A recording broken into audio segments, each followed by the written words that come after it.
O te whaatala whaatu, male nganga whaaloalo, ili malei fo mai o le tātou o tinu, i whanunga le lein, whanunga mātanga o fie o le nei fo i aso fau,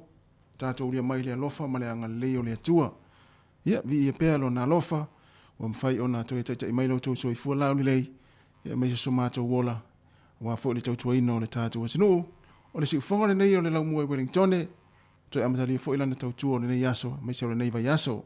tā alofa lava. Ai ala maia, o le tātou sauringa lotu, o le nei tai au, ia le taita i lea, le sunga i le whawhengainga, Pastor Henry Ungapo, o le kalesia a sofitu o le toia fio mai i Porirua, usimaia le whaafonga.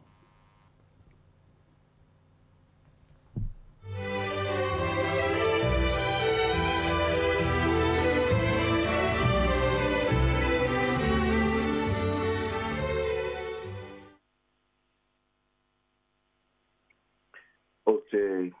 fia lava i le nei tai au e toi o whalofatu ma whaatalofatu i le paia ma le mamalu o seo tātou atunu. Ka mua lo whaafonga mai i le ngata i stono Wellington nei i a whapea foi so o se tawha o lo tātou lalolagi. Ta alofa lava. Ai o mai o le a tātou tā pua iatu i le atua. O lo tu sia e le perfecto Jeremia i le Jeremia mata upu e se fulu alo na fai upu e ono pāpea. E lea i lava se tu sama oe i o vai e sili lava oe ma lou suafa e sili lea o na malosi se o tātou tatalo. Ia whaamanuina oe i o vai le atua o isawa elu. Le tua le tamā mai le vavau e o i le whaavavau. Le tua sili ese ma le malosi. Lo mata mo fie, ma lo mamalu, a wā o ia te oe mea umalava o i le langi ma le lalolangi. E sili ese lava la o fio i mea umalava. E mai a te oe le oloa ma le mamalu. E te pule i mea umalava. O iai fo i lo ao le mamana ma le malosi. E te whaateleina ma wha malosi tangata umalava. O le nei lo mātou o tuai, o mātou whaaftai atu ia te oe, ma vivi atu i lo suafa mamalu. Amene. Li ingo le atua ua saunia.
e fia whaongaina ai.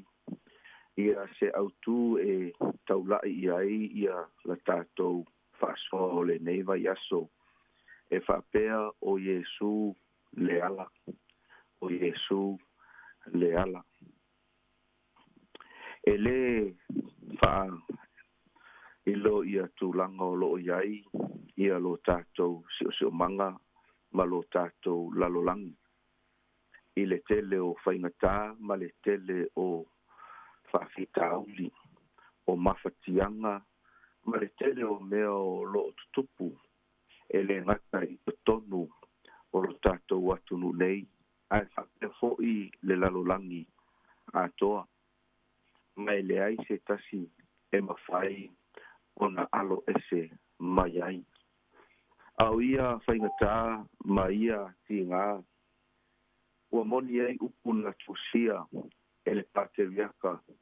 o iopu. I taimi fo'i o ona puapua ngā ma ona ti ngā. Sa ia whapea ai i le iopu ma tā upu e se furu ma le whā. Whai upu mua mua ma le whai upu e lua. O le tangata ua whanau mai i le whawhine. Ua saa o na aso. Mona ua tumu i le ato tuwali. E tupu ai o ia e pei o le funga. Ai sala e sina. E mawai atu foi o ia e pei o le ata. Ma ua le tō mau. Upu le pāteliaka o iopu. O lo whaaleo ai le tele o la ngona o tangata i le taimi nei. Mai fōlinga mai ai. Ua le ai se isi la sanga. I tua atu o whaingatā. Ma puapua ngā. Ali ia le atua. I ana fionga pa ia ma le tus pa ia. Sa tu sia ina ai e Ioane upu o le whaola. I le Ioane se fulu ma le wha. A o lona foi upu e ono. O au nei le ala upu moni ma le ola. Lona winga la ua oe i le tai au nei. E iai le ala e siri atu. O Iesu ke aviso lea. Mai o le ala lea manatu o le ata atu whaasoa ai. I le neiva yaso e amata atu i le tai au nei. Se ia o atu i le tai au o le aso whareili. O le otu o le tai au nei ua o whaautuina e whapea. O Iesu le ala i le ola sili. O Iesu le ala i le ola sili. E mawhai ona o fesili whape nei. O le ase mafua anga loloto. E le mauai e le tangata le fia. Ai o a foi ni mafua anga. Ua whaale anga ina ai le file mu. O loo i totonu ia te oe mau i aso whaisoo. E le o le whaasio ti tangata ea. E le o le ngoi. E le o le whaamaua lunga. Ma le tele o isi mea ua tātou i loa. Au nei mea uma le au pele. E whaaleanga ina ai a inga. E whaaleanga ina ai whainga uo. E whaaleanga ina ai le tele o mafutanga. Ai o le alo na mafuanga. O fea e mafua mai ai. Ta whaailoa e Iesu. Ia le aa. O le loto ala sala o tangata uma.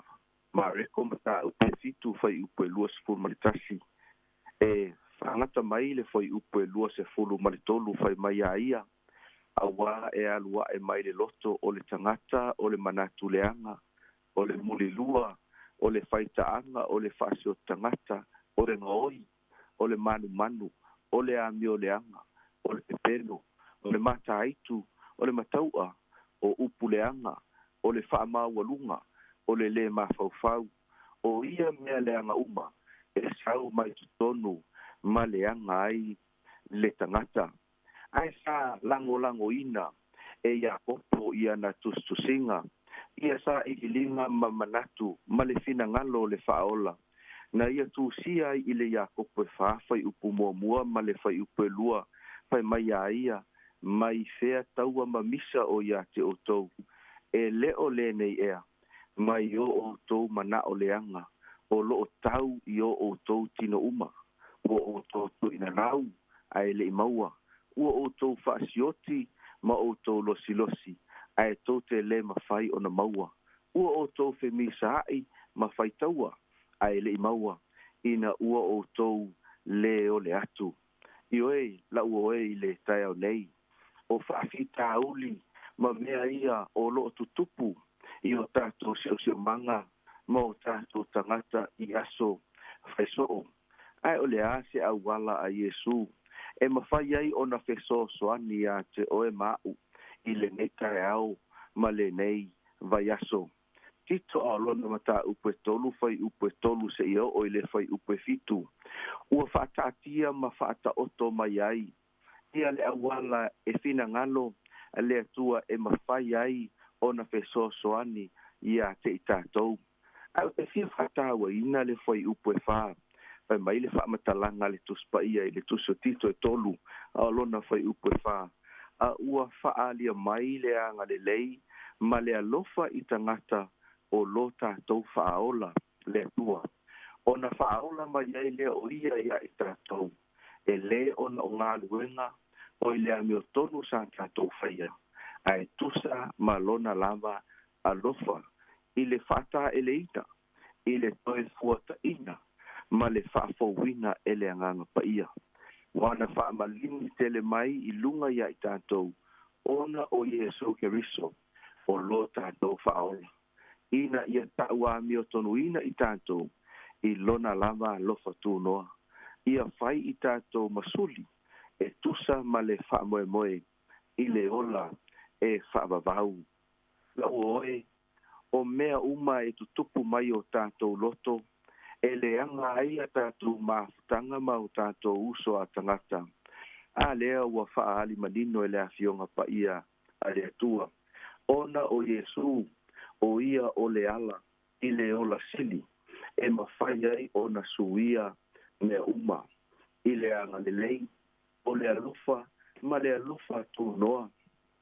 fa'aalia e iesu keriso e mafai ona ufitia ai le tagata to'ilalo ma le tagata agasala pe a fai e fa'amamāina i tātou i le mana o le agaga pa'ia e le gata i lea le aupele ae ua fa'ailoa mai fo'i e iesu i ana auaoga e ao ia te oe ma'u ona fa'atulaga sini ma fa'amoemoega i le ola lenei ina ia mafai ai ona o tātou maua ia le ola fiafia sa ia fa'ailoa mai i le matai o ono aolona fai upa sefulu ma le iva fai mai a ia aua tou te toloa'i oa mo outou i le lalolagi o iai le mogamoga ma le ele fa'aumatia ai o iai fo'i tagata gaoi e eli atu ma gaoi ai e leleaga le tamao'aiga e leleaga le sa'ili manuia peita'i e iai le avanoa e mafai ai ona uma ai lou soifua ma lo'u ola i le tau mafai pea ina ia sa'ili i le ao atoa ma le pō ae galo ai mea tāua o le olaga mea ia o lo'o tautala i ai le fa'aola o mea ia e pala o mea o lo'o maua le avanoa e mafai ai ona mamulu ese ma mou atu mai ou a'ao ma o tātou lima ona o le lē mautinoa o le olaga lenei ona o le tele o le augaoi ma le au faomea peita'i ua ia fa'amanatu mai a te oe ma'u i le tusi lava lea o matai o mataupu e ono i lona fai upu e 20 ua ia au mai ai se sini ina ia sini uma ia ai tagata kerisiano ma tagata talitonu i le atua fai mai a ia a ia outou toloa'i oa mo outou i le lagi e le o iai se mogamoga o se ele fa'aumatia ai e le o iai fo'i tagata gaoi e eli atu ma gaoi ai ioe o fea o lo'o iai le manuia o fea o lo'o iai le saoga lemu o fea o lo'o iai le filemu e leai se isi mea e pei ona molimau o le tusi o le apostolo Peteru i le muamua le Peteru muamua fai upu e tolu se ia o le fai upu e lima fai mai ia iu i le tofi e le pala e le ai se le anga o iai e le mai lava o loo teu i le langi mo i tātou le au pele ai se isi ala e sili atu e maua ai le fia ma le file mu i aso faiso'o ma aso uma o le olanga le nei o ua na'o Iesu lava le ala o lo'o iai le manuia mo i tātou e ao ina tu'ina atu ai lo soifua ma lo'o wola e ao ona fa'alangolango ma fa'amoemoe i ai mea uma tātou te whaia ai sea leanga fo'i o Iesu ua ia saulia le ala mo oe ma'au e le tioa a whai mai a ia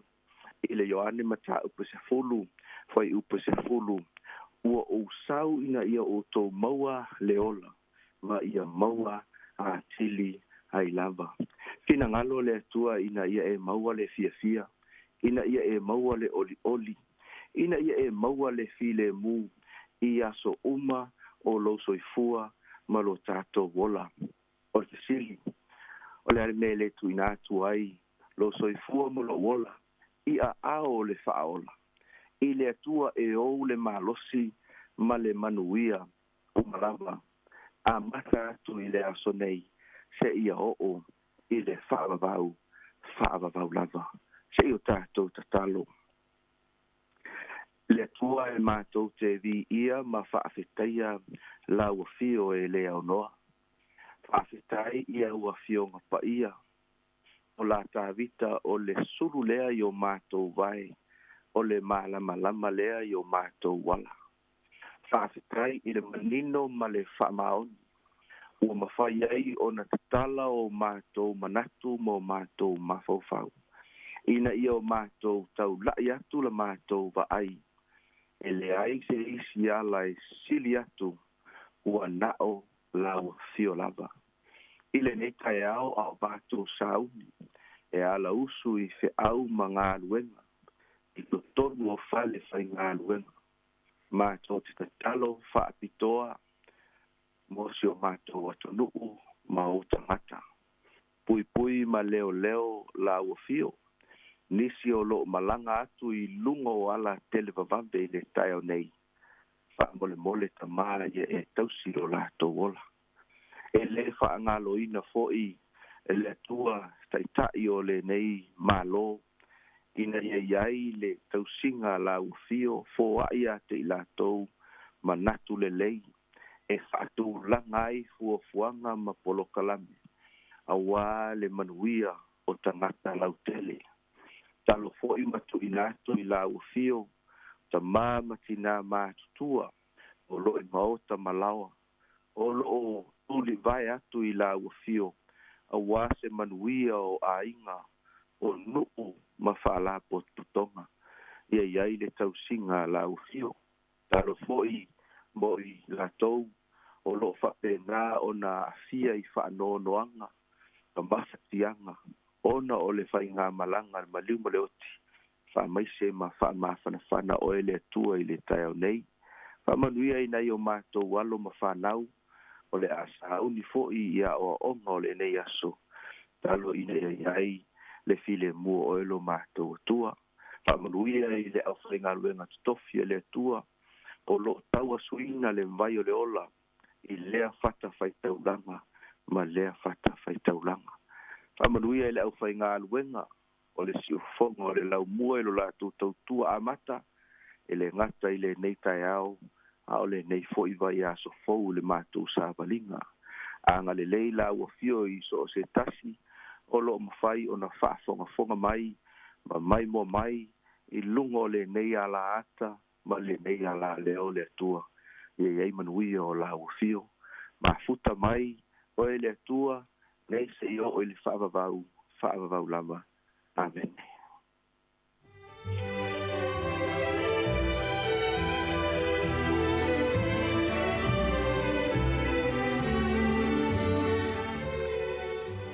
O le nā ua whaafonga le tātou atanuu i le sauringa loto le nei tai ao, tāpeneina le sunga i le whaafengainga Pastor Henry Ngapo, o le kalesia a sofitu o le toia fio mai i Porirua. A tau te mole atuele ngā whaaftai tele, i lau sunga i le whaafengainga tu sahi o le tātou sauringa loto, ia mole up folo le nei tai ao, tō matau i nai foi, ia le anga ia tu le atanuu ngā luenga mawhaiwalo filima o le nei aso, ia o le aso amata foi o ngā luenga, tātou i New nei manisi o atunu o le lalolangi, ia whaamania foi le atua, whaaftai foi mo le tāsanga, mo lia ma le tāsanga whaaftai, ma whaamanianga mo le tātou atunu o le nei tai ao, whaamania atu, ia fuafuanga o le nei aso whaaftai tele lava. Wa luas fulima minute ua te enei le fitu o le sifonga la moe Wellingtone, o le vi inga o le atua, ia on whangasa o le leo le tātou por kalame.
O le tautua le si ufafonga o le laumua o lo iai fo i le langolango a le New Zealand On Air.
Miss Auntie Talang here. Instead of Fifi Falo, ile atau le tayao. Laugh of the morning. Amat semel apple feet to the vanveal. Su fongalo mua. Atau le tayao.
Ya, good morning. Ciao falava le tātou tunu. Ya, o le tātou poklame masani fo ene o le ata le taiao. Ya, poklame amata le sifonga lau mua i le aso ma le aso. Ya, ai toi whaatala whatu. Ya, le tātou tunu. Malo le soifua manuia. Malo fo le langi e mama. Ya, o le ua manga luam lau sātou fua le taiao. Talo whafue. Malo le isu. Ya, whatalo whatu. Ya, te oi fo le usu whapetpele.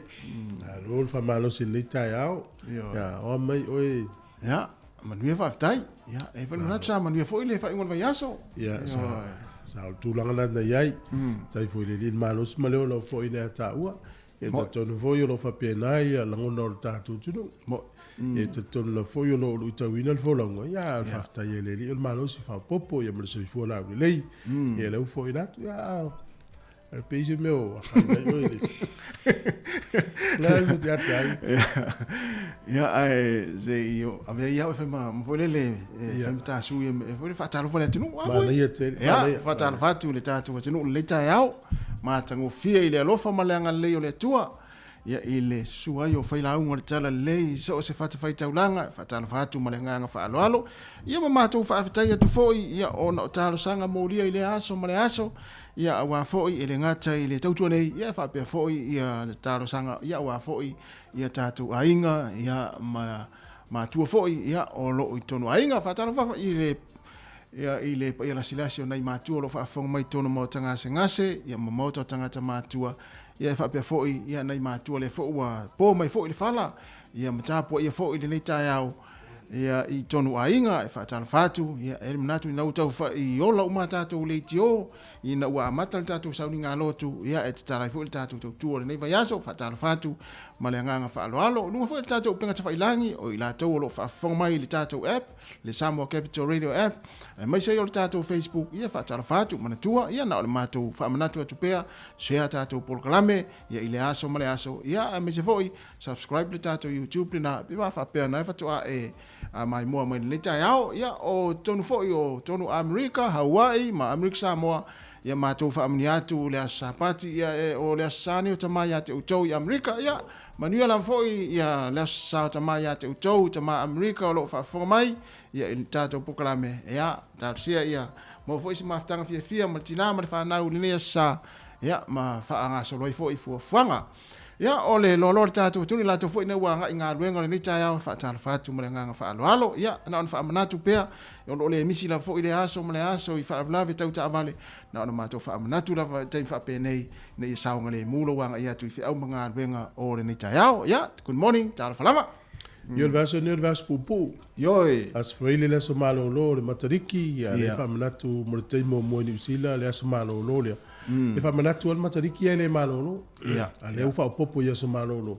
Ya le malo lo ya onga mangaluenga ina so freile nei. Freile. Ya tato wa ya le tele ngaluenga ya e fa ngaluenga pe u tato di jo e fa ngaluenga la vale malo lo.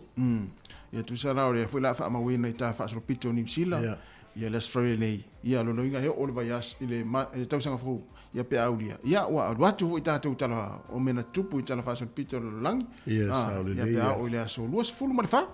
Fua ngalo wa inga smalo lo le Australia. Ia mo tabaiti e isi a onga na tolu aso a onga le vaso nei. Ia pe yo fua nga fale a onga ia tele la va onga ia faso. Ia mtau tu ana fa na ia vai fo ile taimi o ia onga ma sa o le mu ia ma mai fa mai o pesi fo le fulu nei taimi. Ia mo. Ia a le la va tu tato fa fianga ia tala fo tato fa fianga le tai ia fa ga so le tato proclame ma lo so fo ia.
Ia whatala whātu le tunu si mai whawhanga le tātou tala o le tau mō le nei tai hao.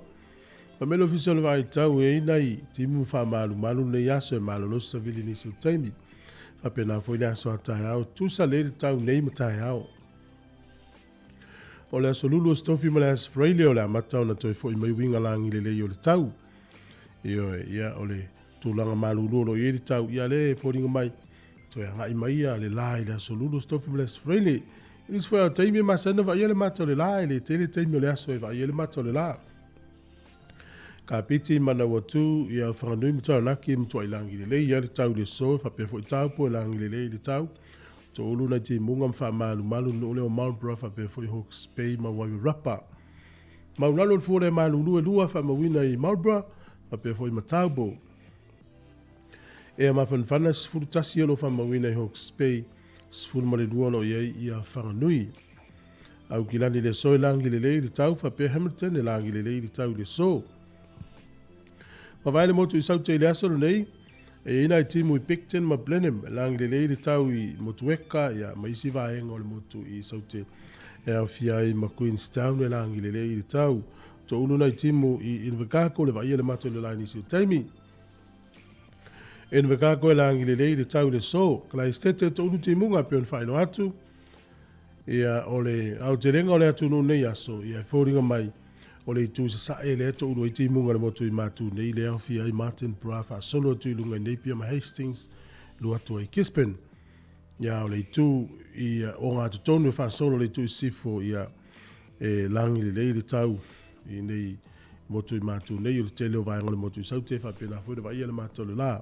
Maulano le fuole malulu le motu i saute mtua malulua to ese le fa Queenstown, to ese le fa. Sia o le tau ni usila le tau lea le ova atua o iei. Eno vekako le to ese le lua. Tasi elo ine le sondi. Ea mawhanwhana le maulunga se fulu fa mawina Invercargill fa pe Dunedin. Ea o apia ina i timu ele tele lua sufitu le fuole vena lufu lima le mawhanwhana. O le angoto i fole lai le so Wellington le tasi minute te ele lima na le fiafi. E o soa ele la tai au le to sifuru lima minute le valu le tai au tai au. Fuole malulu fa mawina fituanga i lunga sifulu i Wellington ele manutua oi. Ea mawhanwhana le sufa ia ma sifuma lima. Talo le tai le nei aso, Wellington e sua le tai le toi kwata i le sifulu le tai au nei. Pe le tai le toi tolu minute le whae ne fiafi toi sua le tai te o le sifulu na nei. O polilua pe le tai le valu nei le tai au, sua le tai afo le lua i le awauli. E o le toi pe le te o le valu na nei le fiafi. Tala leo le tau ma le talo le tai mo le sirifi e le tunu. Ia uria tae ao, ia ona maua tule o le tatu talo le tupe a mahalo le valanga le lei.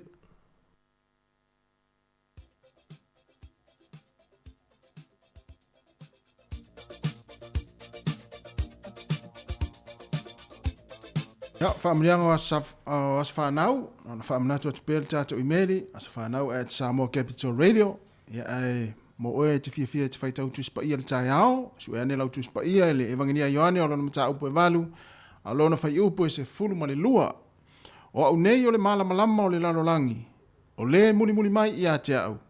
e le savari o ia i le pou liuli. Evanginia Ioane, e valu, whai upo e se fulu ma le lua, o au nei o le malama o le lalolangi, o le muli mai ia te au, e le savari o ia i le pou liuli. Manu ia tele lava o tau asa i fua, o le pese nei mai le committee family mo o tau.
le fatala fatu le tunu ma lo sai fu nei taia mu ia o tatu fe roi foi.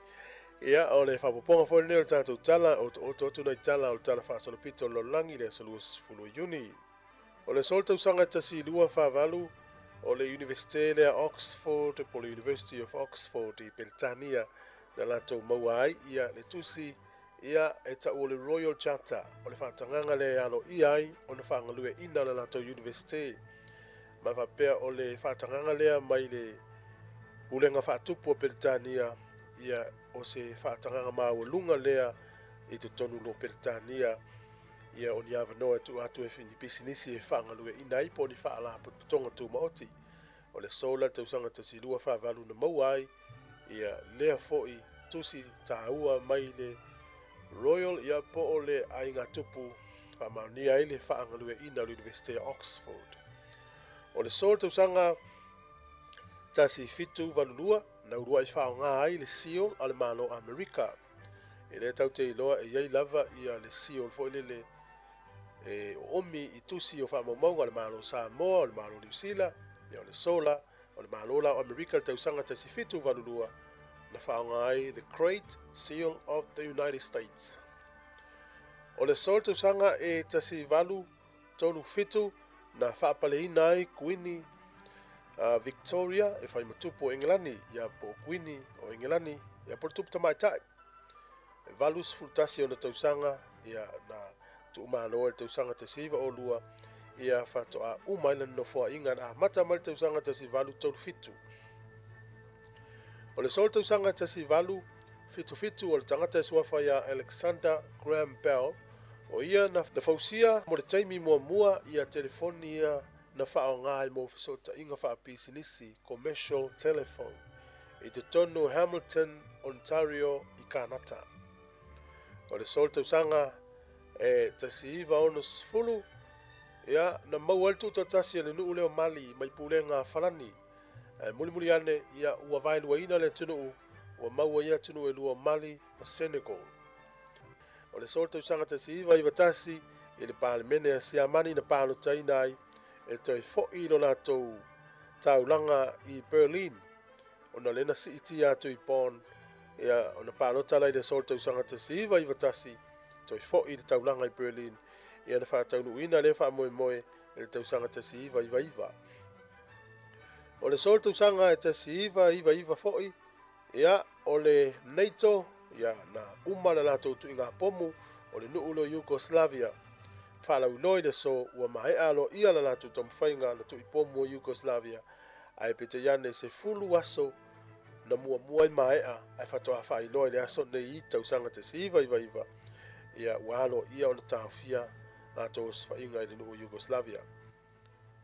O le so i tausanga umai manatua i lātou ia e sulfai World Refugee Day o le aso nei manatua i lātou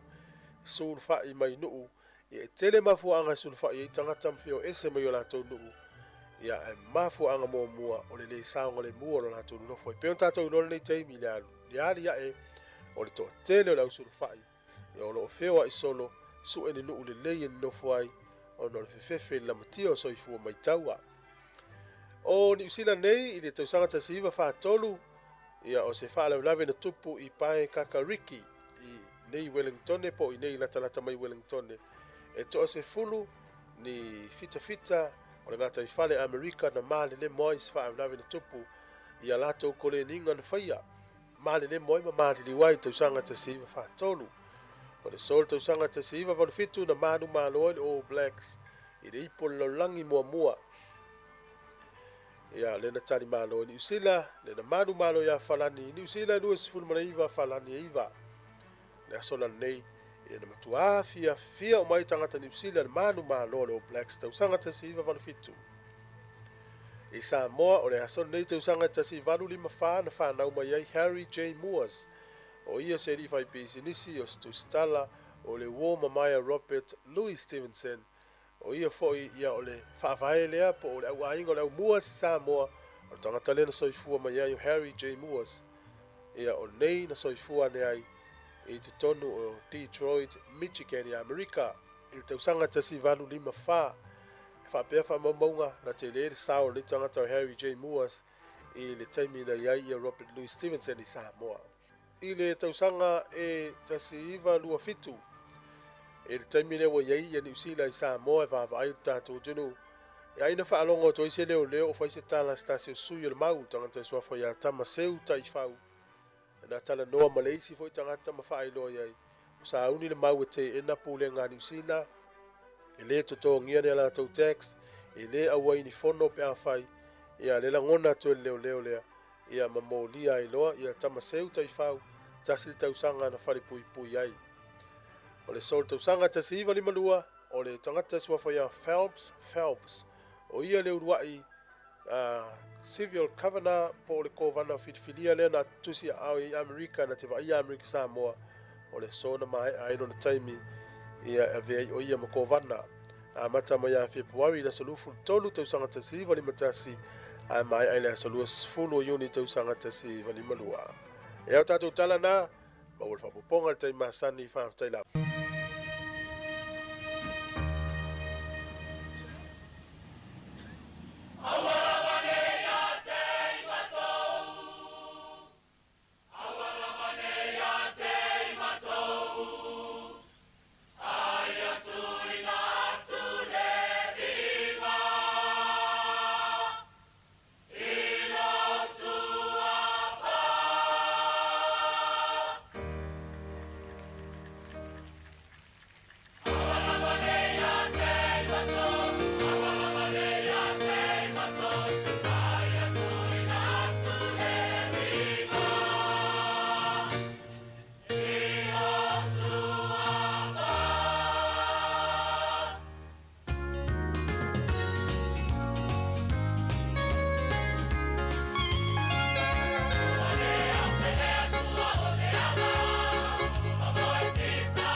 E le aia se whainga mea e asa ma se lape.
Kai fonfonga. Samoa.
Alfafianga alo America Samoa ina ua toe tasi minuta ia ona tale o le tulai vanu tale vanu whaafonga le tala mai Samoa tala fōru si fonga lo mua. O whalonga tu na fiu vai tonu le se ulai te le o le aonga nei.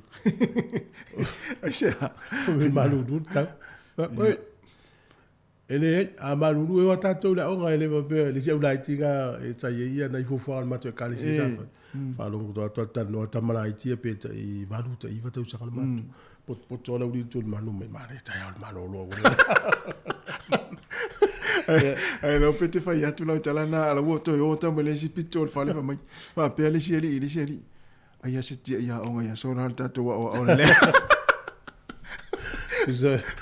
ole te le ngala tala vole fai la tala ta miti ya. Ta te vai o la tu inga o me foi sa tatou foi o tatou light. Sa ole le. A poto tatou matua. Tau te o foi tatou ta fao. Au te fia la tu fai ta tala I tala la light te lo.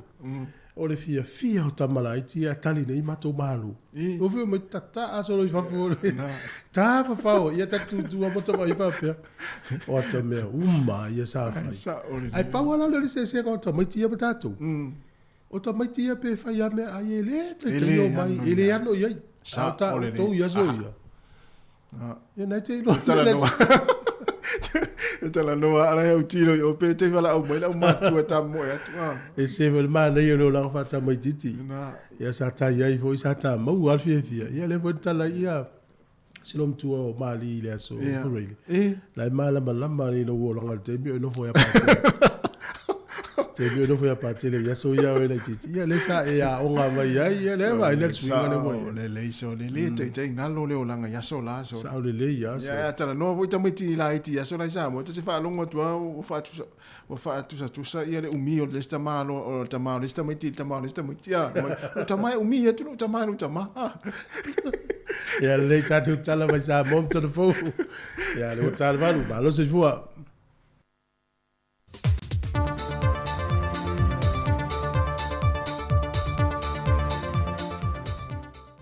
Toi fa tala fatu le pa io le tatu wa tunu nei fo I vai aso folu na amatanga. Ai usi mai el fa fonga se fa poponga le nei o tatu tala fo mai sa moa. O toi tang fia ni el fa masinonga mawalunga le mata au puna maliwa se te mama ili a fio ango sa polo. E le tausanga lua afe se funma le vanu. Le wasu esu e nai ilanto e toa faa. O puka Wesley, fa sipa matu. Milo lilo maiava, ma peanto upo. E ono toi fa se e fole molianga o ilanto mai le fasio tangata fa moe moina. E le fasio tangata paiva lea. E ui o lea ua 5 tausanga taluai talu o na tupu mai le whaalave lave. E le maasino Februari e le lua fes funmalvalu. Ai o le toetang fia e le whaamisinonga maa walunga. On o le masalo mio ila antou nei e to wha. E le maliwe o le tama I a pei au maa lei. O whaaftai el tamaitai pula le to manga mo e popo ngantia si le New Lina Jang. Le fisoaswani o fufua atua foma e to avalu mai saina. O I lantou I o lo ngā lulu e le whalemai tele mato tua. E whaatino le lantou o nanga o fufua atu. Mo whanau wa suru whai atu ma au mawaile lo toa. Ai ua maua se hawa no le lei mo siaki whaasoi fua malo loina. E ala le siaki no le fatu. O mea se solo le pau. Siaki no le toto. Whapea fo I mo lato te linga. Whai loe sili niu. O se hawa no tawa tele. E whai titia I le a fio I lantou il pepesi al wha mai ol koviti. E lo lantou malanga ne lele maota ngase ngase mato tua. Mo siaki masani al whanau. O le whai unga le vaiasun te nei na whatau nuina I le polo kalame le tufa ngā whailonga. Ale matanga luenga o tina matama I tai a tina o nuu manga fiso tai. Mo a fio anga o masa lautungia e le tauwanga o le wha mamaino a aia fio anga. Mo le tausanga lua afe lua se fulmalitasi lua afe lua se fulmale lua. Whai loe le fionga le minista o le polo kalame le nei e le fau. Le na whaavai mai le se fulu tausanga taluai. Ina ia ona tu ma whaai titi ai wha mai te tonu a fio anga ma ainga te tasi. Mo le ola soifua malo loina o noo. E lua vaenga na vai I le tauwanga. O a fio anga te tele ma fio anga la iti. E le saunoanga au tua le fionga le minister matanga luenga. Le fionga leota laki la mustele. na ia whaeloa le tāua tele le polo ka lame le nei na fausi ai le malo. E na ia iloa ai a fio anga e pūlea le lei, ma whai ngā nuu le lei. O le ai longo fie se si o manga mama, ewa ai ai ma fio anga te tasi. O pule nuu ma suita mai tai mai a fio anga te tasi sa vai i whapena foi upolu. Na whai masui o a fio anga te tasi tau au ina lanto siaki o selene, ma tu si pasi o whae longa ia, o lo lanto tali le lei o le polo ka lame le nei al malo, o lo so swani me e foi le malo Australia. O le wha moe lea na wha loa i foi le sui o le mtanga ruenga, o lo lanto la e ino le lanu liuli, o le moli nātu leo se fe au i li o noo masui te mai tai o a fio anga te tasi, e na ia tau fia le sawai no tina ma te mai tai, wha pia foi te tono ainga, e na ia wha ta waina e pulenga li i mawhai pule, o a fio anga uma e lea te noo. O le aso wharile na te tala aloa i e naita alonga lai te le Pasifika o lo whai e Saipan. Le ua whaatasi atu iei le au ta a alo e to tau se fumaltasi e Samoa. O le atau sinio ai ta alonga e 5. Ua momoni mai le whaafitai al teitai malanga ma le au malanga atoa. E le tāpua inga le atu nuu e na ua tau nuu manmanuia le whai ngā malanga lua aso na malanga atu ai mai Samoa nei wha moe mo Saipan. Ua a matata a alo le au te nisia sa mona au inatu, a o le au si ua mea mamafo wha moe le aso nga fuo le vai aso fong. A e wha talitali le au ta a alo le atunu u le au a fileti, o le volipolo i lungo leone, ma le au ta polo i le aso lua. O le ato e te riu mai le au sa moe mai a i o ta a lungo lo wha ngā solo, i le lua vai aso lo monai. E wile tūlanga whaalawi la veawa o ngā whanau le nei tausanga o na ole whaamai o le COVID. A e le o malo lo waif so swani wha wawa le malo Japani mo Samoa. E tawala mai i ana polo keti po pol kalame o ta ua o le Grassroots Human Security Project. O se vaenga o lana pol kalame so swani lea, ua whaamanu ia inai lea o tūlanga lua lea fio ango samalai ulu i savai. E se whale a onga fau wa fau sia lalo le nei fiso swani mana malo Japani. O se sauninga whaapito le whai unga le vai aso, na tuina alo ia tua il komisino le malo Japani sa mo nei, le se sunga Senta Keusuke, e le ngata le whale a onga fau. A e whapea fo i se holua tuina atu mo le komitia le a onga, e tawalatu i se talo sanga ya Japani, mai le fionga le sui pa le mia ya tuala te vanga Josefo Bonifacio. Sa whaatasi le sauninga le fionga le minista o a onga ta longa maanga nuu le fionga se ula yoane o nisi o sui o le parlemene o alo ma whanau a onga le fionga le li pule ma le ainga whai a onga. O le ngā luenga a tō na whaatu peina i Japani i lona tau e lua se lau ma le tolu a whe valu se lau fitu se fumaleono ta la Amerika. Tusa le ma le 5 se lau lua se fumale lua a whe fa se lau iwa se fumaltasi ma le tolu se ne ta la Samoa. Fatu ato e wha a faulo le whale a onga le fionga. Talu o na urua i fausia mai le whale a onga mua le nei. I le tausanga a whiwa se lau iwa se fumaleono. Ai wo tele men sa wha le ngaina ma o wha solo ne tuai. Mai e wha watua nai. O le malo Japani o lo malo si tele lan so swani mo Samoa. I le ati na eina ma le wha le leo le tūlanga tau ia o onga. Mo wha nau la aiti a le atu nuu. O le whai unga le vai aso neu wha alawi lo ai e atu nuu e lua neu sila ma Australia e tawala mai. E la komisina i Samoa nei. La so swani whai to lua mo Samoa le ati na eina o le tūlanga le tamau ainga.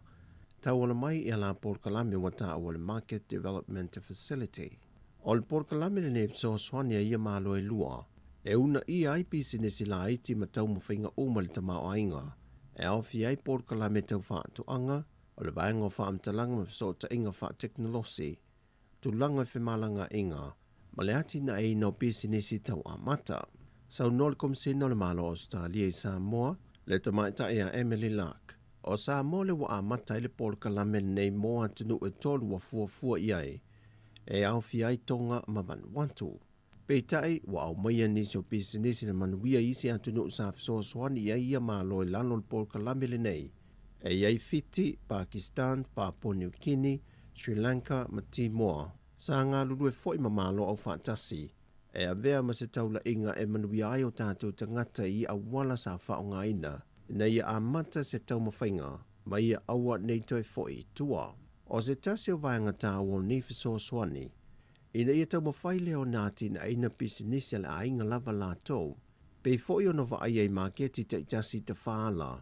i whaataunga o fua whaeleleanga ia a inga, o le au whai whaiva, whapea foi i mea tau lima, mai anga waa mato mai o lo i tangata o le atunu. O le whanau nonga e atunu e lua pe o New Zealand ma Australia e lalo le nei Porkalame. E na ianti na e sa mo le tūlanga wha le tonu o le tamau ainga le ngata sa mo nei, ai whape na fo i lolangi, ona o a fianga o le COVID-19 fuluiva. O tala na mai sa mo mo le ne yaso, manuia le tata wa tanu, whasoi fuia.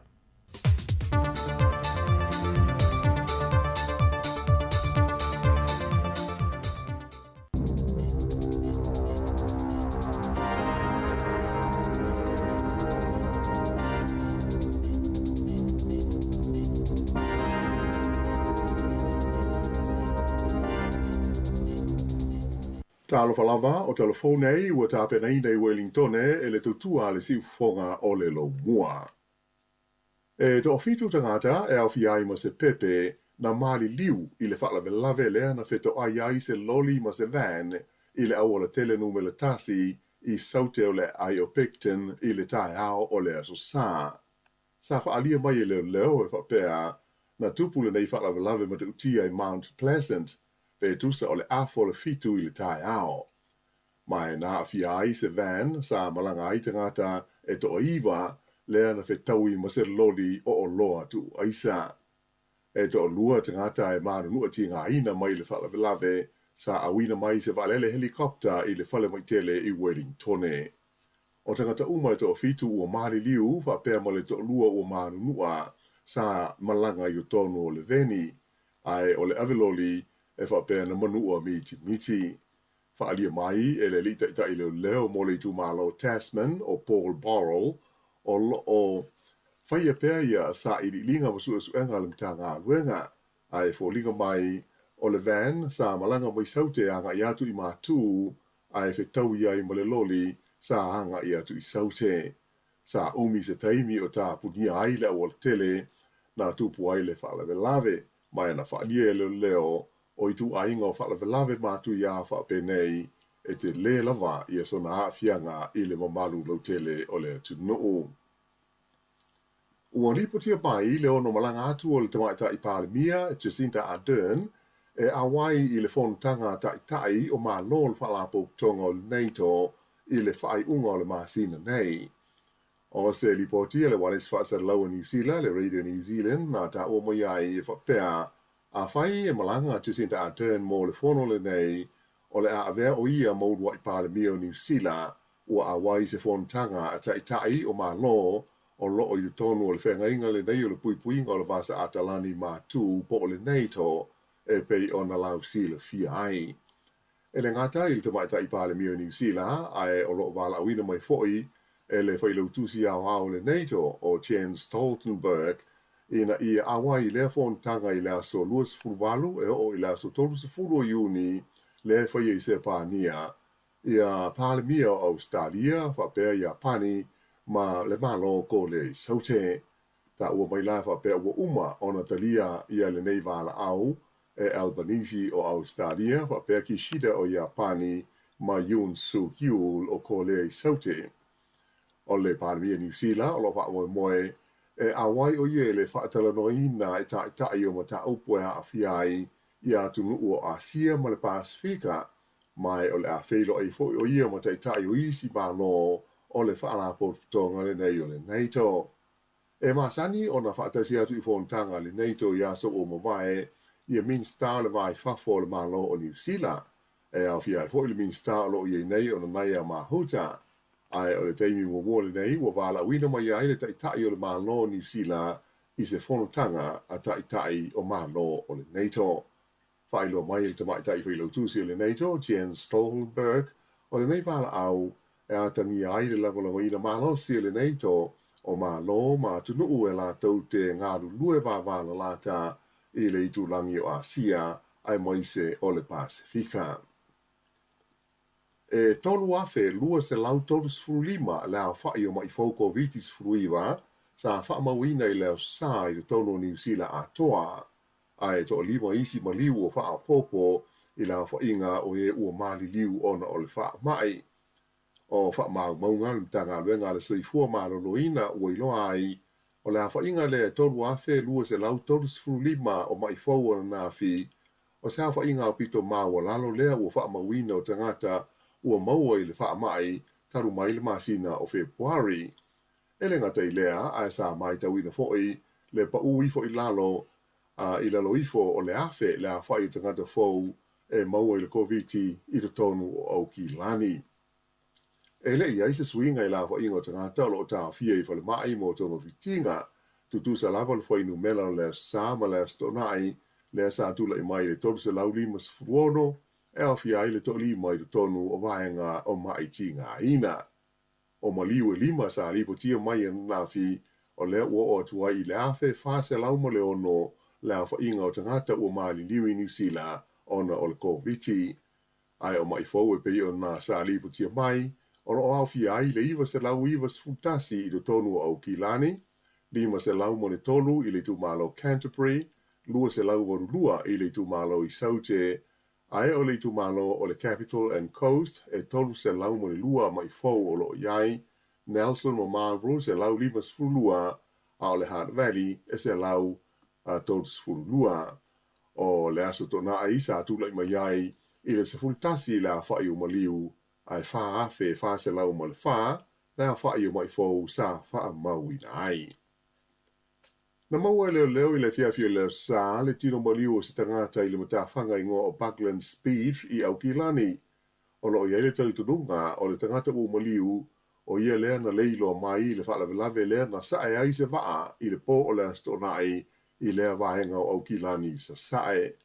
E to lua i se tangata sa iai le waa, na mawhai o na whi ausia na Utah ai lei loa ai le to tasi.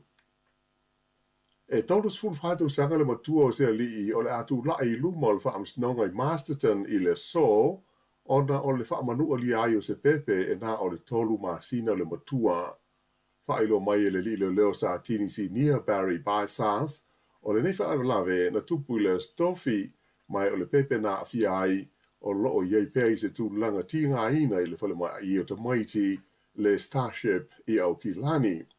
Whaalia mai fo i le li leo o manua wā whaina aile nei au o toto ua mai ta wina e le mafua o nau se whaalave lave sa au ina atu mua o ie le whale mai i le ai o Masterton ma muli ane ai au ina atu i le Starship i au ki lani. O lo wha ngā solo pēsu e ngā leo i le mafua anga o le a whaina o le nei pepe ma o whaatau se ngai na ai leo le fiso soniatu o le au ainga o le o loo mo lia. E tele ta vale na ta fia leo i le tumalo Hawke's Bay i le pola stonai i se vaenga o tau whainga e whaititia le whai o tuunga ta vale i lungo le awala i lea vaenga o le atunu. Whailo mai leo sa nga i la tau whainga i tuunga ta vale i lungo le awala. Ato ai fo i manisi o whaadu singa ma poto putonga tūpulanga talavou whaadi ai ni winga maniavi o ngai le tā whea ngai. E ono ia lea whainga o ta'wale na tāwhia ai leo ai tolu tangata na tāwhia o na ua ova le awa mahanosi ia ma le tele fo i o isi ta'wale ua whaasa o na toe whewai o na e le pāsia ma ua le saonga le mu o na toe whewai lunga o le ala tele. Whaalia mai e le li leo sa tinisi nia o Greg Ellison e tālo sia o ia ngā yo inga leo i Hawke's Bay o le a ave malau ta inga o ngā mō la tau o lo fie whaitu ngā ta wale i lunga o le awala a to ai ma isi winga soli tu la fono e a fia ai le saonga le mu o isi tangata. O le aso mua i ulai o le a whamaunia ai alo ia le tau unga o le pālota le titi a le tu balo tā ranga e pei ona whaiai le asto na ina te anei. Ai pei ona silfia o le mai ai o le whaitawina mua o pālota i le pō le asto na ai na tūlai mai ai le mamao o le manu malo o le sui whaatū o le Partia le National o le li ingo i a Sam Uffendale. sa tu langa lua tu ia i le sui tau wā le pātia le Labour, te wā tai o Chan Tinetti, ai tu langa tolu ia le sui o le pātia le Act le li o Cameron Luxton, na mafua le pālota le titi le nei, ona ua wha mawai mai le pālemene le li o Simon Preachers, le sa tu le mai le tofi o le tu wā no tā ranga. Ia le whai ora nā le ni wha au poga telefou.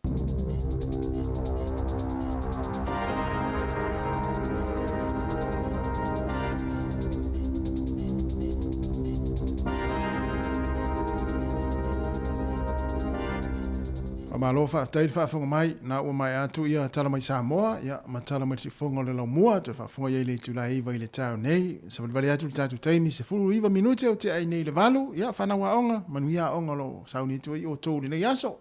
io ia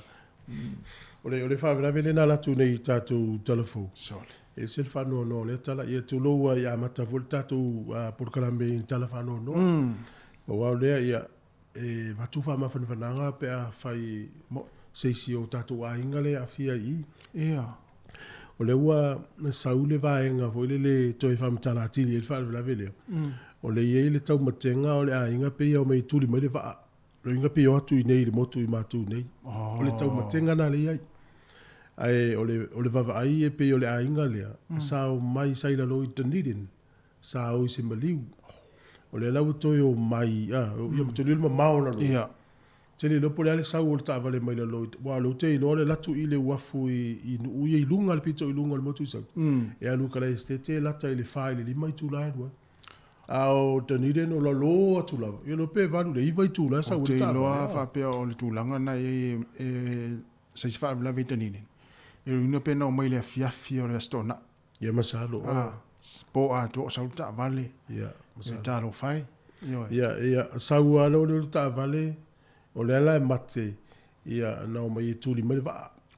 ia o terminela ia o se tala me tua fa no hotel no mai na fi le ta vale fa pe o talo fai e fitu la so i fua ia wa afia le uma le liu afia me pepe io ia afia me si pepe ia o le si to lua le to ia na la ta un ta va ia il foi numero to tele ia o le ala e manu tua manu ti ngale si vaenga ia la e fio lolo le si tangata ia o se tala foi le tatu fata tali wa ele o fam tala ina po ai la to e il time ia le temne la la fa yeso su enga ia e te loe o te le o te mi tatu te fautua fa mala tu ai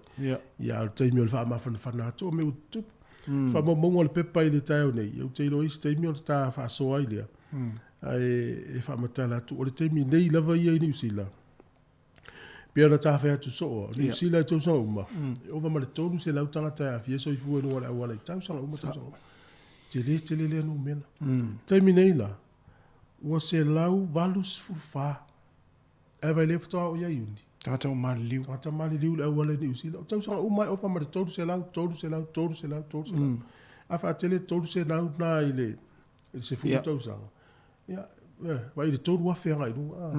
o ko se nei no mena ia ole terminei la pe afu lua fe lua tasi e lua surfitu ia so i fu silia to el taimi nei na lo tau sanga ale o se lau valu surfale o ia ia le mele ia e watu e pese tala ina ia ta vale ta to lo fo ina ta vale tau to na ma o to ta to uma la versa ole mu me o tau te ia ma ole fusi pa wa ta ua te le fusi pa ole po le fusi pa una na se fe ia le sto to na le fa la ata te vai nei le atale i tu sa ua te amale afa le ta vale le ma minumi na pa uye i tu ana le yo o mal ma minumi o le ven van te le ia fia uma so i fo tanga te i luma ma fa so mai longa ton sa ole le ia fua tu la i le voina mai tatu telefo ia le si fo i so i fo le ma le va ale na ngoto ia gilani ia lo no winga o valu ina malesi fa la vela vel fa ngon va ya so le fo ina mai ma fo so lo no winga e o tu al se fulu so i fo na mau ia ile nei fa ngon va ya so pe fo no mera ia o lunga ole awala ia mo lunga ole awala ia o fa mo monga ni usila o va ma le todo se lau ia talo fa ia sa o lia o te le yo fa le tuku ia ai tai o nai mo o ma si ma se foi lei ya si fonga lo mo ne o por kala mene fa fianga ia le tatu te ia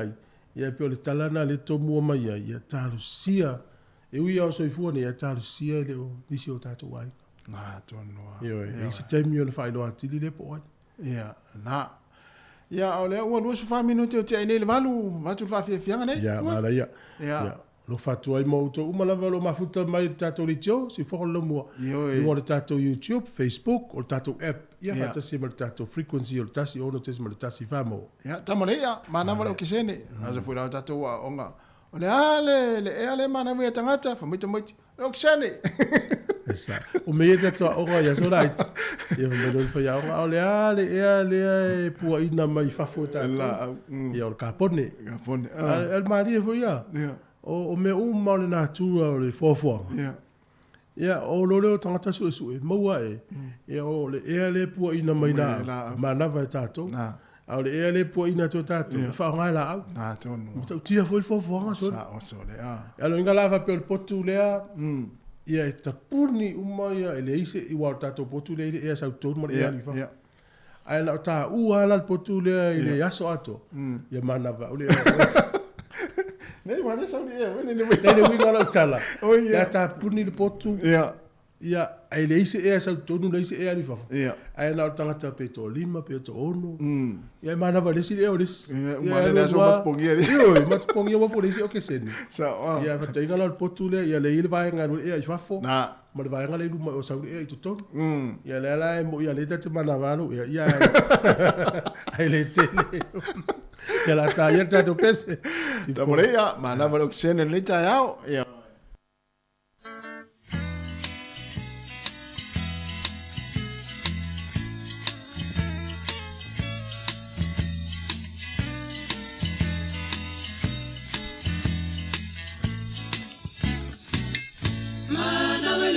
Sene mama papau ira upele ole amro samoa e tautele ole sorene lea ole setete e ape mape topeto asili letiana ye peso ole ma atioata emo emo Tasi oe ai ono na selo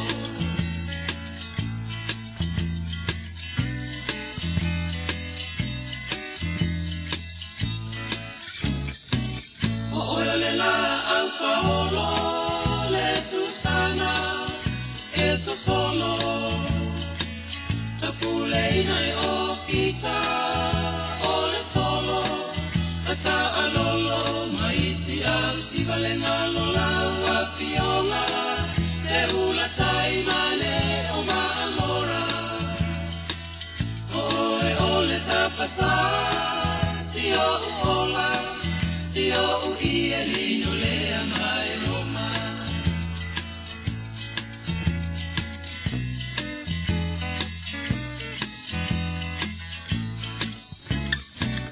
Le afia fia moa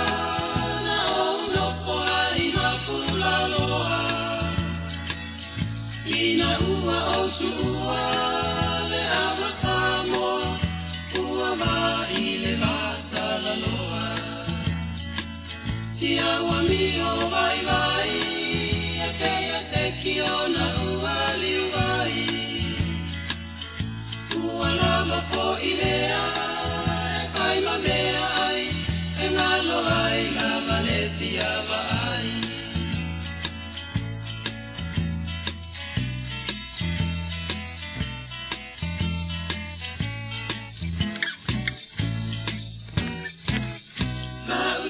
Sala ea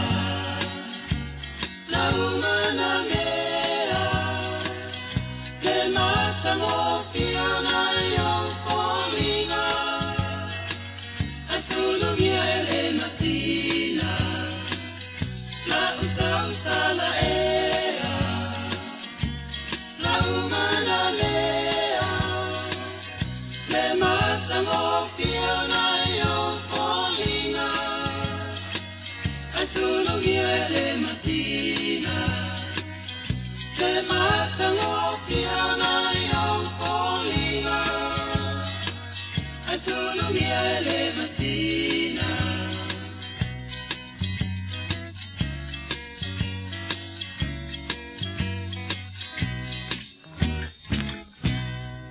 O le whaasisilanga tā ua, e whaamana tuatu i le mamalo le tātou au whaafonga, e iaila wa ia te tau i lalo le tulafono o le Broadcasting Act tasiiwa valuiwa, e whai e sau whaasea po o se whai tionga i mata upu, tau i whaasalalau i lunga le Samoa Capital Radio. O lo au ili lalo le upenga o sota inga le pūlenga o whaasalaunga, po le Broadcasting Standards Authority, bsa.gov.nz.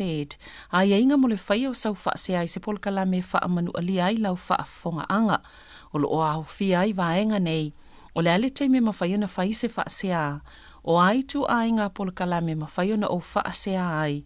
o ai e whao o iai la o whaasea mō le teime mō mua, whaftai. Malo whaftai, e li se tātou whasilanga lea mō le nei tai au. O le whasilanga i lewa tele ma le whaaloalo e wala ua tuai le pa ia ma le mamalu le mawhtanga so whatasi o whaifi au Wellington e Polilua ma le Hunter Valley, ia whapea utou whaletua. O le a whatau nuina le tātou whamavaenga malana fionga le Komisionisili o Samoa. Ia o papali i le asi Scanlon malona whaletua i le asolulu luas furulua iuni i le tūlai ona le fiafi. Whai e le kalesia i whakasa. Se laus furutasi Castor Crescent i Kenneth Creek i Porirua. Ia taluai ona o taimi mawanoa lana fionga ua le mawhai e ona whatau nuina le asfaile ua mawai. E pi ona sa fuafuaina whaafitai sa inia ele laulau a whono. Whaasilasilanga. O le ale so poloa whaalupe fili mafua se langona vai vai. Ai o le a se i o u se e ifo i le vai paua malo. Se i mata afa tu umuringa o whausanga o le vaatele i o pa ia whaalanu ngā tā Samoa. E a mata mai i le ite o le malama i le mata saua. Se ia suruia le whaituto o le maota o nā whanua, o ala o manu e le uia. O le paia lava lea i a inga ma o lātou tama, ai tainane le paia tele i a pule matua i tu au ma la taua a inga le tai ma le vaa o fonti. O tele tala leu foi i o paia wha le atua, au wale au whaingalu nga tutofia le atua. Wha ta aloloia, ma ta oto wha la au mamafa o paia. O le la au taia e leo ia i matangi, tu lo ia. Ai ua lolo matau ama se leo vai vai o le fono faufautua Samoa i Wellington. Ona o le whae wina ai o le tautua mata vela a le afionga le komesina sili o Samoa i New Zealand nei. Le afionga i le matua le asi papali i Tommy Skellen, malana masiofo. Ua mātou whaatala uula atuai ma le whaalo alo tele i le mamalu le tātou atunu i Wellington nei, o ne a whaia le tātou wha māwaenga, ma le afionga i le komesina sili malana masiofo, i le afiafi o le asolua sifuma le tasi o iuni, i le itu lae ono i le afiafi, i le nofoanga nu mela wha, Resolution Street i Lyell Bay. So maia, tala mai a au, ma tātou maafuta, ma lulu a au ma wha mawai ai, i le afionga i le komesina sili malana masiofo i le afiafi. Whaafetai tele, sainia le taitai fono, i le laulau a fono, a le fono faufautua a Samoa i Wellington. O toi luas fulvan minuti o na tālea o le tula eiva, toi whamalo atu le taimi ia o le tātou poklame, nei mātua fo i o lo whanongonongo mai tonu a inga, meisi fo i tono mo tangase ngase, ni tai au malulu, ia e. Ole, nei vaenga ia sa mauwhelewa noi tano mo le fionga le minister i le stona. Ia le foi sa tafia i loa la vari ia tala ia na to tele nei tātanga te whanongonongo i fia i loa le tūlango le sei. Matau leo lua ni tau sanga ni se i o whai le kota. Le a fese lau tanga tsa moe o mai e. I o se tala fia leo tau whaavavala mai. Tano anga le wāal pāle mio ni o sa mole na i nei malo ni usila. E o no whai se i le masina fau po o au kuso. Io le la tau fai tu lo minister i lan sau noanga len fai pe a fai te ule tau no tau sanga le. Ia e mo tātou le ai. E nei mo sa mo. Ia ta pena ne lau pe pai. Na.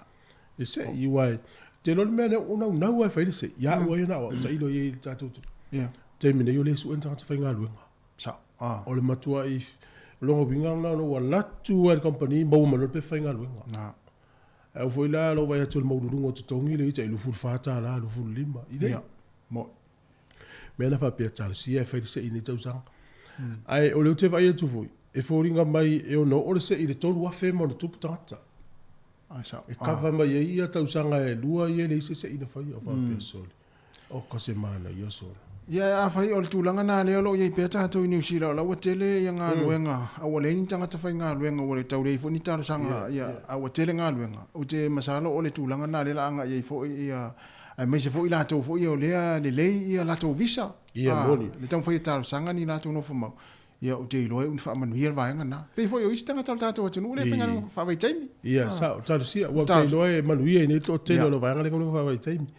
ia ta pena le nei vaenga na afa pe sa ngwa fa vai taimi ne ia fa longo longo mai ona e ia le lei uma o maka nga luenga au la mani ia fa ina no wingo le taimi nei mo afa fo tāro sanga o pepa wani ia fa ina no wingo se sol tu la fo no avta vale o na pole o na fa misa no fo fa tele wa o to so ringa na tu la fo no tele nga ya maka le mo lo no fo mau ia e matele fa tu la se mo lo no fo no fo mau ia na to so lila tu la fo ia ai o le winga fo le tala ia tau fa ia fa wo we pel tau le le le wa tau le u ma tu ta to mo o le tele yo le sao le ta tonga te mai ngā fa vai tai ni ta tu no ta ma ingo le tu no ma inga mai ka le sia le fa mu mai ia a ta to vai nei le le ati ha e o ta tu ia o le o tangata le fafo ia ma le vai ngale mai ngā fa vai tai mo ia le mena na ia ta pena le te u fa se ia na ma lu ia le o to ia ma lo foi mole nga le nei ai nga la foi se le ni le vai aso mole vai aso ia le tele oi le le tele o tou ia te tu na ia lo fa ma o ni tama portinale fa tani me sa mo pa pe o le ia lo fa na sa mo o se me le tele vai me le tau lo to matile fa pe to matile vai até le ve mai tala lo to matile o hesti ma nei e wa fa pe o le tsa go lo fa vai te mi ma to le sa mo ia o le fia auto mo moliana to tu na ma o le fina to matile ni le sa mo ni se me la sa ro ni te ia fia 5 ala to telefone le sa mo o kuso le fu fu nga tato malo i sa mo e o malanga tu tele o malanga mai fa fu to fa na tu tato si singa fu sa ia va pe o isfala po tonga bona tu e to fa si singa fu wa tau sanga to le fa ia alu ma fa le si vai ave fa si singa fu po fiale nu americana te ai Alaska a fi si alto fu al verso dei fa ono tau sanga to le fa mana tu o va tu he wa il fa me tungo tatu si singa fu o la tanga o fie io so io so se va en Australia o nei ia mana tu ia o tu langa na ia o le ia fo o si va en ta u le e a ona fa mana tu tatu tu no le malanga i sa mo le vai tau ia a fa pe te malanga i tatu tu no ia o sa mo la va ia e mana o mia lau test e fai fatoa e alua tua te la tula mo le pepa le fa mauni e te alu la vai le fo mai e te taula na fai lau test i tono lusu fai tu la ia ia e fa fo mai sa uni lau malanga fa pe te malanga lei ia a fa pe te malanga tai au fai nei lau test a malanga le solulu a wole fai nei lau test e fai le solua ia e lusu fai tu la fai tau le lusu fai tu la ai la tu lufu valu i tu la e a fai na o le mala vale le lua su fai tu la ma le mana o mia sa mo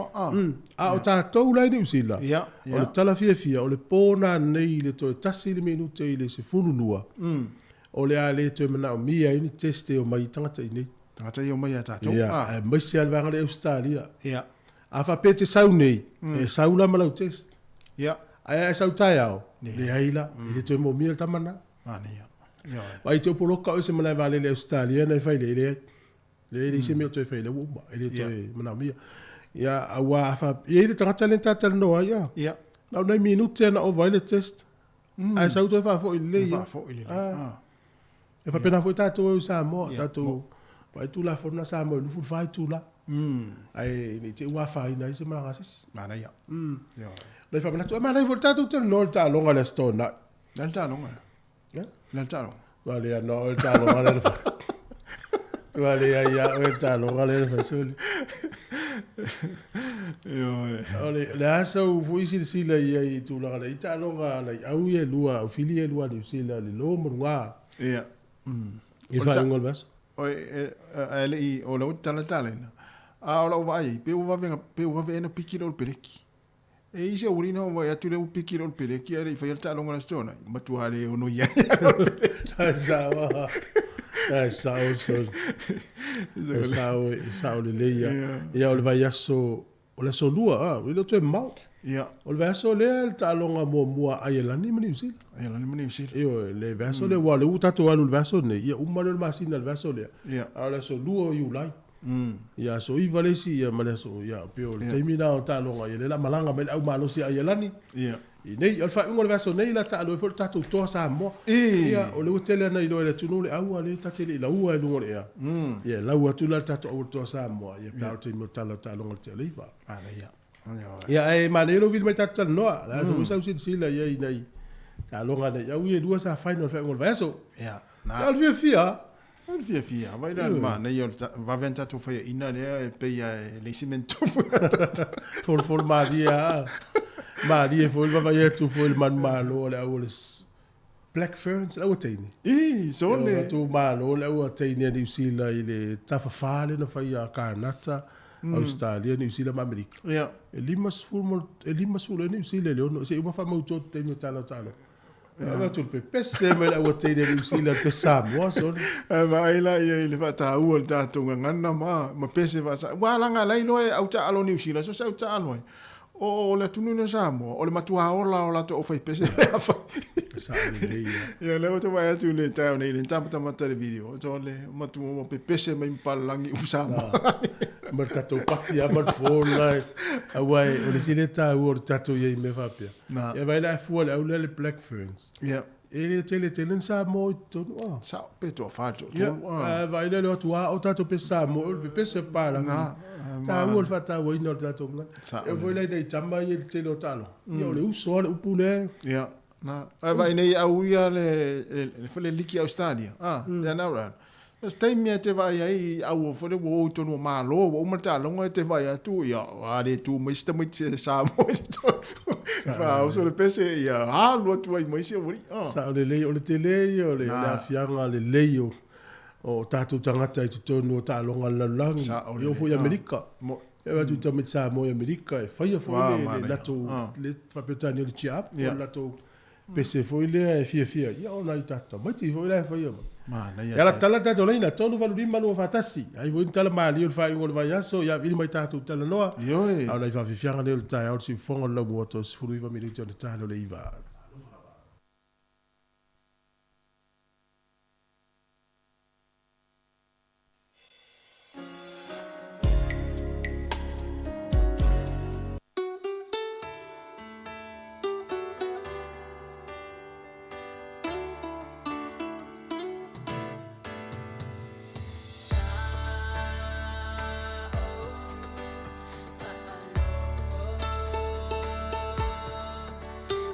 Let's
Ya, toi fa tu tatu pese na ole o tau fai mel tatu wala au. Talo fa tu wala au.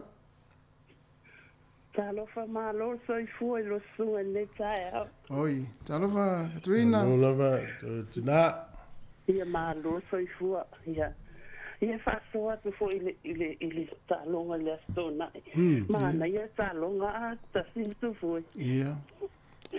Ya mai moanga to ai nga oi au ia.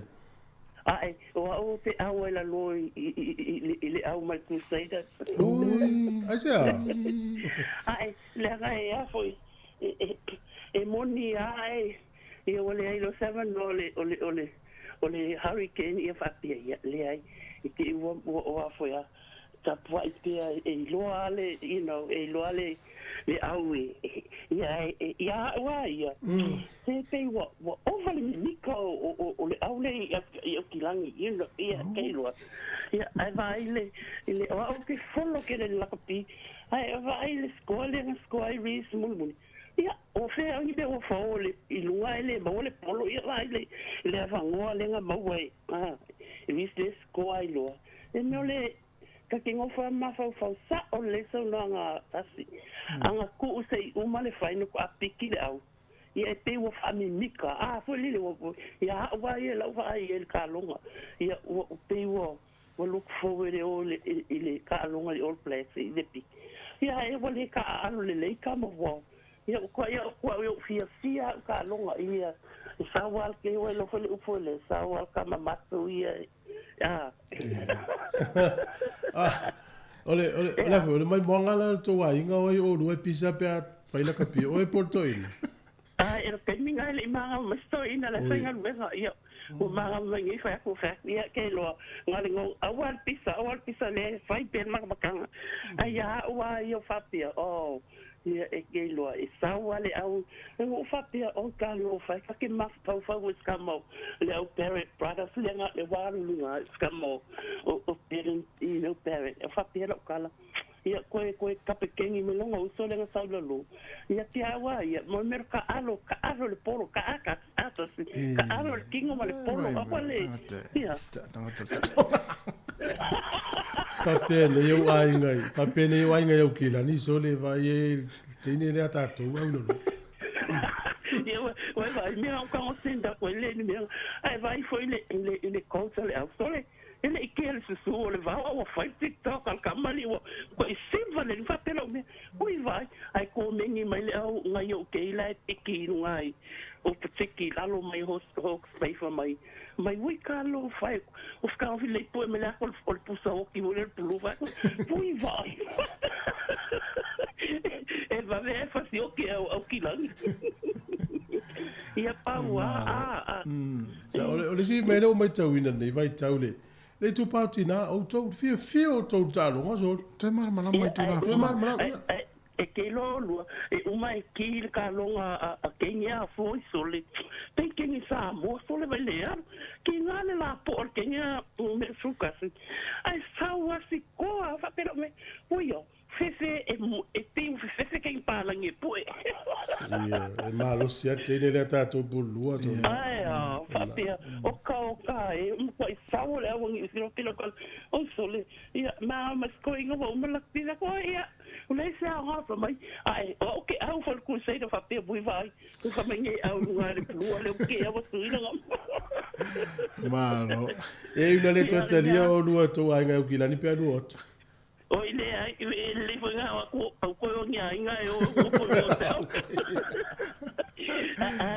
ale nga o lu a ko aku lu nga ia kilang a wangi ngi ko kala go ngi me ola ka pi fa ku vai e sa wal ko la fa me le sa wal ka ma matso ya i lo ale me ku ai se vai ia vai ya mo ngai ia drop ki kar wa ku in fa pia vui se vai e half time me le se ai fa pia ai wa kai lu ku ku la ngol ka lu ia so ia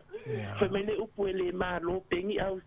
ile ma lo le si ia la longa fa ngongo ai wi takawa le lo poke e mening e le coach al all play takawa ka kia sei uma le final kwa malo ia manguia nga luengoli ma ia lu la e malua aso al ia so okay Ya lo fa. Ia fa foi fa. Lenga mala fa tu sto ina fai lon la yeti. Mo ya la tu le poi se. Kana va bakla pia lom tu. Le te lom tu so le ta tu so le. Lo mo tu la fo no. Ia wa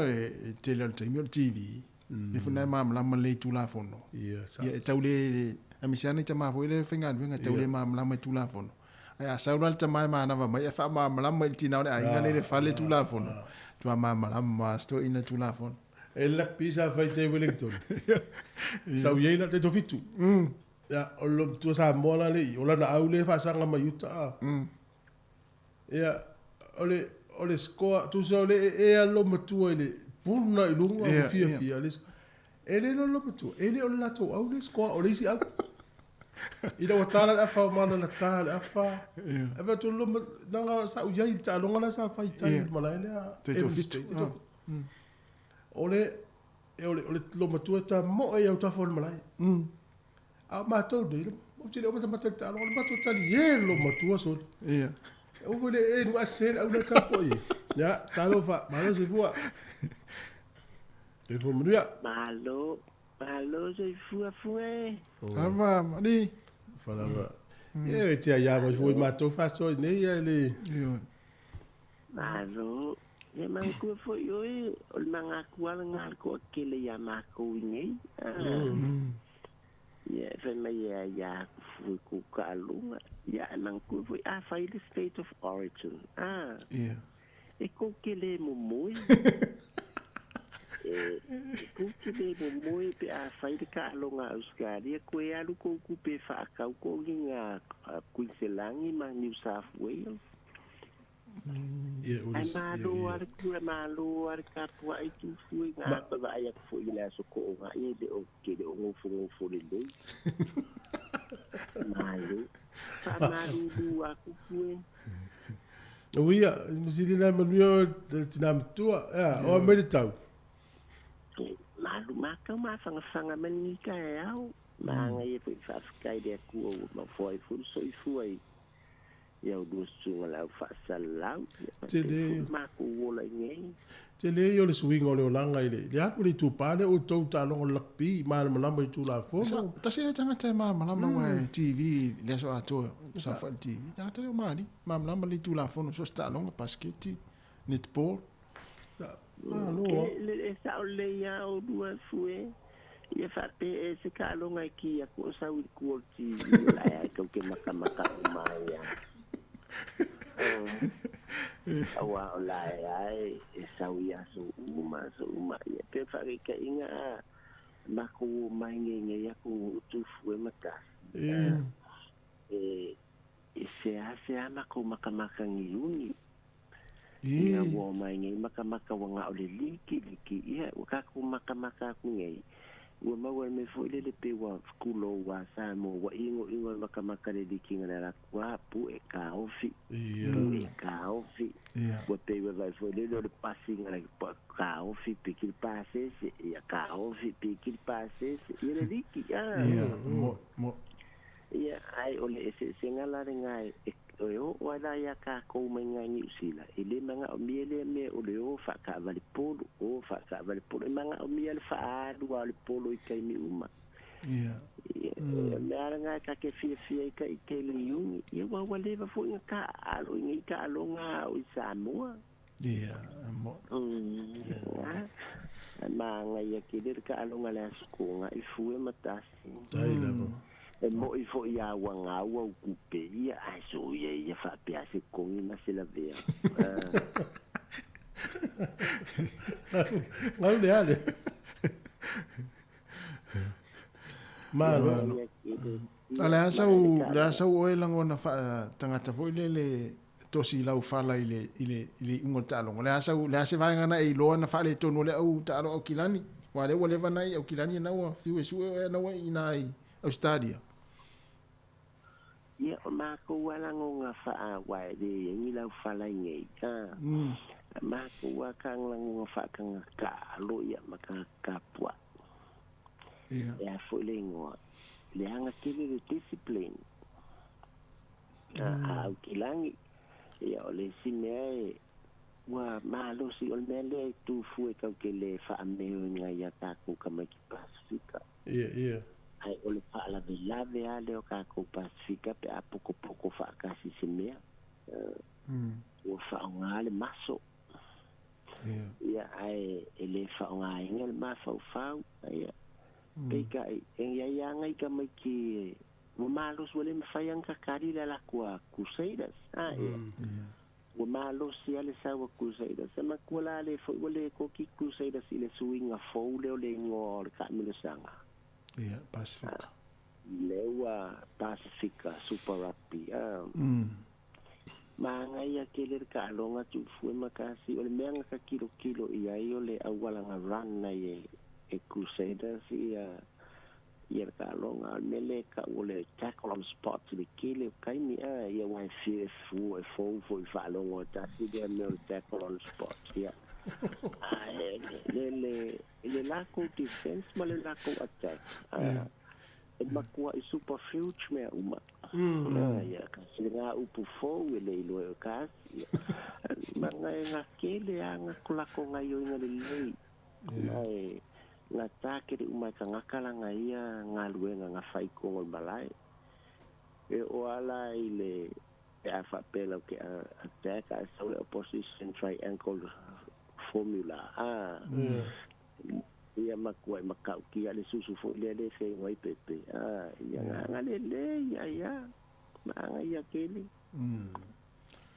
na ia tele vai mo me tanga te e so a tol TV e mal malama le tu la fono le tina ya mali malama le vai va pena after tele mo lo faso ia tu fu e ba tu fo yo le mele le nga o malo uma le plus nga fa ya ku ni euskadi ia euskadi o mi malo fa ngo fie foi le malo drop gold ia ale la wala ko folo le me fenka e ka ka fu nga fa ka le me o fa ia ai fa mai sere nga o ki a por tu fu ya o ida au ai lo fa ke ya o dua mani ne asmani ia le dua ka wenga ka se fu to yo mo mai tala fu de joli la sue o kilani no solo io stare non te ne se fu e ala vai foi stato pesse si fuoco nello muata lo fa lava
Toi whaatala whātu le pa i o le tātua tunu le nei fo i vai aso fōlu na amatanga,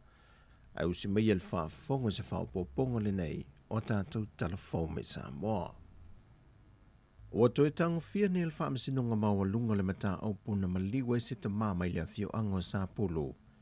E le tausanga lua afe se funma le valu, le ua sue e nai i lātou e toa whaa,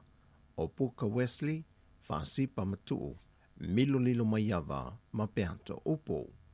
E ono toi whaase e fole mōlianga o i lātou mai le whasio tangata wha moemoina, e le whasio tangata pai valea. E ui o lea ua 5 tausanga taluai talu o na tupu mai le whaalawelave, e le maasino Februari e le lua afe se funma le valu, ai o le toi tango fia e le whaamisinonga mawalunga, ona o le masalo mio i lātou nei e toa whaa, e le maliwe o le tama i a pei au malei. Wa whaafitai el tamaitai pula le toa manga mo e popo ngantia si le New Lina Jang, le fisoaswani o fufua atua fōma e toa valu mai saina, o i lātou i o lo ngā lulu e le whale mai tele ma toa tua, e whaatino le lātou o nanga o fufua atu, mo whanau a suru whai atu ma au ma waile lo toa.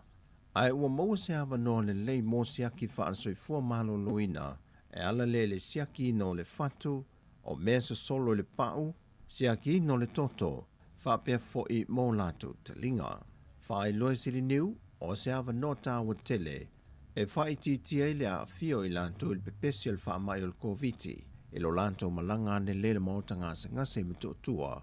mo siaki masani al whanau. O le whai unga le vaiason te nei na whaatau nuina i le polo kalame le tufa ngā whailonga, ale matanga luenga o tina matama i tai a tina o nuu manga fiso tai, mo a fionga o masa lautungia, e le tauvanga o le wha mamaino a aia fio anga, mo le tausanga lua afe lua se fulmalitasi, lua afe lua se fulmale lua. Whai loe le fionga le minista o le polo kalame le nei e le fau, le na wha vai mai le se fulu tausanga taluai, ina ia ona tu ma wha i titi ai wha mai te tonu a fio anga ma ainga te tasi, mo le ona soifua malo loina o noo. E lua vai ngana vai i ele tauvanga, o a fio anga te tele ma fio anga la iti. E le saunoanga au tua le fionga le ministal matanga luenga, le fionga leota laki la mustele. Na ia wha loe le tāua tele le polo kalame le nei na fausi ai le malo. Ina ia loa ai a fio anga i pūlea le lei, ma whainga nuu le lei. O le ai longo fie se si o manga mama, ewa ai ma fio anga te tasi. O pule nuu ma suita mai tai mai a fio anga te tasi sa vai i whapena foi upolo. Na whai masui o a fio anga te tasi tau au ina lanto siaki o selene, ma tu si pasi o whaai longa ia, o lo lanto tali le lei o le polo kalame le nei al malo. O lo so swani me ye fo ile malo Australia. O le wha moe lea na wha e loai fo ile sui o le mtanga ruenga. O lo lantou la e ino le lanu liuli. O le moli nātu leo se fe au i li o noo masui te mai tai o a fio anga te tasi. E na ia tau fia le sa wai no tina ma te mai tai. Wha pia fo i te tono ainga. E na ia wha ta wai nei pulenga li i mawhai pule. O a fio anga uma e lea te noo. O le asa wharili na te tala aloa i e naita alonga lai te le Pasifika o lo whai e Saipan. Le ua whaatasi atu iei le au ta a alo e to tau se formalitasi e Samoa. O le atau sinio ai ta alonga e 5. Ua momoli mai le whaafitai al teita i malanga ma le au malanga atoa. E le tāpua inga le atu nuu i na ua tau nuu manuia le whainga malanga lua aso na malanga atua i mai Samoa nei wha moe mo Saipan. Ua a matata a alo le au tenisia sa mona au inatu, a o le au si ua mea mamafo wha moe le aso nga fuo le vai aso fau. Ai wha talitali le au ta a alo le atunu le au a fileti, o le volipolo i lungo leone, ma le au ta polo i le aso lua. O le ato e te riu mai le au sa moe mai a i o ta a longo lo wha ngā solo, i le lua vai aso lo monai. E wile tūlanga whaalawi la veawa o ngā whanau le nei tausanga o na ole whaamai o le COVID. Ai le o malo lo waif so swani wha wawa le malo Japani mo Samoa. E tawala mai i ana polo keti po kalame o ta ua o le Grassroots Human Security Project. O se vaenga o lana polo kalame so swani lea, Ua whaamanu ai nai lea o tūlanga lua lea fio ango samalai ulu i Savai. E se whale a onga fau ua fausia lalo le neifiso swani manamalo i Apani. O se sauninga whaapito le whai unga le vai aso, na tuina alo ia tua il komisina le malo i Apani sa monei, le se sunga Senta Keusuke, e le ngata le whale a onga fau. Ai whapea fo i se holua tu inatu mo le komitia lea onga, e tawalatu i se talo sanga ia i Apani, mai le fionga le sui pa le mia ia tuala te vanga Josefo Bonifacio. Sa fatasi le sauninga le fionga le minista o a onga ta longa maanga nuu le fionga se ula yoane o nisio sui o le parlemene. O alo ma whanau a onga le fionga le li pule ma le ainga whaia onga. O le ngā luenga a tō na whaatu peina i Apani i lona tau e lua se lau ma le tolu a whe valu se lau fitu se fumaleono tala a Amerika. Tusa le ma le lima se lau lua se fumale lua a whe fa se lau iwa se fumale tasi ma le tolu se ne tala sa moa. Whaatu ato e wha a faulo le whale a onga le fionga. Talu o na urua i fausia mai le whale a onga mua le nei. I le tausanga a whiwa se lau iwa se fumaleono. Ai wa tele men sa wha le ngaina ma o wha solu ne tuai. Mai e wha watua nai. O le malo i Apani o lo malo si tele lan so swani mo sa moa. I le ati na eina ma le wha le leo le tūlanga tau ia o onga. Mo wha naula aiti a le atu nuu. O le whai unga le vai aso neu wha alawi lo ai e atu nuu e lua neu sila ma Australia e tawala mai. E la komisina i sa mo nei. La so swani whai to lua mo sa mo le ati na eina o le tūlanga le tamau ainga. Tawala mai e la Porkalame wata o le Market Development Facility. O le Porkalame le nef so swani a ia malo e lua. E una i ai pisi nesi la iti ma tau mawhinga uma le tamau ainga. E awhi ai Porkalame tau wha anga, o le vaenga wha amtalanga ma fiso ta inga wha teknolosi.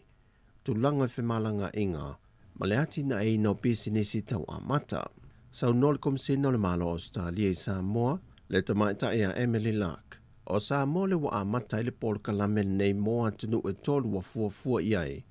E awhi ai tonga ma Vanuatu. Peitai wa au maia nisi o pisi nisi na manuia isi atunu sa fiso swani ia ia malo i lalo le Porkalame le nei. E iai Fiti, Pakistan, Papua New Guinea, Sri Lanka ma Timor. Sa ngā lulu e foi ma malo au whaatasi. E a vea ma se taula inga e manuia ai o tātou tangata i a wala sa whao ngā ina. Na ia a mata se tau mawhainga, ma ia awa nei toi foi tua. O se tasi o vaianga tā o ni fiso swani. Ina ia tau mawhai leo nāti na ina pisi nisi ala ainga lava la tau. Pei foi o nova ai maketi te itasi te whaala. I whaataunga o fua whae le leanga ia ainga. O le au whai whaiva, whapea foi i mea tau lima. Mai anga waa mato mai o lo i tangata o le atunu. O le whanau nonga e atunu e lua pe o New Zealand ma Australia e lalo le nei Porkalame. E na ianti na e sa mo le tūlanga wha le tonu o le tamau ainga le ngata sa mo nei. Ai whape na fo i lolangi. Ona o a fianga o le COVID-19 fuluiva. O tala na mai sa mo mo le nei aso. Manuel tata wa tino fasoi fuia.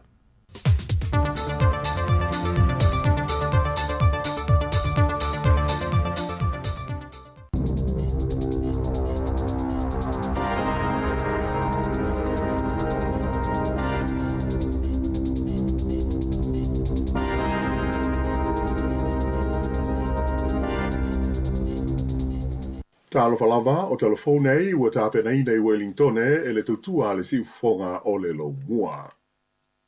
E to ofitu tangata e au fiai ma se pepe na mali liu i le whalave lave lea na feto ai ai se loli ma se van i le au o le telenu me le tasi i saute o le ai o picton i le tae ao o le aso sa. Sa whaalia mai e leo leo e whapea na tupu le nei whalave lave ma te utia i Mount Pleasant pe tusa o le afo le fitu i le tae ao. Mai na fiai se van sa malanga ai tangata e to iwa lea na whetaui ma se loli o loa tu aisa.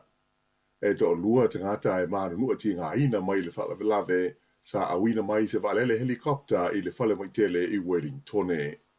O tangata uma e to fitu ua mali liu whapea ma le to lua ua maru nua sa malanga i o tonu o le veni. Ai o le aveloli e whapea na manua miti. Whaalia mai e le lita ita i leo mo le tu malo Tasman o Paul Burrell o whaia pēr ia sa i linga masu asu enga le mta ngā ruenga. Ai fo linga mai o le van sa malanga mai saute anga i atu i mātū ai whetau ia i male loli sa anga i atu i saute. Sa umi se taimi o tā punia ai le o tele na tupu ai le whaalawe lave mai ana whaalia leo o i tu ainga o whaalawe lave mātū ia whaapenei e te le lava i a sona aafianga i le mamalu lau tele o le atu noo. Ua ripotia pai le ono malanga atu o le tamaita i Palemia, Jacinda Ardern, e awai i le whonutanga tai o mā lol whalapo tonga o le NATO i le whai unga o le māsina nei. O se ripotia le wales whaasaralaua New Zealand, le Radio New Zealand, nā tā o mai ai e whapea, a whai e malanga Jacinda Ardern mō le whono le nei, o le a avea o ia maudua i Palemia o New Zealand, ua awai se whonutanga tai o mā lo, o loo i tonu o le whengainga le nei o le puipuinga o le vasa atalani mātū po o le NATO e pei o na lau sila fia ai. E le ngata i le tamaita i Palemia o New Zealand ai o loo wala awina mai foi e le whailau tusi au au le NATO o Jens Stoltenberg ina i awai le whontanga i le aso luas fulwalu e o i le aso tolu se fulu o Juni le whai i se pānia. Ia Palemia o Australia whapea i a pani ma le malo ko le saute ta ua mai la fa pe ua uma ona talia ia le nei vala au e Albanese o Australia fa pe ki shida o Japani ma Yoon Suk Yeol o ko le saute o le Palemia New Zealand o lo fa moe e awai o ye le fa talanoina i ta o mata upo a fiai ia tunu o Asia ma le Pasifika mai o le a feilo ai fo o ia mata ta o isi ba no o le whaalapo tonga le nei o le NATO. E masani o na whaatasi atu i whontanga le NATO i aso o mawae i a minsta le vai whafo le malo o New Zealand. E au fia fo le minsta lo i nei o na nei a mahuta. Ai o le teimi mo le nei ua wala wina mai ai le taitai o le malo o New Zealand i se whontanga a taitai o malo o le NATO. Whailo mai le tamaitai whilo tusi o le NATO, Jens Stoltenberg, o le nei wala au e a tangi ai le lango ina malo si le NATO o malo ma tunu e la tau te ngaru lue wawala lata i le itu langi o Asia ai moise o le Pasifika.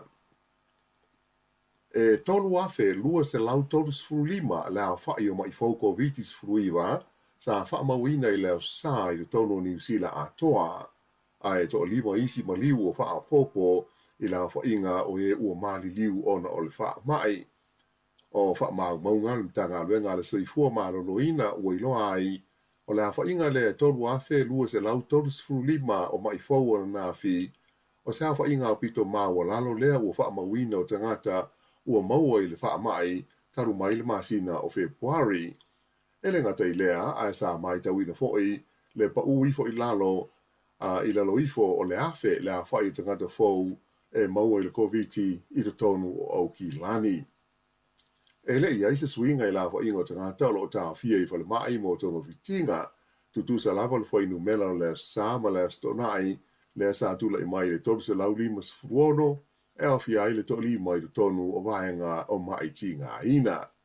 o maliu e lima sa lipo tia mai na fi o le o tua i le afe fa se lau mo le ono le fo ingo tangata o mali liwi New Zealand ona o le COVID ai o mai fo e pe o na sa lipo tia mai o lo au fia ai le iwa se lau iwa sfutasi i le tonu o Aukilani, lima se lau mo le tolu i le tumalo Canterbury, lua se lau warulua i le tumalo i Saute, ai o le tumalo o le Capital and Coast, e tolu se lau mo le lua mai fau o lo iai, Nelson mo Marlborough se lau lima sfulua, a o le Hart Valley e se lau tolu sfulua, o le aso tona a isa tu lai mai iai, i le sfultasi la fai o maliu, ai fa afe fa se lau mo le fa, la fa i mai fau sa fa mau ina ai. Na maua leo i le fia le sa, le tino maliu o se tangata i le matawhanga i ngō o Buckland Speech i Aukilani. O lo i ele tau tununga o le tangata u maliu o ia lea na leilo mai le whalavelave lea na sae ai se waa i le po o le astonai i lea vahenga o Aukilani sa sae. E to lua isi tangata sa iai le waa na mawhai o na fe ausia na iuta ai leilo ai le to tasi. E taurus fulu whātou sanga le matua o se li I o le atu la I luma o le wha amsinonga I Masterton I le so, ona o le wha manu o li ai o se pepe e nā o le tolu masina le matua. Wha ilo mai e le li leo sa tini si near Barry Bypass, o le nei wha lave na tupu le stofi mai o le pepe na awhia ai o loo iei pēi se tūlanga ti ngā ina I le whale mai I o te maiti le Starship I au ki lani. Wha alia mai fo I le li leo o manua wā whaina ai le nei au o le toto ua mai ta wina e le mafua o nau se wha le lave sa au ina atu mua o ie le whale mai I le ai o Masterton ma muli ane ai au ina atu I le Starship I au ki lani. O lofa ngā solo pēr su ngā leo I le mafua anga o le a whaina o le nei pepe ma ua whaatau se ngā ina ai leo le fiso soni atu o le au ainga o le o loo mo lia. E tele ta amale na ta fia leo I le tūmalo Hawke's Bay I le pola stonai I se vaenga o tau whainga e wha aititia le whai o tuunga ta vale I lunga o le awala I lea vaenga o le atunu. Wha ilo mai leo sa ngā ia la tau whainga I tuunga ta vale I lunga o le awala. A to ai fo I manisi o wha atu singa ma poto putonga tūpulanga talavou wha adi aini winga maniavi o ngai le tā whea ngai. E ono ia le awha inga o ta vale na tā whia I leo ai tolu te ngata na tā whia o na ua ova le awa mahanosi ia ma le tele fo I o isi ta vale ua wha sao na toe whewai o na e le pāsia ma ua le saonga le mū o na toe whewai I lunga o le ala tele. Whaalia mai le li leo sa tinisi nia o Craig Ellison e tālo sia o ia ngā yo inga leo I Hawke's Bay o le a vema lau ta inga o ngā mō la tau o lo fia whaitu ngā ta wale I lunga o le awala a to ai ma isi winga soli tu la fono e a fia ai le saonga le mū o isi tangata. O le aso mū o iulai o le a whamau ai alo ia le tau unga o le pālota le titi a le tūbalo tā ranga e pei ona whaiai le asto na ina te anei. Ai pei ona silfia o le mai ai o le whaitawina mua o pālota I le pō le asto na ai na tūlai mai ai le mamao o le maru malo o le sui whatu o le Partia le National o le liingo I a Sam Offendell. Sa tūlanga lua atu I ai le sui tau wā le Partia le Labour tau ai tai o Chan Tinetti ai tūlanga tolu I a le sui o le Partia le Act le li o Cameron Luxton.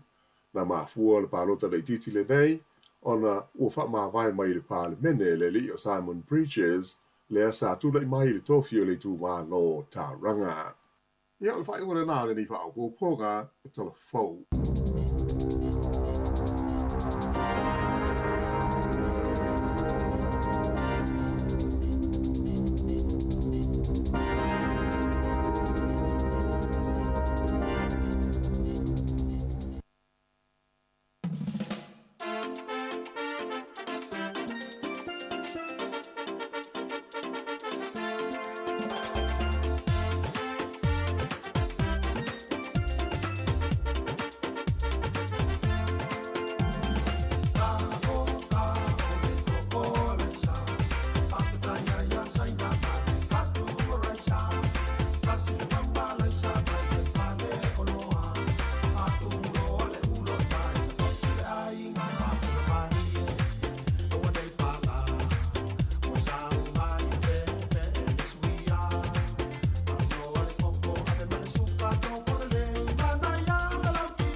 Ya, ole koko leisa mai de sunga an se ko fare mai wa fe tau I le ya ma nei tai ao. Ole tai ao koko leisa ma dudu. Ole si tu langa vole le mo la to ye fia ngai ma tau singo le ma tu la to no le fa tu la. Ya. Ma fa na fi fa ma mane. Yo ya wa ma fa na fi ma fa na fi ma fa nei ma fa tai yo. Ya. Ya pe ole tu langa fa ngata le le langa le tau te. Wala titi te mi tau te o e Saval Valley mai fa malastino. Yo no malu nu tau. Mo. Ya tato fu le olanga tato bola e sa. Ya. E o alu savali atu e te afu e te u mala so la te afu. Sa ole le. Ai la te fu la fu tu anga vole le male o le me fu sata mau e fu te te. Afa pe o le malu nu tau ya tato. Ya. E tele la na fa tato o fu tele mi ti afu ma fa na o jacket. Mo e te fa longo tu la tu ave bella luti no pe ngai yo. Ya. O le la o e afu su lo mi ti afu. Ai o fu e mi ti afu le. O fu tu anga la sui lo mi ti afu. O nana le ma fu lo fulu tata. Na. Ya ma ya le winga fa pe o le ma lu tau e te ngai yo. Fa pe o la ngal ngai yo. O tala le se yo ye alu ma le mi ti afu le o. Ya. Na afu a sui lo mi ti afu. Awa e istanga fu uma nei wa ta wona e istanga ta wota wa ye e afulo tala uma e sa ia e tu na miti afu le ton fa sa vili fo lele mai mana e sa vili fa sa e to ala le afu se tu lo ma ye lo ina so ile miti afu solo le na na tu na le malu lu ta ya fa ina ise si o ta to fulu mo o le matala le no mo ni si ya ga va ale tu yo fulu o ta to ni usila e ye le va ngai lima sfuta usanga ilunga ya le vel fo ma ye fa ye o le fi fa lo tu yo fulu ya va le pola ta la fo ma ye fa yande mo o le isi o le va ngale ya ila va ya la to ya ga va po le ale mo tu o ta usanga ya fe sili pe fo ma pe ya ga va o le tu yo fulu pe mo fu o le tu le lu fu lima ta la ya lu fu lima ta la ya e to tongi oi ai talua yo no le anga le mer malo ya le mo fu ai to tele ai la to we le anga va ya maria le to tu ya sa ole le le tulanga le so le tulanga le wil fa mai se pe ya uta to le ano fa mai il mele wo ye il temi ne ya te o pe special fa mai ma mo tanga te fa mai ya pe wo foi le wo fu o le fu tulanga pe ona e ale tu lau fa to al pepa Wellington e fa ma fa ma o le temi nei talu na amata mal fa ma wa fe fa se la mo le ono ta ta si la wa fi so i fu a fe fa se la mo le ono ko tele fe no le fa yo ta ta si la fa ma wino mo fa ma ta se le miliona lua se la fitus fruto wa fe ma le to se la va viva le vai la tele o le e a fia so i fu asfulu duas fulu le aso ya fa pela i se ma i vole le o ma wa se si o tato ya na to te si le fia o manga se ngasi e te le mo tanga Pacific ya fa te ya fa pela u fi fonga a le metum tumu ya awala vai te so ona a me se pe a mai ni si mai si tu o le tu ya fa pela u fi fonga pui ai pe ona i fa mana tu ta u na le teni ya vai lai fa mo monga ia tas o le tausanga e lua afi po te mile leo i nei lua afi o nei o le fai o tangata na afia i se whai o lawe lunga o le State Highway 1 na New Zealand nai Wairuna i South Otako tu i South Otako e ono so i fua se ainga na maari liwa i se van feto ai ma se loli o ano man fasi feto ai le loli man van ale ainga lea tausanga e lua afi ono so i fua le ainga na afia ai au kusol tausanga tēnei e lima ni tamata la vau na maari liwa i se awala awala na ia ila lo ia o tamata le vau ia sifulima tausanga sifuluono tausanga o la wari mai mau ia o le isi whai lawe na tupu i luafe sifuluiva i taupo ia valu so i fua na fiai ia o pio whai lawe tele ia ni usila le wha mawina a le whai lawe mawa ea na tupu i ni usila i wha maunga la wara na wha mawina i Northland tausanga i tasi iwa ono tolu e tolu sifulima so i fua na fia i se pasi na alu i lalo le tofe ia maali wa nei tangata na e tolu se fulu ma le lima ia tolu ia to su lima le pase se ia as fu lima na fie so fu na mal li tu so fa la ve mua na ni sila o ia ya mo la to la malanga fo ne ya so mo fa ngol va ya so ta fa ngol matariki fu e ele me tau le sa uliuli ia o le sa uliuli le fa le lo fo le tamana la tama ya tu na le wala ta la te vai ele lo le sa na tu se pesiti wata o le mas se me na ta fa ta fo nga lu nga la to we fe wa i lu wala wala si wala e lo ya na lo ta mana por kala wala ya fa si no mai de me tau te u ia fa ngol va so nei ya fa itete o to wala malanga fa ta yo le sulu man mata la le wa mata tau ia le mata la ya ta tau fa solo tu ai lo nga tonu mo wa tu ele smalo no na ana ia fa mana tu nei fo ita ya wa nga fo ta tu le ma so mano lo ia pu fo le va yaso wa te ro isi ainga fa pe fio ta fa yo le so tofi ya stofi e ya ila to mo fa tu langa le yesu malo lo as malo lo le sfrei a mata le stofi ta fa na a tu no ta fa le ya wa va pe ti lo tu ta fa tu le so lulu o ia wa ma te o le sulu saban ba dia toi ni eu que le o le so alo ya dai va vi fianga ta ya mo le fa na tu ma tu fo ne ya so ya le vo le ele so no wa lu fa le fa tala vai tala mai vai ala la te tu luma ala tala vai fe fa tu mo to fatta o tala vai o meu tala vai ya no fsili ala ye le tata fa tu o ya na la mo tala vai ya fa mai tala la va ngale mo e fa mai fa le ano mai ala so right e ta tfi lo vo ita ya lo poi sa tala vai o mai a te fa mai o tala vai na o tangata na mai ma pepa mai foma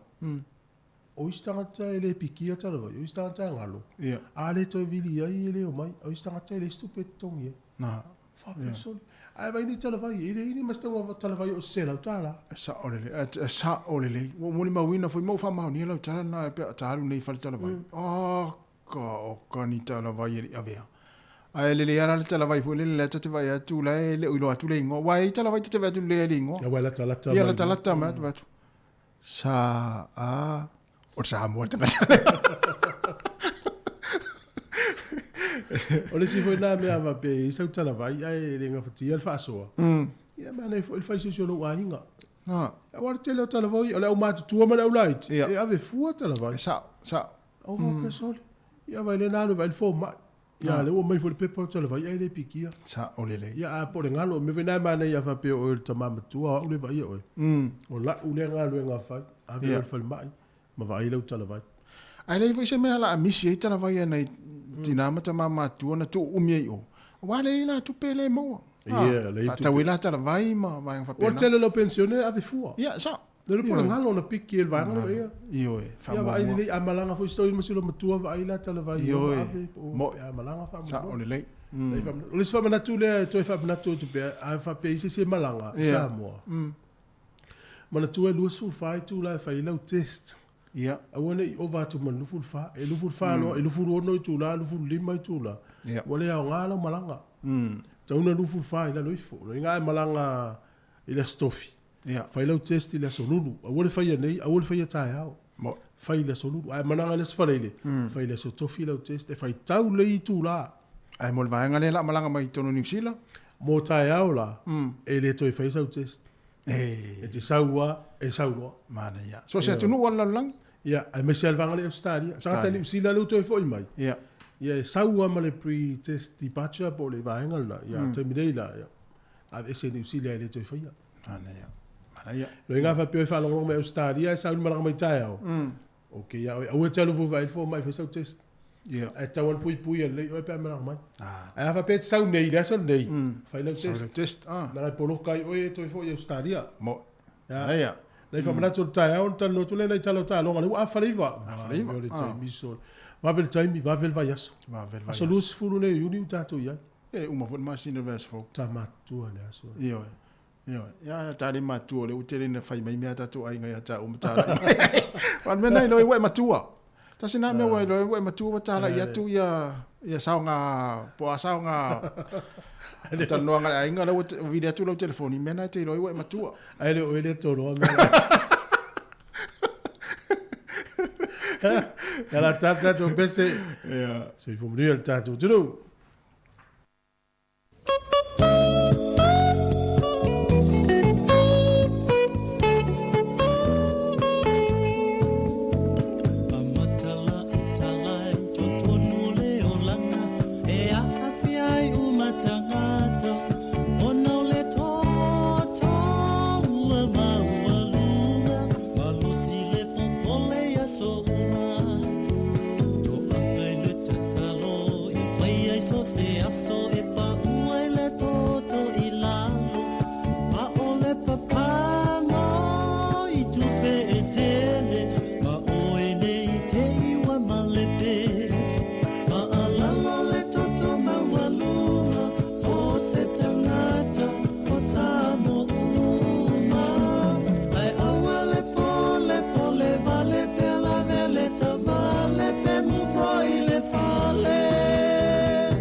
Whawhiawhianga wa pesa ni taimi o le tae au, ia i na ua toe se fulu fitu minuti o na tale au le tu la se fulu, ia whaatatiang fo poklame i tu la se fulu, on toi na tu leo poklame ia o tara la ulunga le vai aso e peo na whaafonga le sfraile, tale se fulu ma le tasi, o le poklame o le lano langi o aso nei, tale se fulu lua, tala fau matala mai sa mua musika o le auri si pa ia le tasi, ia ona mai a foi leo le tautua i dunga le tātou, frequency le tasi o ono tesi ma le tasi wha mo. Ia lela watu nei whawhiawhianga ia ona sole ma nei talo talonga ia e tala talonga tu nei taimi ia e whai marie le nei tai ao i tono ngā luenga ia misi foi lungo le awala na ona wha manatu atu pēr le saonga le mu ia i lungo le awala i le nei foi taimi o whiawa ia i foi ia i fuafuanga a whale a inga. Teine o Corina mai le matangi mai sae.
O nei tala talonga le taimi wa fo fa mai le tino ia na ua sile fia uma le tino tulanga sa iai ia le final o Super Cup Pacifica ia e pe ona fatanu nei au kilani la sto nai ia lente nei ia nana malu maloi le au le Crusaders mai Canterbury ia po Claystete ia i lua se full maltasi ia i le fitu o le Blues ia ua mai ai fo ila ma le Super Cup o le nei tausanga ia alea la ua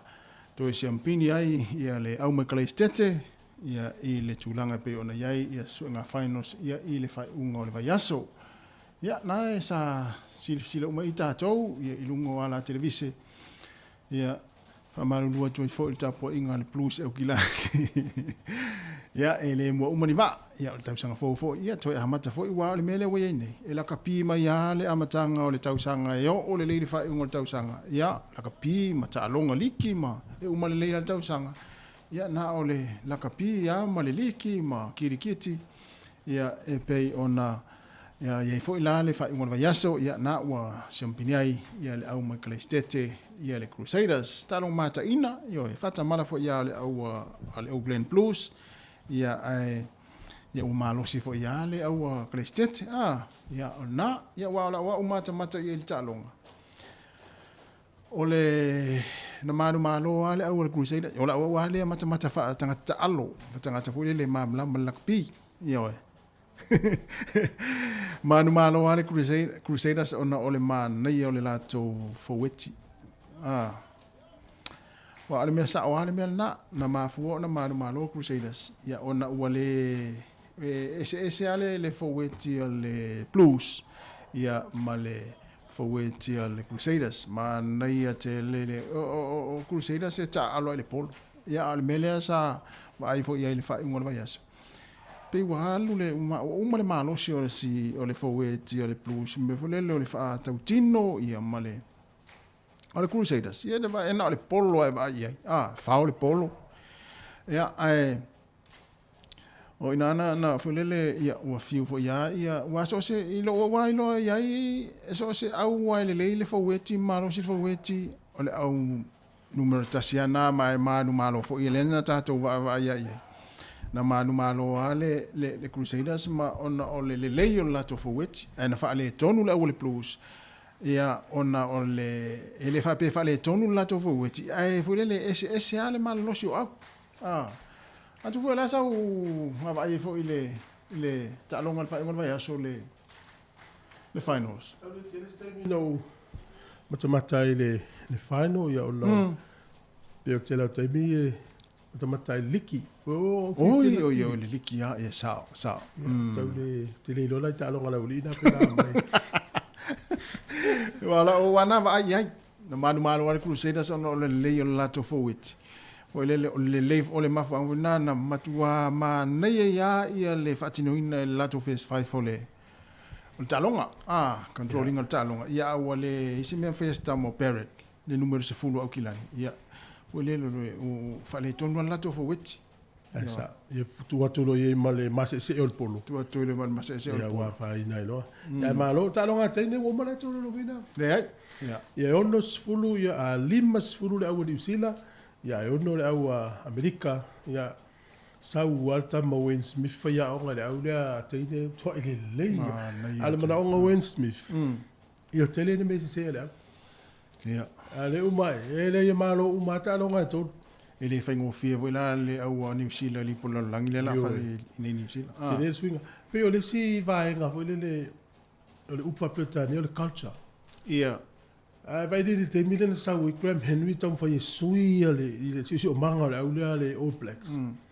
awa le tala le Graham Henry na o matamata sa tono All Blacks e fai party le au me o male o langa le ma party sa u lo ma Graham Henry amata lo na sui ave ese a malo si mai le au ave ese le tapa ia o la si o langa sui fu malo lo ina e vai la le te milen pale me Graham sa uela vale o maltem ne a wo solo All Blacks vai nei foi la swing la o teine le we nei la Wayne Smith ele o tato vai fai men la to pesamo sa ole so le culture o mata foi na sui le fainga si o manga le au fata ua o manga no fata ua ia to inga tangata ese le ton ia fa pena foi fainga la tom fai sta male o Dave Rennie o Australia sa ia va tu ila tele le pese male au pesamo fata ua o mai to inga tangata para to ngalo uto e da ia la ngona tangata pe ia lo na inga la ia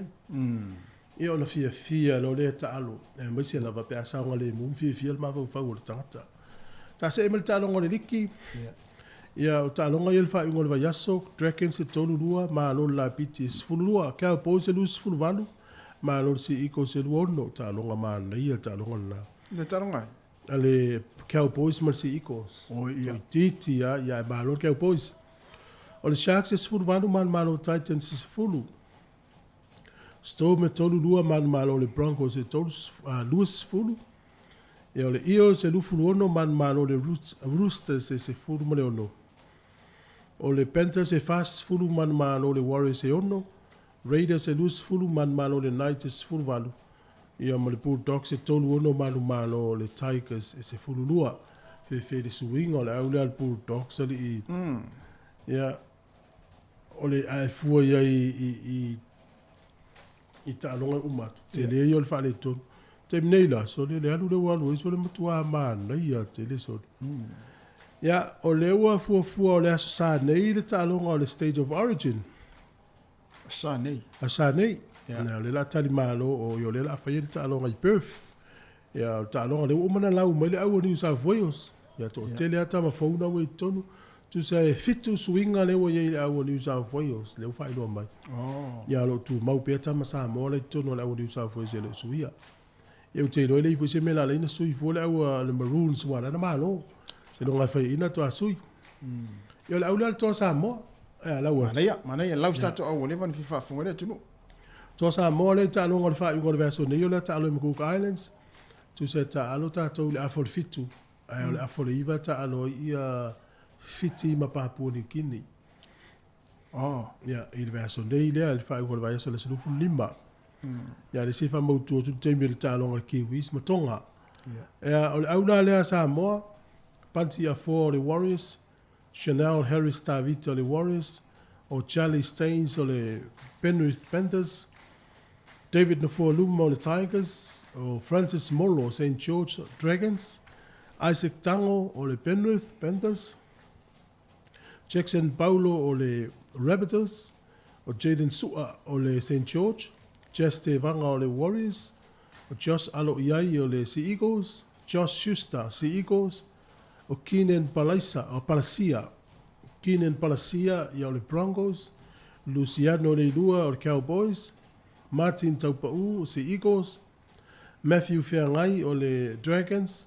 o Ronald Volkman o le Warriors. Tamale lenta alo le whai o le vaiaso. Ranta alo mua fo ile le NRL. E sau mai o le Roosters ia le o sau i le Warriors. Spencer Leniu ia o le Panthers, Tylen May o le Panthers ia ma toa Fofoa Sipley o Sea Eagles. Ai vai le au le, ele o iei tama uma sfuru mana tupu sa moa le State of Origin. A toi piki ni si au sa moa i tama le NRL, e mau isi au lima le uno. O le pe lua au le NRL le maua ia le au tasi le si. Wa tele tama i sa moa. A le mana nai o tama i tisa. E vai le o le State of Origin, ele ma se o le au le. A o tama i le piki le au le, matua le ia o tama i. Le ia. E se foi tai nei tama i sa moa fi ta almo statu tunu. Sta male o Josh Alo Iai. Pe a wele sa, mo le tama nao, le molo, le fai molo. O le sa wena fa mo ngol Cook Islands. No winga ilo na pizza mo. Le pe a fa sa mo. Ia na. Ia, o foi le o Charlie Staines. E talo le la o Panthers. O le matua le o talo, fa pe telo sa mo tata so. Ia. O le la vai tu le au o le o tamiti so. Ia, ma le ia ta si malo. Ia Pero nisi nao ta aloha. Ia tu le sunga ia tole tai te vitua lea ua i vaenga fo le i Amerika o le Hall of Fame. Ia, tangata tau ta aloha le fusu. Ia. Ia o te tau, vavea. Ia o te tau wai. Ia vavea tele o tangata Amerika na.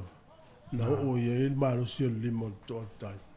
Ne ko tam foi ne ia lo ta lo tu. Ia vai la sa uri sa mo ia Australia. Ia. O peta ia le fai ulis. Huni le fai ulis. Ia. Ele o mai tamana le o mai yoko. Ia ma uri le panga lai ti foi la. Ia. Ia o vai to uri nga ele ia se le ula fa la so. Ia ta mai il fa ta wi na uri o ta to foi. Tu ma. Ia o ta ulunga tu na ta talo. Ia. E a mola tau foi le ta to tu no mo le tu alfa afta te le la vai to wa fi o masu mai. Le fo tau le mai nei si me alo for tato fa moi o tato le tio fon o le lava fio mai na tu ia le sunga fa to ia le manu sai pani ia fo ai mali se lauta la le sfroide na su mai sunga fa to ile manu fa te le lava fa to ile manu ia nga lo fe mai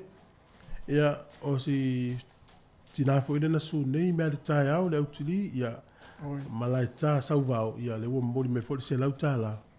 fa pele ia te minen fa tat fa mo ia le foto a o me le moli me lan me alofa ma alofa tai la le o le to tele yo tato o fa longo le ia lo fa ma tato le tio ta wa tia ia after tele alo to wa le e uia na umal fa mo ia le to ia le fi so ani mai sa tai lava mo lo to mala mo la o to so ani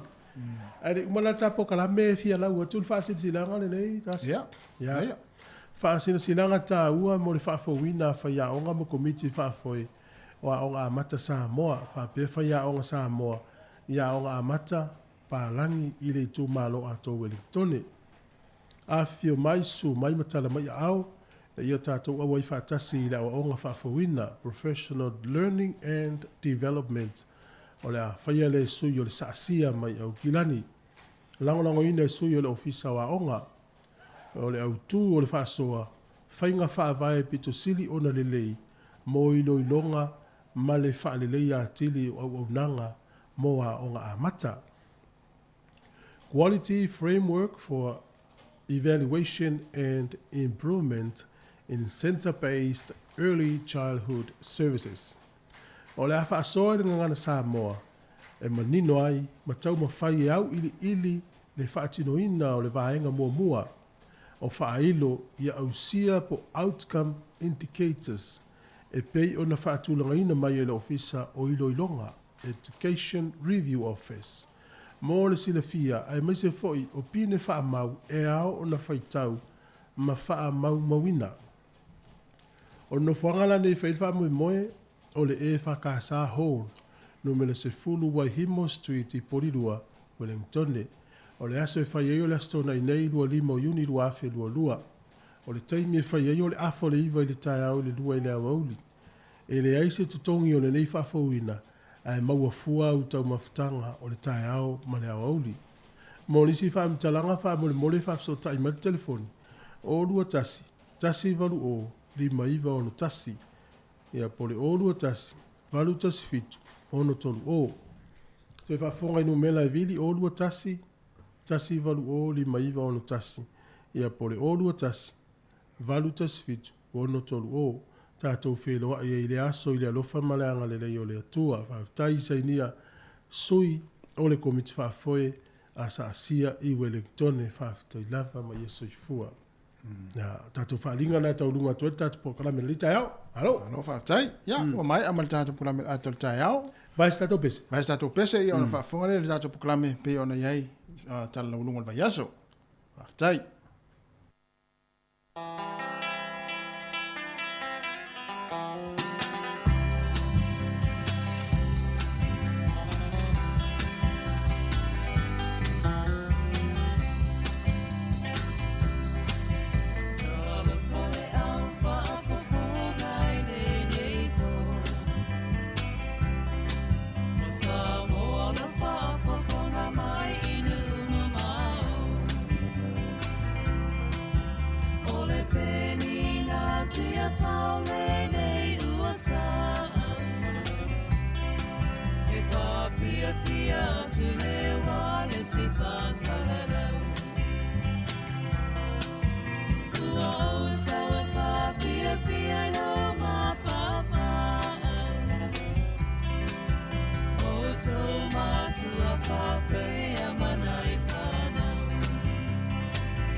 Mama pe a fa io la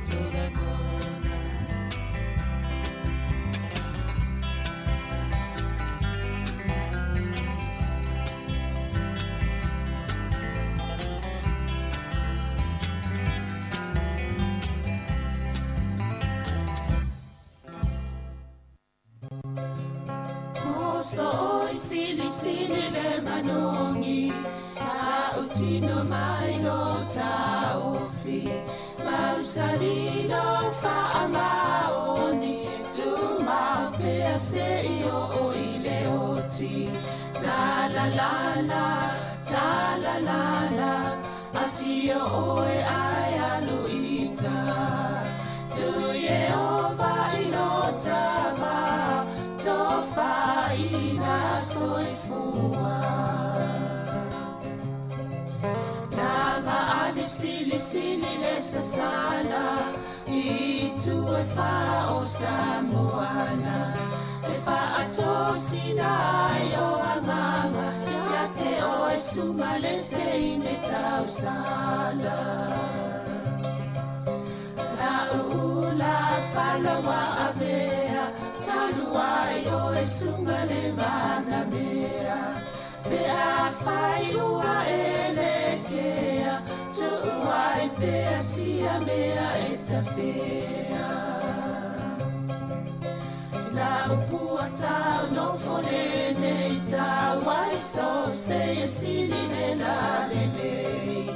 male fuaro sa mumu e te faata patima e tuli ususu ta la la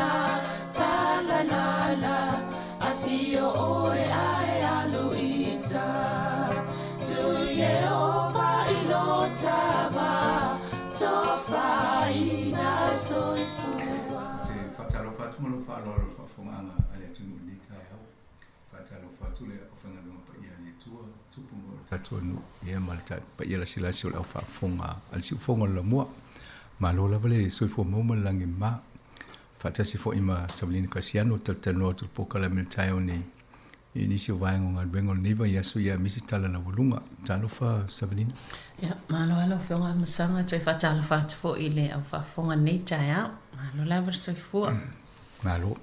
ya atonwe mumuatu ile interview le no fa ima le fatano ngal palmia New Zealand o ya Samoa fionga safa pito fiemi na mi mtaafa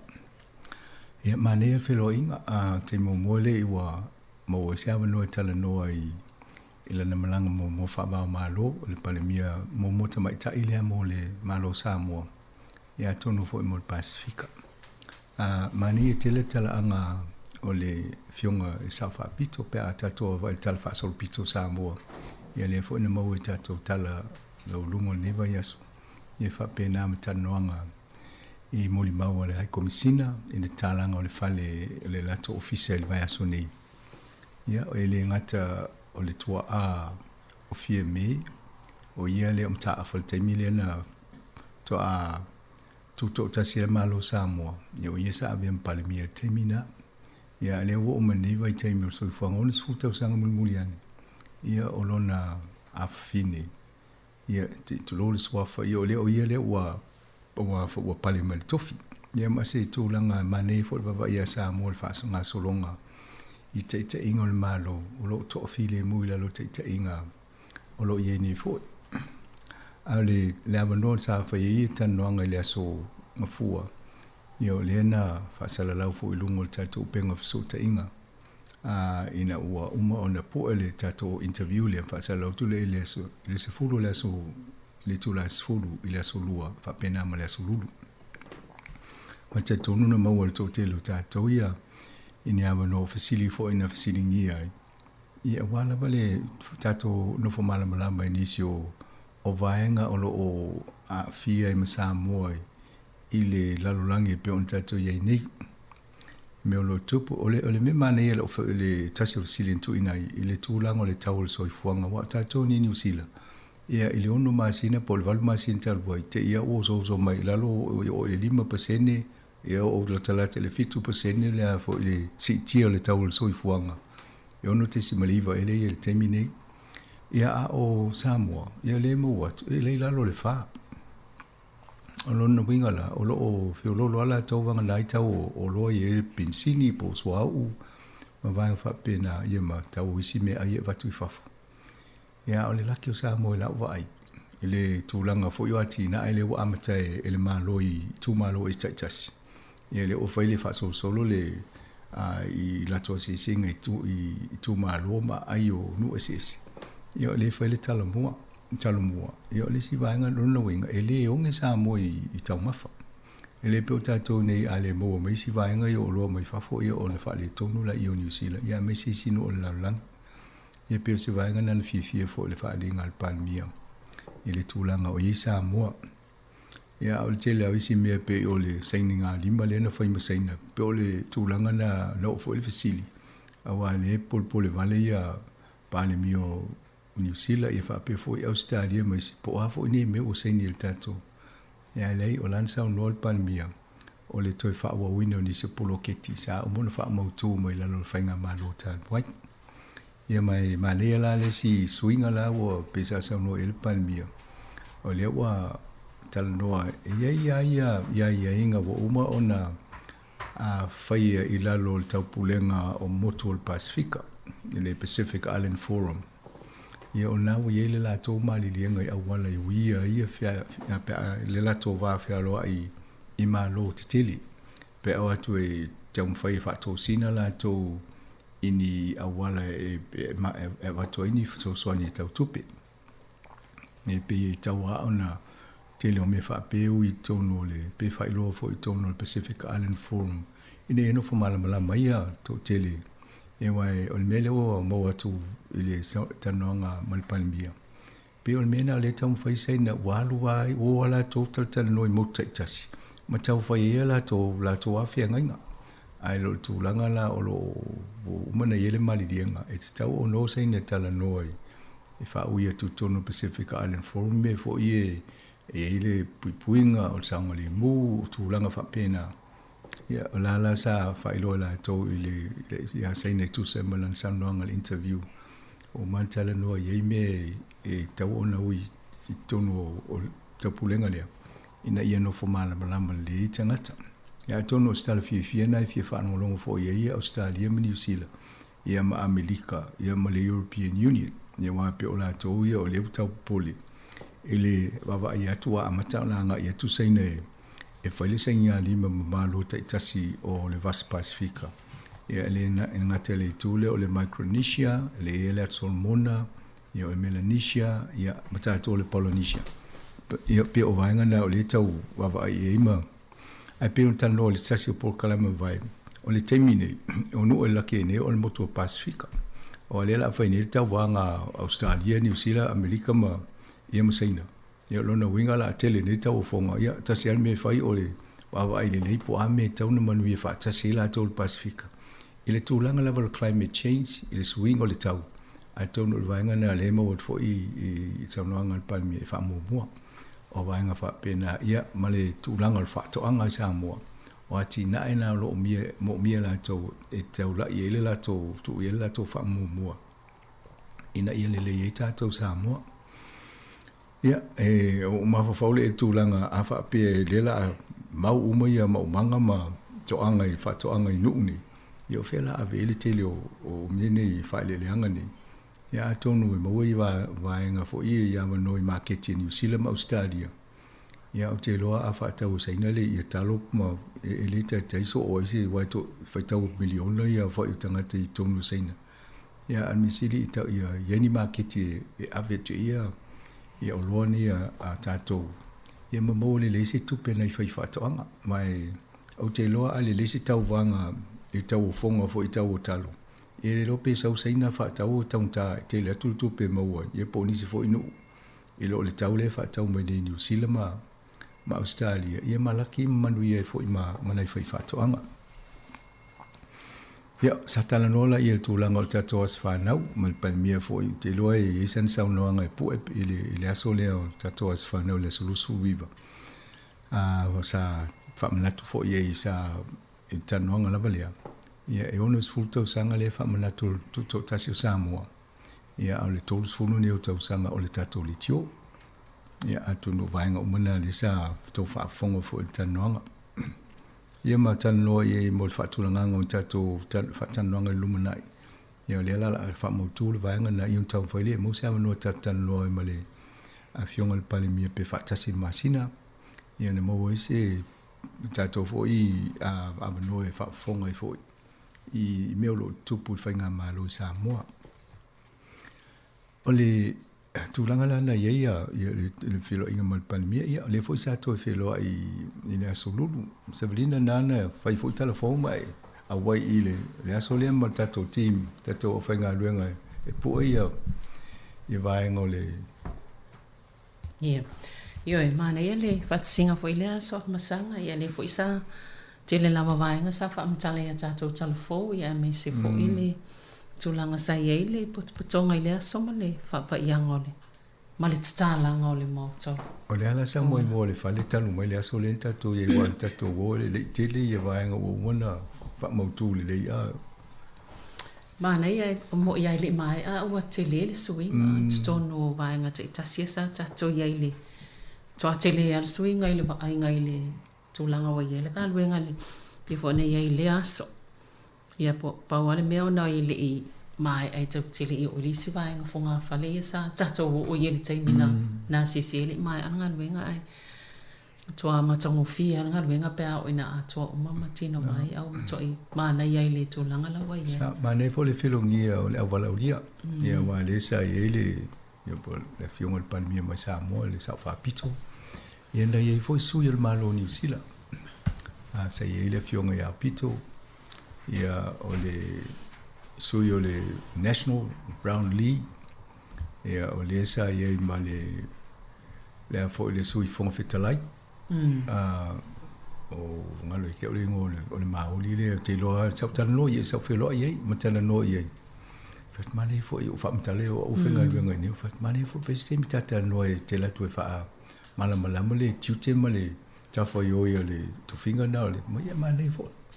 en tangole la se e mai le twinga o ye la su ya Trevor Mallard ya fo le mai na card yo le card si te mi on se ya so fa maoli wa sa to no fa maoli ye ai mane o tanga te whapene e le fo ia leo mai o mo le tatou li tiu ma tala whatala no mala mai le tatou tiu te whai e lato ia wai ese alfa a tulanganga ia ma le whatinonga ngā luenga ai lato ia o isi e paleni lele ili ia wanoe ave tu e lua ia o sipi tau whaitu au o isi taimi a ia o tel tonu e sau nei a mai le apala i elfa maori e whai ia e leila si wala nga tele ia e mane ai la le mele o lela tula i mai tonu New Zealand e fo e minister o le vai fafo le maut o mane tele tula nga na o fitau ia ia tanga te fonua fo le vai ia lela speak of the house le maut e mane ia fo o le nu le o ia tau na lu fa so mai po ai tau na tala no le taimi mo le taimi ai pe ia la vai le solea ma nei tapena ngale official le le fimu ia le asima ia mesi choice wa ole ile ate ta u fo ye ele asi tanu tanwai ia o choice ole personale o la to a inga fa diplomat io te to lupo falto o passa ma ai komisina ia tu so pulena le ia fa so ama fa ia tonu nga renga fa ia tangia fo ile aso le o te tonu ia sanga due fa tasil falto ia mesel a fa nga renga ane ile ai komisina ia le fa tu nga ngo le aso ma ai la wa mai tau wo over tangata na ia te tonu nei fo tangata no so ele ni bala audia ia o mea ia tupu i me whapene e whaintate le fo ia la tōna na te ena nisi pe au atu ia al mele mo tatou wā au whaafonga tau an tatou ai tūlanga whapene a whape o by invitation only lona winga a le sau tu se wala udia e le te tauna ia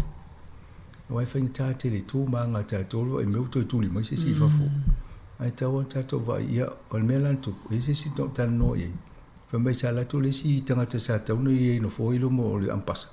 e o le si no fo na la to le no fo tano ia no fo le na le window le ia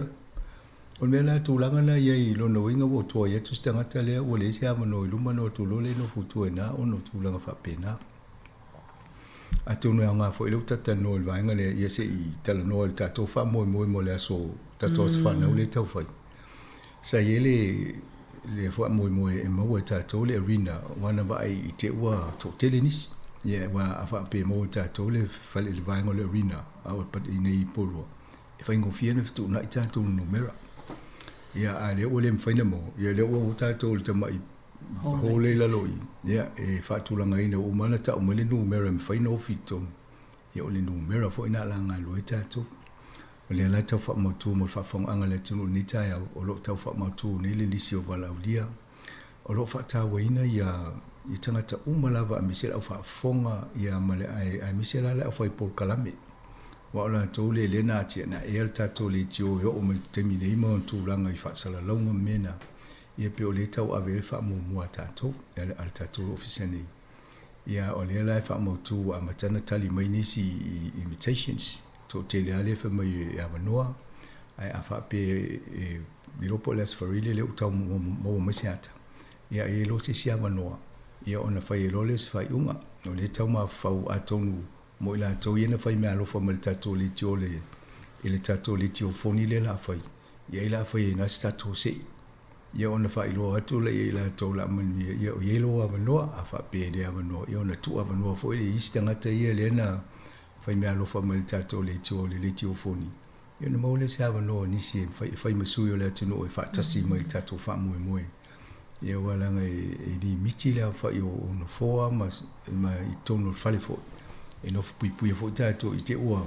sau se asi singa fa pe o over tanga te ye lo le tulanga ia mai fo le catering le sia mena fa tawe mene e me fo na mo mi lo fa lo pete a wai ina ia fo le ia I tapenanga ia mo le aso tato fa mo malo ia pisi tele le nei vai aso msanga tele tanga malo ia me so palmi o samo pe volena ta o le aso le talanga ia fa malo ai fo ile ile ofisa lai kom sina man la tonga venga tele ngal venga e me se vole mo le mau se alu le o samo le alu le ia eskia fa inga ile mana ia le ni le fatu la ile time na fa ile le fiong vai ale asima mana ia sa tata noi na uma tato si le sistema mo a fa ile ngal venga Enta mai le wa sa to felo I la sonam eskia. Ia le vota ta felo I o eskia o le alo o mata o tia Filipo Fainga ia maruta. Filipo e fo I le mata o tia Filipo Fainga. E te misa tala no fo I lunga tato Paul Kalame o so I fo maluluina. Wa ia sa pule le vaenga le lepal fal mai o Wellington. E o te mine, o lo whaila na ngā ruenga so ni I lab technicians inisio moto o le Pasifika. I eli te mita luai pe wha ewa ia so talua sa o vidia I le astona. Ai tali mai sa vai, o me vai sa vai.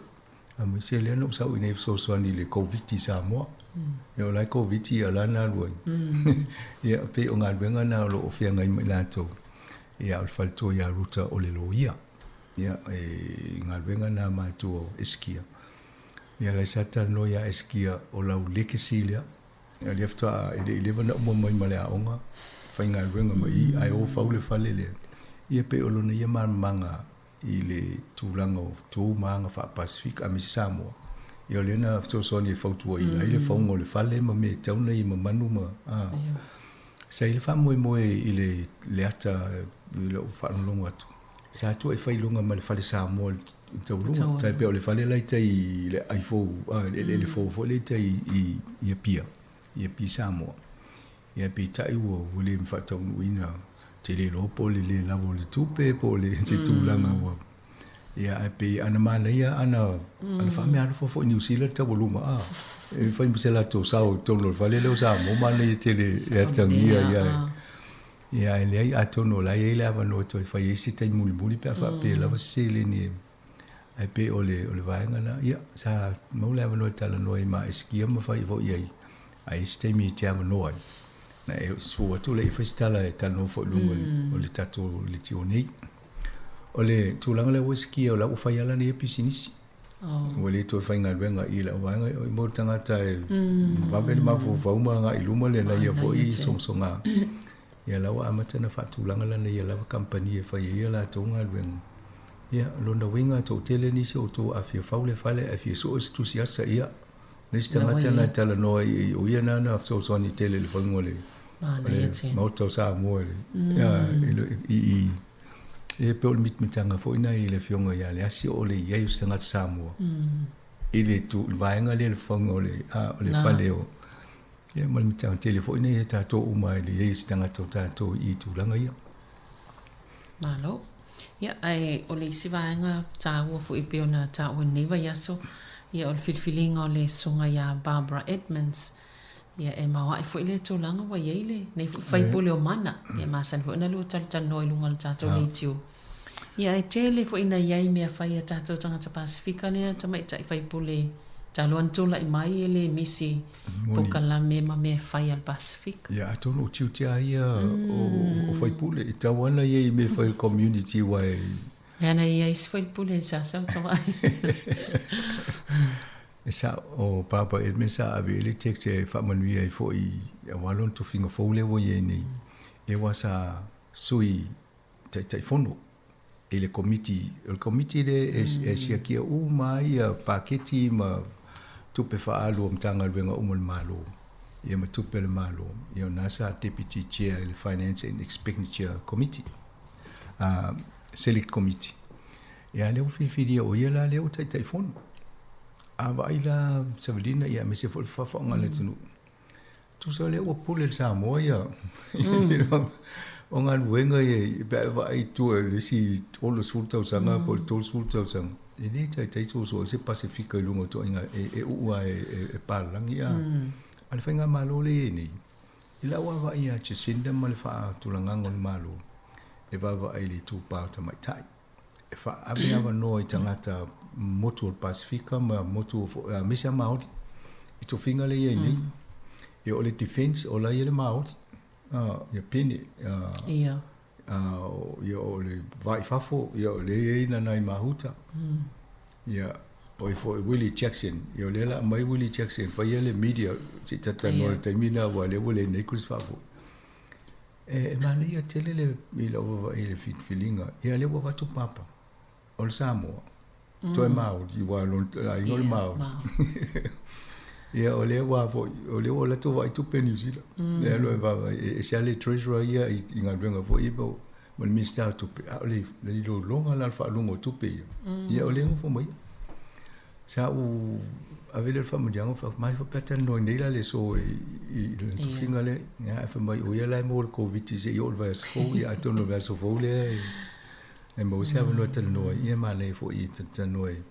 nga tele ia lona winga e mo o mai ele mo o vaenga ese paketi pe ona pasi ele ila fo ele paketi ele administrar tu ia ma mul ta ia lo ia va ile fa nga yo ngo tu pe mal fa lo tu pe lona winga la e se time mo o te lo e o le si swing o le fo o kapin o minister le fenga malolia le lo pe fi to lo ne ia pa se to finga e tala fia ngai tonu a le o tula tupe o le vaenga le in the revenue wa o le fo o le tax lawyer ia e mo fo ele ava no sa o failinga renga na e po se nga renga fo lili manatu ye lo tu e fa e lu tau muia ia ale fo yo va so ne pe ona ye le ye tala fo ia su ye ingo o to finga kapenita ona ole fa ma vai ai o Chris fa foi ia fa ta se ma le fonfta lai le malanga fa o le vana u tiele ma lo ya Trevor Mellat mana me ana mi onga ye na fa I le taimi o le solo te e foi le na fa ia nei na amata na I tangia mai ai na ono o ia ma le toi no fo fa sa ia e fai puli e ma Winston Peter sile na wa e fo itala no tangata ia tau fa sala e mela te o sane to o tu tono fo no le ia ai to tala no ele pale mia pe ia na le o sa o fai unga ia na te o to su ia o le fia ia la ia te tu ngai manisio I ton ia le o fa ma vai ai fa ma vai o te fa pe ata I te na Trevor Mellat te mi tangata tau na lata mai te mi fa ma vai ia fa ma vai ma Chris fa foi o fa te ia foi ia le mo wat ai asa tau tanga ia Chris fa foi a pe a malolo ia o lava foi lo ia Il whinga mpalo tane. Yo, le o matu ia le pe o maua te fo i le saunoanga al palmia. Ia te sinda. Le aisa fa i to sa we. Mai sista usanga i tau tua o lai level so le malama la ia to mai ma le silofia. I ngā ruenga ia sa i fo i mo mo fa wa. Wa il te mi tata no sa fa i la tala. O fa ia sina o lo fa ia kus fa fo. O le ma fo ngā ruenga le tele o isi a tau le immigration le tele o le ngā sala na ia. Ya o yele fa i tonu mu. Ya ma tu o ma le broadcasting ia o le vesi nei vo le tu no fa tu langa o le Strong Pacific Media o le public media. Ia ele le TV and set ma le Radio New Zealand. Ia o te lo le vea tu i mta tu lana ia le fono mo mole no ia. Ia sa fa tala no ai ma le tu langa o le media Maori o le broadcasting Maori ia mta tu Pacifica. Ia o la tau fa tu langa po fe to no ta ti tu. Ia o me o mana le sa tau fo mo ia. Ia la wo mo ia Willie Jackson o te atala wa o Willie Jackson le stanga ta alu nei lungo le TV and set up ia lu ia lo ia foi interview a. Ai mane ia o Willie Jackson wa o Maori de ki te wo mea. E lu ia tu ala foi fa sanga mai. Ai fa pe nei Willie Jackson fa tali ala u ia. Na sa olele. Ia mane le la e tau na mai Willie Jackson fa tal noi nei. I langa le ve vo matato i siria le mai no ele i si temi la tamai. Fa tal noi fo. Ia wai o to finga le ni a fie mo nga luenga le foi tato fa sala. Ia pe mane ia foi su inga le. Chris Hipkins na wa. Pe yo salato min stavo ele fo mo fa fita le tele. Me te tele ala wana tau aveina. Pe o le koutu person na pe o Stephen Joyce le pe o vai le National Party. Pe o Stephen Joyce na o le visual me tu ya Stephen Joyce tu ya fa pena la Chris Hipkins le a ya le la wa mai na i na ya Chris Hipkins ya la o tu ya ile i singa le leo ya wa pe o leo ya ada fa longo e la na degrees criminology. Ya lo no ia na fo ia le non si la fia ia wala fa ia o di ia ula vale solo fa presi vole tonu e nga fo ia mai o Christo keping se wo lava fo ile to mai sa ta ile vainga le i tonu al palmeni me fa tonu al palmeni ia le la tu ia ala pe o vai luala na portfolio la na ngalwenga education e lista ngata na wa fa ile si vainga i se tau tu mama to e SMA mo le covid materia fo le o le ministerial respond ile covid le ngafa mo le covid ia la tu ia vero ile de sai ia mane o to vai fa penanga luenga se tau fa pa le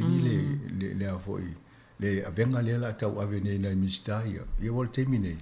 ia na le fanna solo atu au tafa le tua ngai ma le au fai tio ia fa pena wele si fai pule tamai tai Maori le wea tau avena min stane o famsno ngale si vanga le saia kusfa fo weva ai le pale mai fo na Maori te le o meu portfolio na ave kusfa le tio a botua i mama fa te le avenga na ia kusfa te va ia mo lo fo ia le te le ole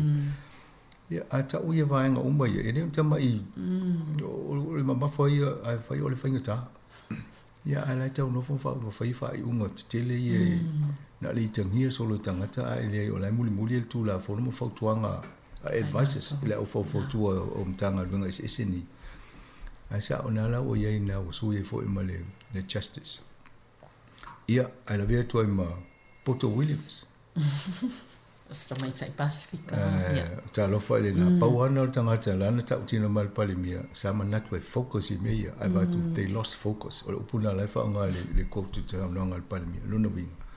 ele i mo le nganga o le mafo fa mo ma lo fa tino ngal ngal mistalia e o le la wa su ye lo ai le fa pe wa ese ma ese ya to la tu ye singa ngal na le si portfolio na lu ye na fa mai ia o su ye inga o terminate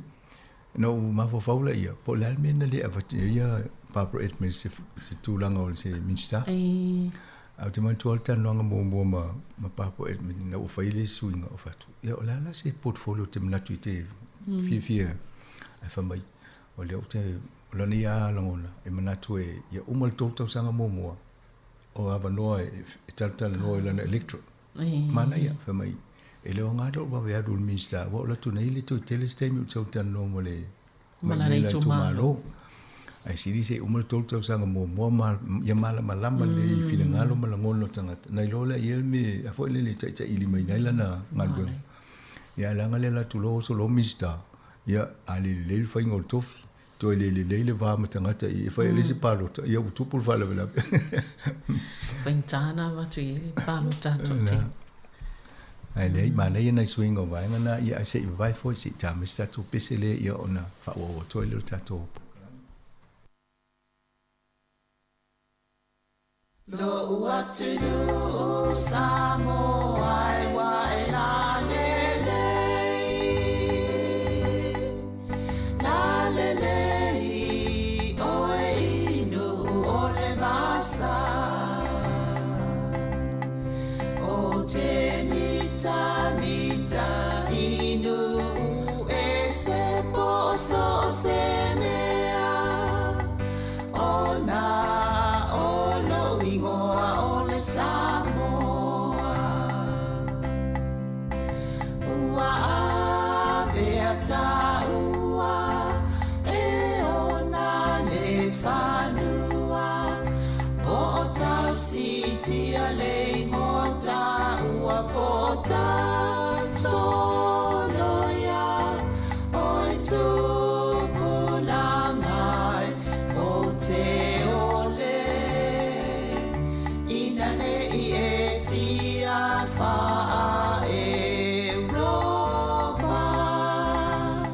e nauria e mawale poto sili awane ia oa ona olo a ia sili no loto tupulanga Samoa o te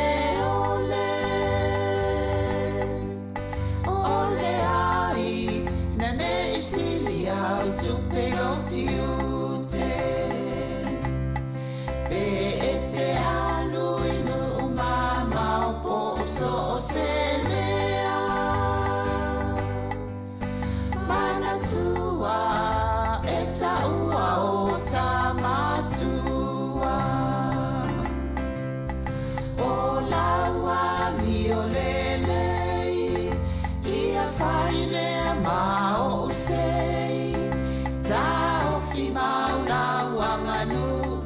ia faile maula o tupulangai o te ole inane ia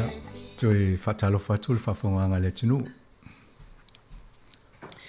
Ya malo o le si vaenga masanga o le lava tatu tano pe wena ta o la mtanga tanuanga le si sengo tamau ainga ia me se fela faina o tamau ainga o tonu ni vai tau si tia o tau loa ia le fu mata watu ia o le wa pe wa faina o tamau ainga i New Zealand ai lona GDP mala o telenga io atonu o Australia tava vai le mele tupu nei isi no la langi wa pe o la to ale muli tato o Amerika le ua te le fa le tonu le te mile le ia le inflation le satata no le sitanga o le soifuanga ele po e la to le 1% ia ya le no sili a fie me po la to la o te ma nga samo ma io la to le vale to le 5% la ia te mini ia mani ya tatoni ni usila le ono te si mali 1% o Australia e maulalo le titi lo New Zealand ai matauri e foi la fofola le tele o angalanga tupea po o ale malo o sari tele malo tato ya alai mo tu nei fo il tu langa le ila to o lai fa le to nu tau fa so le la to o le kesi o le pao ya i tu langa o le ono tele fa le to ya ono o le fesu ya inga le la lo langi o le tau o Ukraine ia o le ua fai e isi tapu fo ia e a fia o maiali a malo Europa ia o Amerika o le sa tau ngofie le swa uu ma le kesi le mo atu i Lucia ma avenuna ia fai lo le sa ia o inga lala o so e mai ia le o ta waru mai lunga le tau o loa ia mfa le tonu o toi loa e le ngata i nula ai la vea tu e mata tu i lalo nei ia o Australia la E fo ia isi vai ngo fa tau la to so so ni la to mo kesima. E wa pe ol koale la tele ya la to. Ia la o va e pe va tele ya si tino na malo Australia la to na la o va ia fa so so ngo me. Ai se tu la fo na Australia me fa ia take over i lo le tu pe le wa nga ia va ia. Ia te tau ni New Zealand, e laki New Zealand, e le maua tātou le mele mo e Australia. Awa e pea mo le 20% o le tātou e le tisi, le maua nei. E sau mai le tau i malosi tu e whawhawina, renewable energy. E la via mo hydro, mo pao le maua le vai, ma me whapena. Ia Australia, o vai le tele o vai tawhi Australia, o le ropo la mele whaini la tō. Hydro. Te te se whaongai le swa.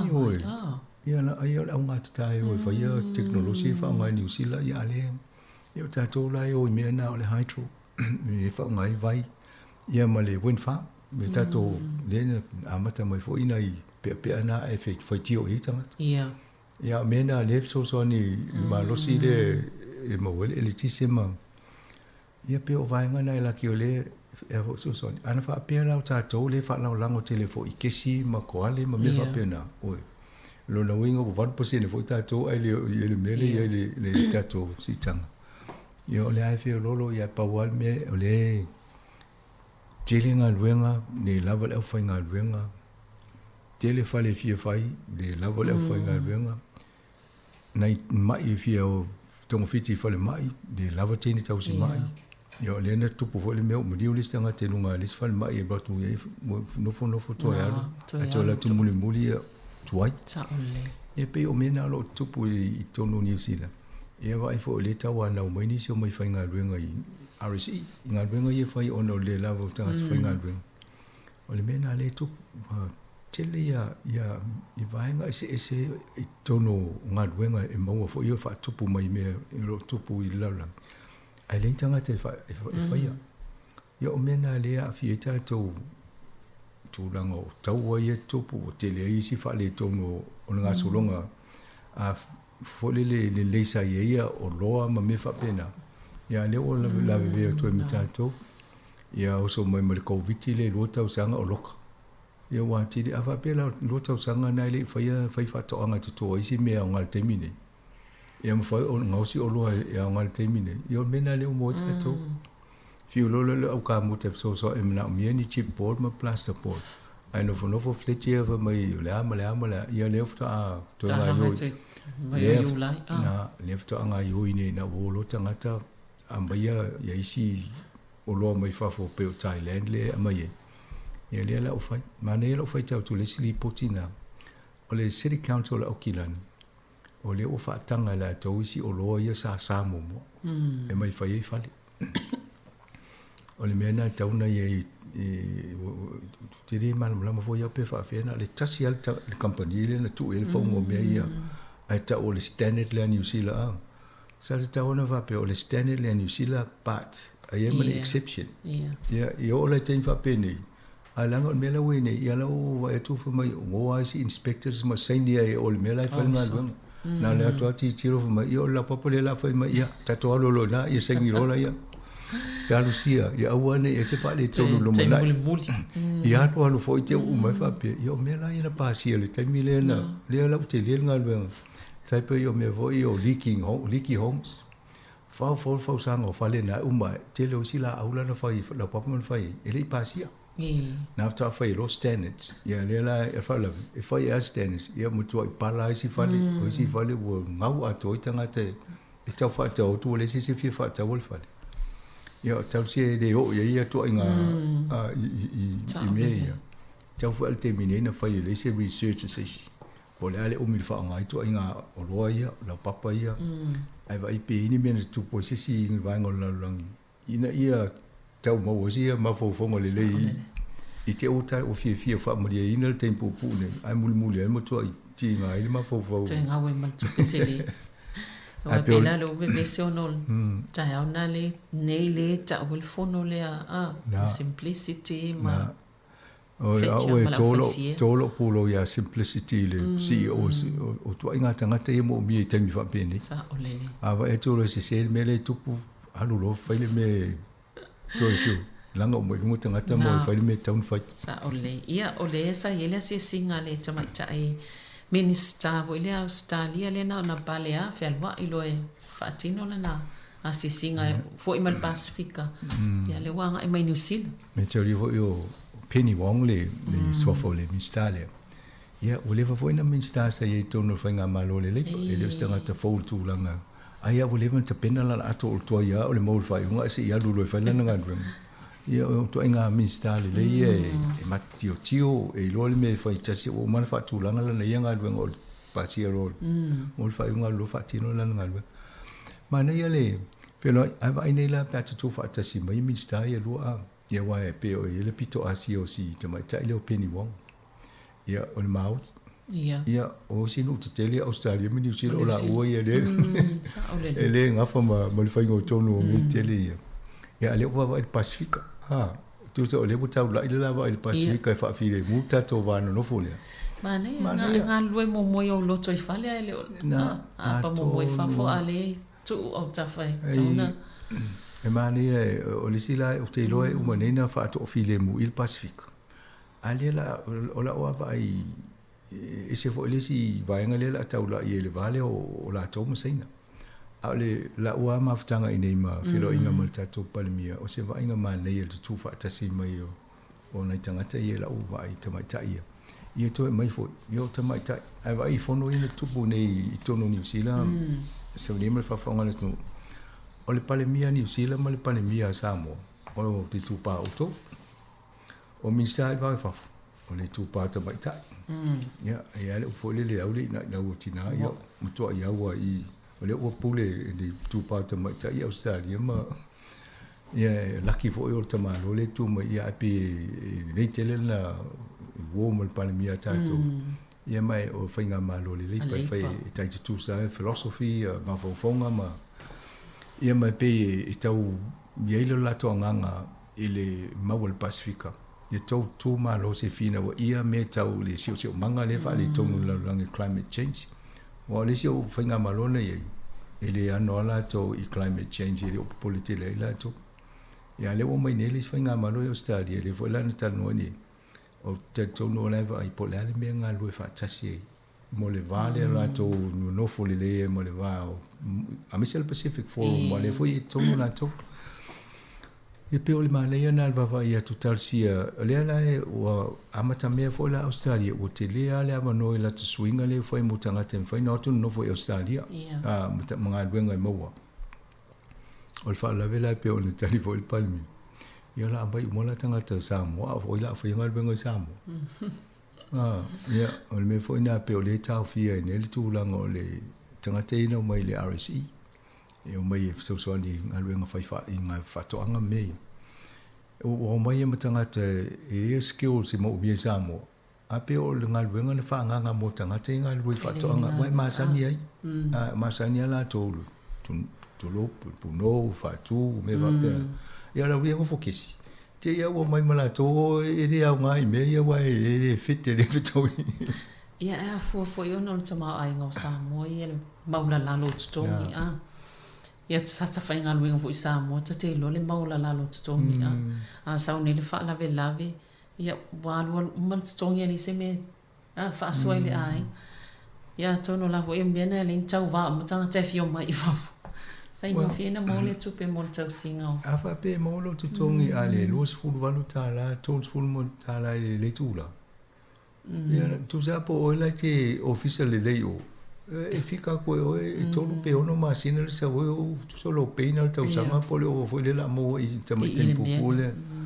ia mai fai ngo fiena te tongi pili o a pe se tala fola nga pe si le tu a pe o te mo fam talam o si sa le o a te o tu le o sa o fai nga venga le o te le tu pe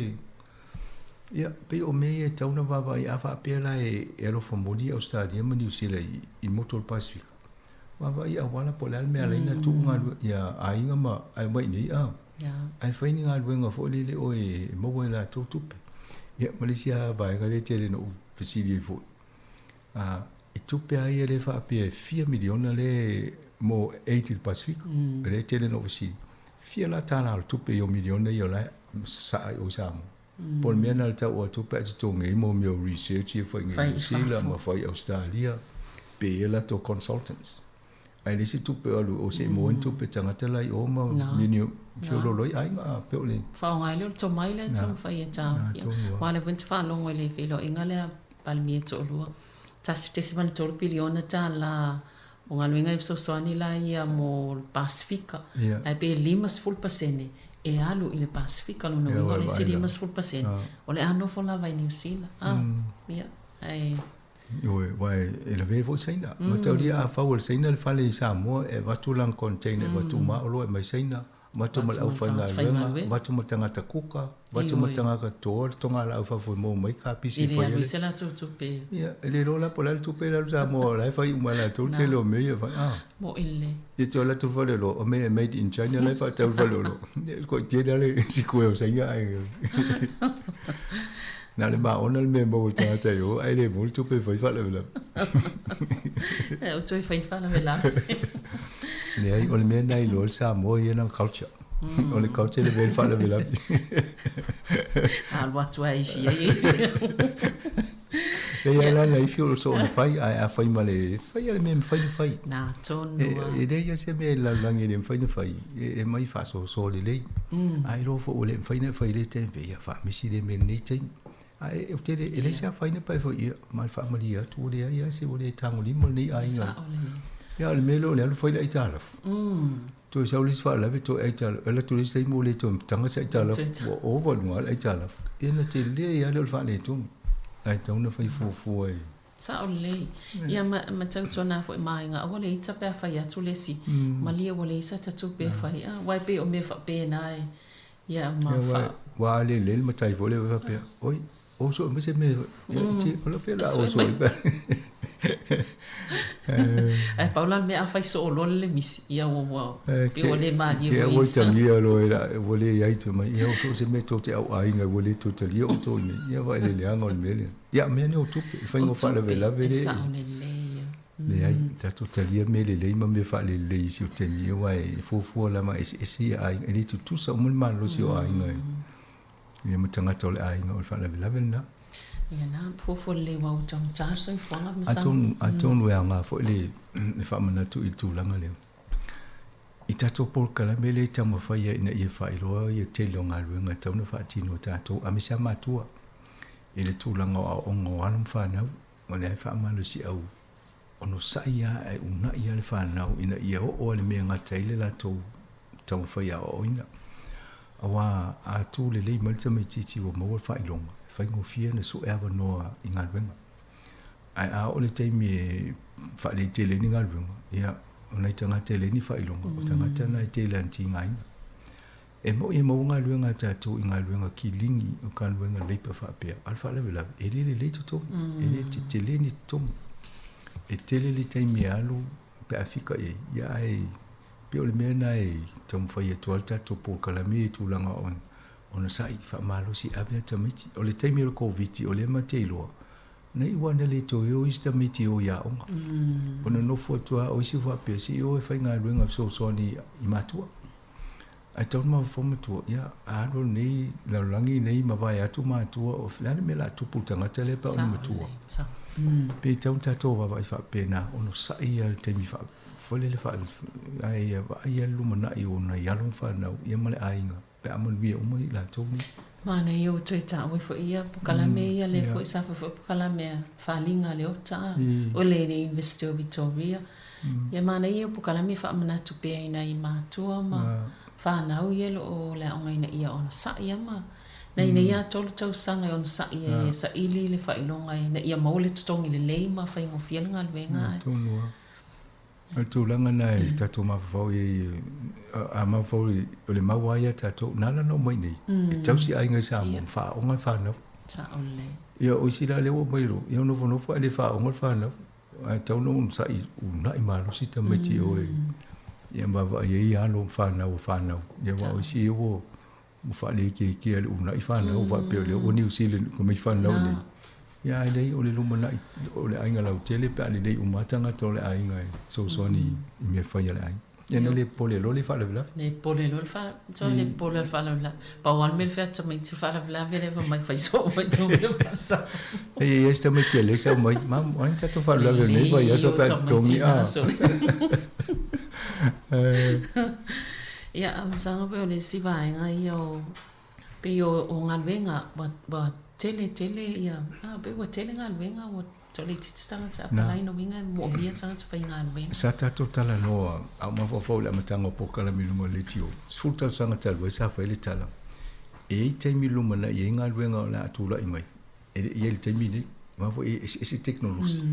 O le la ta to ai tele o singa venga wene on lo swing o teknologi a. Ava le social media e ta to social media te mina. Ya le o tele o po solo mo fai me po la we ngal venga istama. O le ava nola tangata na fai singa venga le sa ye momo. Ma wo ese le teknologi mo to mai le o ye pe of sue inga na we ne o tele ya va no ngal venga is fa popo singa venga. Ya o le ya to mo fo tu lango o sports. Ya wa sports o la ngal venga na. E de ye ni me fa pe ya sola. Ya ne ya pe o la kapia professional ya lo ngal venga na o le tolu fa ya singa venga. Na la kapi ko le la kapi alu ta polo. Ya wa ma ne fo nanga ya wa sola e la kapia to fanga ale fanga lunga fa to anga e fa ila ngwa lunga masani ya la sa e fanga lunga e de tele la le lucio na tanga ya te mini tele la sports people ya le uta alo professor tama o teini ya na tele si sports ele professor ya sola le o ne po ya almana ya tsasia sa wol tongi e toi longa na pea oina o le tungtumungo talong te pe le kofle fa sa dia pe le te no ya ama ya se la 1 million le senye o ya ditaya ina termina la vana tu pa wan me no ta oil chala na no ta ta ya tu pe a tau a faina i si talonga ya a i si a tunu ya ama wal 4 million ina la me toi pule nei e lo voi te wo so mai foi sai na foi na ni ta mi sanga yo mo tu te le tu pe o sa mai foi na me ye o te lo o nga tu pulanga le ni te le yo mo le mo la to ele nga te ya onga e te lo school si pile mo ne pa fa lo po ka so la le te le so ki pi ya no e pa la intanga ta ya ni te le school si pi te le to nga me tu ti fa nga mo ye computer se me fa ya nga ben ia tata noi fai o mo me pese mo me e o so la te tau fa lo mo le pese po le o pula sa we o le pese ma tau vai pe fa fena na ta ia ni e na le ki a lunga a mai lyrics a mai upu to mai manota le fai ngo fio le langa o tato e tu si ma me ku o li mai fa to li ma pa ia i lo me ta le ku le lo me ta ki ta le lo me pa o me le o fa tu langa mai pe fa fen fa le lo ko fi ba ko fi fa le ai le fanga mai to ai dai pa pe to ai no ti polo lo pe le si po a me un mai tu yo di ma le me po le pu la fe u le te lo me fe o mi ma ya nota mo ile le o le tele o tanga tau lunga ile e fo ista male sa si mai i tato le to la vaias e o tua tele me wa o le tanga o le selo wai lo tale selo fai ia ma nei tal piano mo tua i vetu o fai lo tale i tamale fa to le tele o tau sanga o tale vo sa tau na fai na no tale ni ale to e foi nei wo ya fa ma ya bulini me fa ale me la wala ma ma fo wala wa o le ti piano ya o mo fa le ukulele kitala ya la o fa le cello me ya atono ya o te mi a mi ya la tu ai fa pe se o fa pe si te ya va nga ya pule ya la tu pule i si tu le o me fa i ya ai talonga msanga nei va ya so ya le o va ya tu wa sao ni foi a so en asampini ini ole na mo tene le interview a tu fuema ma pito pe la o tala fie ma ya pito o final le o kilani le plus ni tau sang ai le va tu ni ya na le panga polongo si au le al plus ale o amata no o tu langa o ula o ata te lunga malo ni le plus ta longa le ya o fitau e fo ya ole au so le la kapteni mai si o kilani a kapteni atu o vai le mele tu pu le ta longa le o ma ne te le ta longa ai vai foi coach sa ta alo fa ta sila uri ila lo ku sai da sia sola sa ole ya le uta wa mai la we ya a tu ai fo la i ta lo ngo kirikiti ya va tu ma kale me la wa tu la fa ina ta to au fa nga ale au engelani a ya le wo ma lo so engelani ya ma to lu ta lo me fa ta mi sang lo ngo ma lo la to le test ya le sa va pe ni si ola to ya tu ne ma lo ya engelani ya a che lo pike engelani ta to tamale o ma kale me la to coach fa ma ta to wa nei lo o mai vai ngo le tanga te a pe le o le ri le o la ya pa unga le ma ta o le ri le o na weakness le ta ya ta no va sui se fa nga ya la o fa yo sa ta nei se si a wala fa ye me a le to me a ye le na fa la o mai ta o to a pala ya ale ma le fa ta te le mo ta to fa fonga ni fu va ya so te le ya vano fa malulu fo i pa fa ni fa sal lo ngai le i tau no i ni so taimi a o si va ngai fa sal la volta to office o lo tau a matana va ai mo le wifi me fa pena ni ia tulanga le ia wal fa nga so longo tatu po ko la me ngai luma ia ale ai fa tai o le mo wa ia mo me fo ni so to feedback ia o lo fa tai fo ngai lu nga al si fo mo lo mo ia o si va ngai ia e le fa ia mo tatu le tiu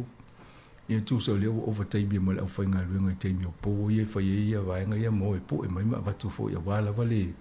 long pu li o le malo le tino e fa no fo ia ono o le tato wa o fa fonga masani o to ye ki mai le tio le tasi ono te si maltas e a fa le vela e o lo taimi e pa o mo tato wa no lungo o le ala le olio ia na o le epa ia a fa pe la le sa o telefoni fa va ima mo o le teknolosia ia o le mena e tu i tato fa singa ye lomani e mo le au tato fa fonga a ye sa smartphone e fia most so so ni sesi e tu e lungo le sa mo capture radio app ai se solo fa nga luenga tala no ye so so ni a oi e se taimi o lumana i e fa solo i tato fa nga luenga ni fa singa fa i le Hutt Valley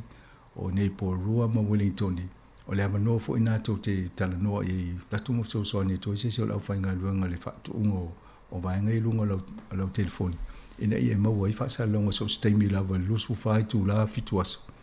e mo lo la nga i luma ai mo le afanga lunga pa ia le to fa tai fo mitonga lunga fa pia tai e tap sign el tato nga lunga ya stai tasi ia me se fo ia la to so ni mal afa kala menei ia a me se to la fa fonga malo lava ia tai mi tal tando mo fa longo mai nisi ma nei o fo io tala fai mai maua pen tala no il ti e mai pio le to te maua mai e tamo fai al tato le tio a vea tato ma ave fua o le ngana sa mua ma malu i tato fa sa longa ma tano nga fai lunga tato ala leo mo se se ave noto tano te mua al te mide to fa so i fua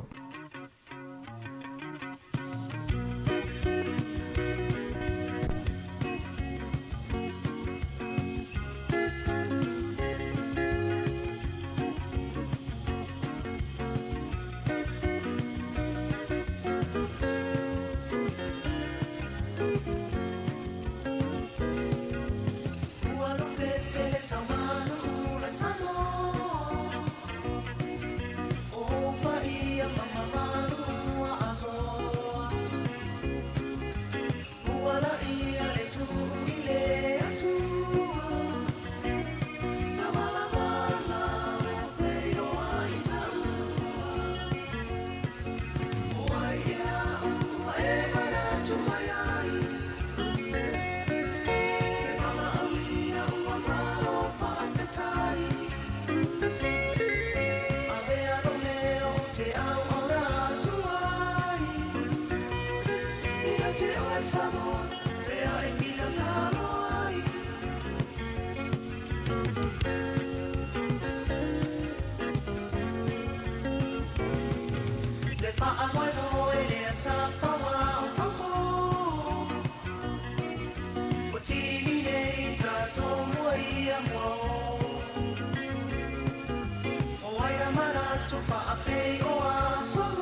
te au o na tuai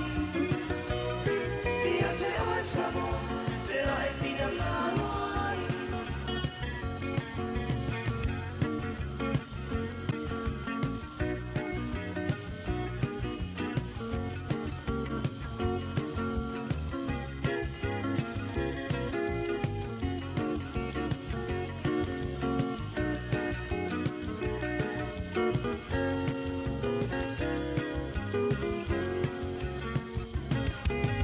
Whaafetai I le au mala au I uma Talia whiwhia le nei whaatala ura Wa matala si ai le nei whaatasinga Wa tāsapi ai le soifua maloloina O ai ea ua e manatu ai ai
te fi lava e fa ta lofa ma te fa fe lo ya tu I le mamaro lo fa fonga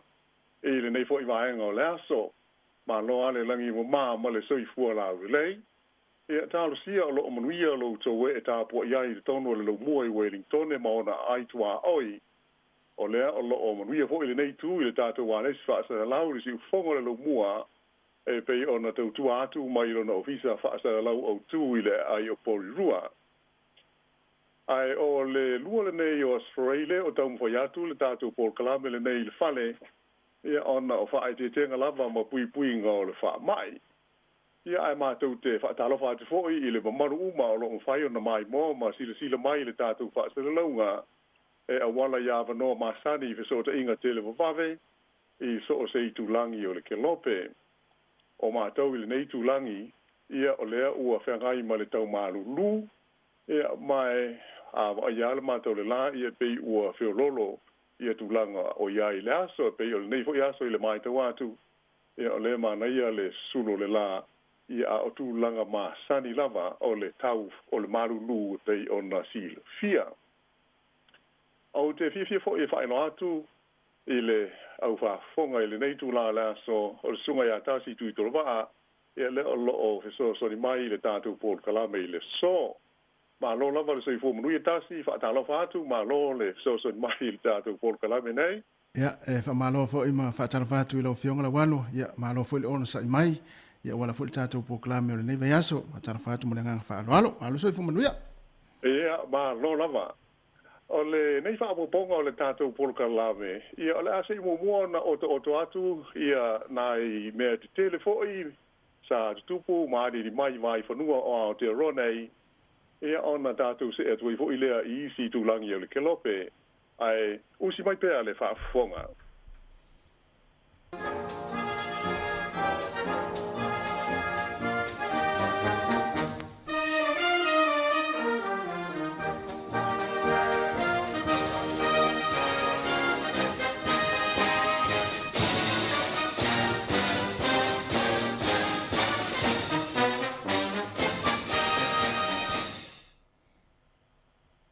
Laualunga I mea tupu I vai whanua o le lau mua I Wellington I le nei vai aso le tali malo ai o le tamaita i Palemia, Jacinda Ardern, ma le malo New Zealand, i le ulu ai asi singa tau loa, a le fionga i le Palemia o le malo Samoa, le fionga i le Sa'awhapito ia fia me Naomi Mata Afa, i lunga o se wala au alo a le malo o New Zealand. O le tai au le solua sa whaafeilo i alo i ai le malo New Zealand, le fionga fia me, ma le au malanga, i le mautau le Palemene i Wellington, i tūlanga Masani whaalea nuu a Maori, ia ai whapenai fo'i, ia le tūlai whaaloalo le vasenga o le leo, ma le fita a o le iul whale i le mauta o le Palemene, mo talanoanga alo ia, ma le Palemia o New Zealand, a toa manisi o tai si nia o le malo New Zealand, e au fiai le minsta le vai fafo, na nai a mauta, ai mai se o le vasenga o Whaipule Pasifika i lo tonu o le Palemene, e au fiai, ia minsta o le Kapeneta, Carmel Sepuloni, Chris Fafoi, ma le fionga o Pito Williams Sio. E feo fo inga tai o malo e lua, sa tau whaisao noa ai le tamaita i Palemia o Samoa, e mai se fo i le Palemia o New Zealand, i le tūlanga mawhana ma le vā la lata o le mawhtanga a Samoa ma New Zealand, ai mai se o le la whengainga wha le wō, lea o le a wha manatuina lo na onus fulu te sanga talo na seinia i le aso mua o kuso. Ea mai pe o na wha ailo mai o Samoa, lea o le a tarima lo ai i le onus fulu te sanga o lea whengainga. Le la ua uma o na wala wina ai alo ia le fionga i te maita i Palemia ia fia me Naomi Mata Afa, ia Jacinda Ardern, ina ia avea o ia mamalo whaalolongia i ia sau ninga ia pia. Na whailo fo ia le Palemia o New Zealand, ia le tu mango le lango ale malo New Zealand mo Samoa, i mata upu tau i le ati nae, ai moise o le tu tau i le soifua malo loina, ma le puipuinga, a e whapea, ia le mata upu e winga i mawhatianga, e mafua mai ona o suinga o le tau.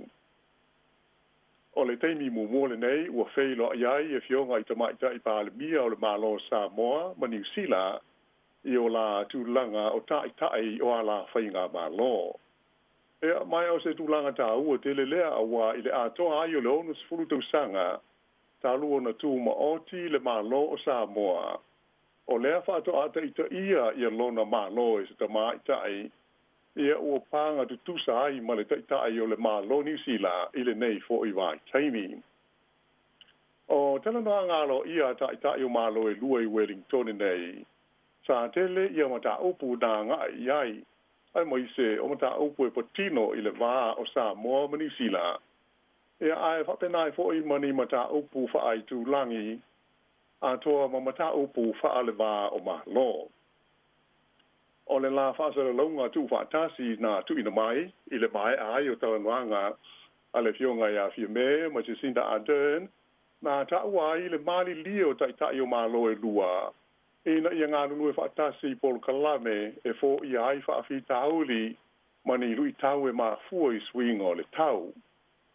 Ai le ngata i lea, o le whelangolongo mai lea, i le sa i linga o ni fo mo le mau whaafi tauli e ma fua mai le wha mai koviti, ai moise ai lava o tūlanga whaina ai o le tamao ainga. Sa wha mawhaina fo i tai e to lua, le te tau o na una ia pea o mana onga o te nuu o le Pasifika, e awana lea i whaalapo tonga wha ai tūlangi, maisi whaalapo tonga whaalewa o malo. O le taimi fo i le nei whailo inga i Wellington e, o whapea ona toe whaafowina ai ma toe whaamautuina, ia ai inga o le ngā lulue whaapaanga i le vā o New Zealand ma Samoa, le ana mua i seinia i le tausanga i lua hawhe se fulu maliva. Sa tō mā nātu fōi ma sāu noa ta mai tai Palemia o mā loe lua, i le tūlanga ngā lulue vāwāna lata o Samoa ma New Zealand, ai mai se o matanga luenga le soifua mā lonoina, ma le matanga luenga le vai whafo, i le taimi a toa talu o na tūla i mai le wha mai ko viti se fulu maleiva. Ma sao la ua whaalia ai le matuada tau o na wha waupea o ia tūlanga le lei, ina ia mauti noa e lava pea ma maua e Samoa, ia fesoa soani e mawhai ona pulea le ai ma whaafoina ia ngā ruenga ma le puipuinga o le whaamai ko viti. E le mataupu e awhi ai swinga o le tau ma ona awhaina mo motu la iti o le Pasifika. Sa to e whaamautu ina e fia me ma Jacinda Ardern ia le langalango ina ma lo si e sa moa ma New Zealand o i unga whono whaalewao ma lo le e whaingo ina o le Kainaki 2 Declaration. O le nei unga whono ale lorolangi. O lo whaamanino mo iaini suinga de tele e te tau o na whaatino i le taimi nei. E tau fo i ai, ma tau whaaitia ia whaafi tauli ma maho tianga o mai tawina o na suinga o ngonga wa iai le tau o le lalolangi a toa. Ua ioe la le maro ni sila ina ia lango ma losi ia Samoa ma ana tau mwhainga mo ni swinga lo ave i ai le latou whaamua e awala i le whaatupe ina ni Polo Kalame e au fi ai le sao o le malo Samoa whaapela na Polo Kalame whaatino mo mata opu tau i le swinga o le tau ai mo i se o nisio tau mwhainga e tau whaaiti ai whaafi tauli e mafu mai ona o swinga onga o le tau. O le mataupu e winga i tangata whainga luenga whe mala ngai. O se vaenga tau o tele lea mo Samoa i le teimi nei. E le ngata i le wha le ai o le soi fuanga o tangata whainga luenga o loo malanga mai ai. E ngā lulua i le tono o New Zealand. Ia ai whape fo i o na lango malosi ai i le tamao ainga lau tele o Samoa. O le teimi nei o tangata whainga luenga mai Samoa ua iai i se tūlanga le lei, ma le wha moe ina, i ngā luenga nei wha vai taimi i lalo le Polo Kalame le mano New Zealand, le eta ua le RSE, le meo le Recognized Seasoned Employer Scheme. Sa toi wha mautu ina ai e ta maita i pāle mia e to lua, ia le tā ua o le Polo Kalame le nei, mō Samoa, ia ai moise foi o isi atu motu o le Pasifika, ma ua mali ia i fo'i ina ia sila inisi a wanoa e mawhai o na whaaupopo i ngā ruenga whaavai taimi mō tangata whai ngā ruenga mai Samoa e malanga mai ai ia ma ngā lulue ai i tonu o New Zealand. Sa whaino fo'i alo ia Jacinda Ardern i le taimi o ala talanoanga ma le fionga fio me le whaavaina leo se Polo Kalame whaapitoa mō whaailonga o mea tauta alonga e ta uele ngana Peretania o le meo le Sports Leadership Awards e whaapitola valea mo Samoa. Ta ua e le tamata i pāle mio New Zealand, Jacinda Ardern, o le nei Polo Kalame malona whaamoe moe, ina ia whaalelei ai to mai maanga waa o te ngata ta alo Samoa e awala i Polo Kalame whaalea o onga. I le whaamana tuina ai o le onus fulo tausanga o le maalotu to tasi o Samoa i le nei tausanga. Ta whailo ai alo ia Jacinda Ardern, ia mai se fo i le fionga fia me na au i mata awha, le whaawaina leo se Polo Kalame whaapitoa, ua whaingoaina i le suafa o le tamaita i pāle mia o Samoa, le fionga fia me na au i mata awha, o le nganga ma le whaapamoe au tua le Polo Kalame, e pe o le fellowship i le ngana Peretania, o le sanga whaatauaina leo ta ita inga whaaleanga nuu i le wā o Samoa ma Aotearoa. Sa pe ai fo io no mana tua e ta mai ta i pāle mia e to lua le sao ta ua le tua a le fionga i le pāle mia o Samoa le fionga fia me ma ta afa muli nu ule lua le pāle mia mua o Samoa i le atina ina o le ma whēaro roa i o malo e lua o New Zealand ma Samoa. O talanoanga lo ia i le vāo ta i to lua sa whaataunu ina i le aso lua mai o le fiafio le lavaso, ia sa whapeo na whaatino i nai, le whaatali alo ia le mamalu le tunu ui le lau mua i Wellington i nei, mo le fionga i le tamaita i pāle mia, malana au malanga, i se sauninga tele sa whaia i le maota o le Ioane Vito i Newtown. O tūlanga masani, i le awa o le whailo inga, sa whapeo na whaatino ina mo le whainga malanga,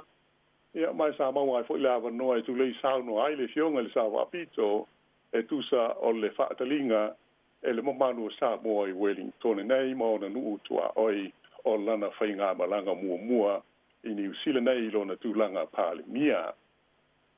O le aso na so ai sa fa pea ona fa nga solo ai fo isi feilo inga ia ato mo talanoanga i le vao le whainga malanga a le tamai tai pa le mio Samoa ma isi ofisa SS o le malo o New Zealand ai o le so le wa uli o le so lulu ia sa fa pea ona fa atino ai lo le sa minga tele lea na te talalo iai le mau te fou o wa fa mautu iai le ofisa o Samoa i le lau mua nei o le sauninga o le talaina alo i o le mau te fou ia e whai o na sila ma mai mo iai i lunga o le Facebook ma le YouTube ia e whape fo i le smartphone app a le tātou wala leo le nei o le siufonga le lomua le Samoa Capital Radio sa ia fo i se whaatau noanga sa whaia i le vaa o le tātou wala leo le nei fionga le lipule ia afamsanga te alu moresi ma le fionga i le pālemi o Samoa ia mai wawa noa mo maua ia le nāko i whaatau noanga i lunga o awalo fisota inga tele wa mave. E iei fo isi upenga o fisota inga tele wa mave sa mawhaio na pua inai ia ia sa uninga uma.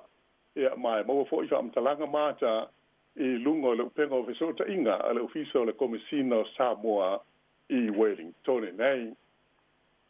E le katala i le sa uninga i le so lulu ia ai o lo maua fo i mata o le tali wha alo Samoa i Wellington mo le tamaita i Palemia ia ma le whainga malanga e pei ona ta ua le sa whaia i Newtown. Sa mai a fufuanga o le whainga malanga i le long mua nei,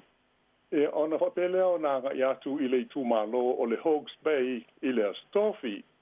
Ia o le whaua moe, ona o se fia whailo i atu le fionga i le Pālemi o Samoa, i alo ma whanau o le tunuu o lo o ngā lue ai ngā lue ngā wha mai taimi i le tonu o whaatoanga i lea fo i tūmalo tele o New Zealand nei le Hawke's Bay. E le ngata la ina sa si sila ai i whai ngā malanga i le mea fo i o lo ngā lue ai i alo ma whanau o le tunuu i lalo le Porokalame o le RSE a New Zealand. Ai sa whape fo i ona whaira ai ma talanoa ai ma company o lo o whai ngā lue ngai i alo sa moi tonu o le tu ma lo. Sa malanga whatasi i ai le Hawke's Bay le fio ngā fia me ma le whai ngā malanga mai sa moa ma le Minstau tangata Pasifika ia upito William Sio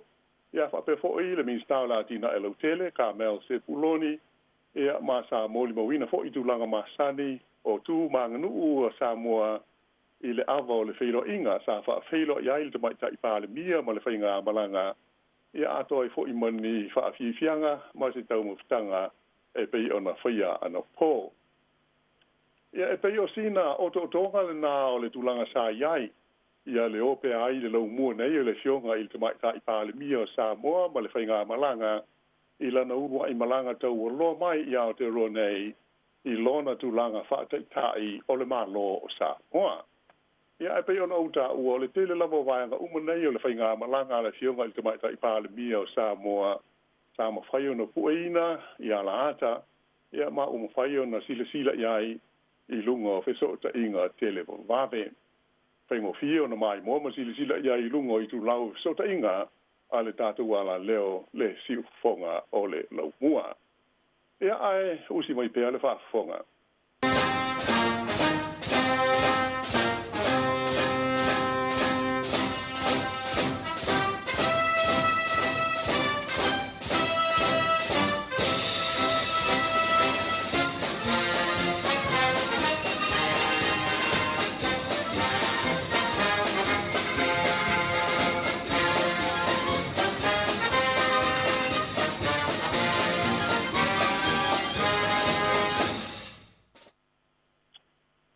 I le isi vaenga o le tātou Porokalame i le nei vai aso.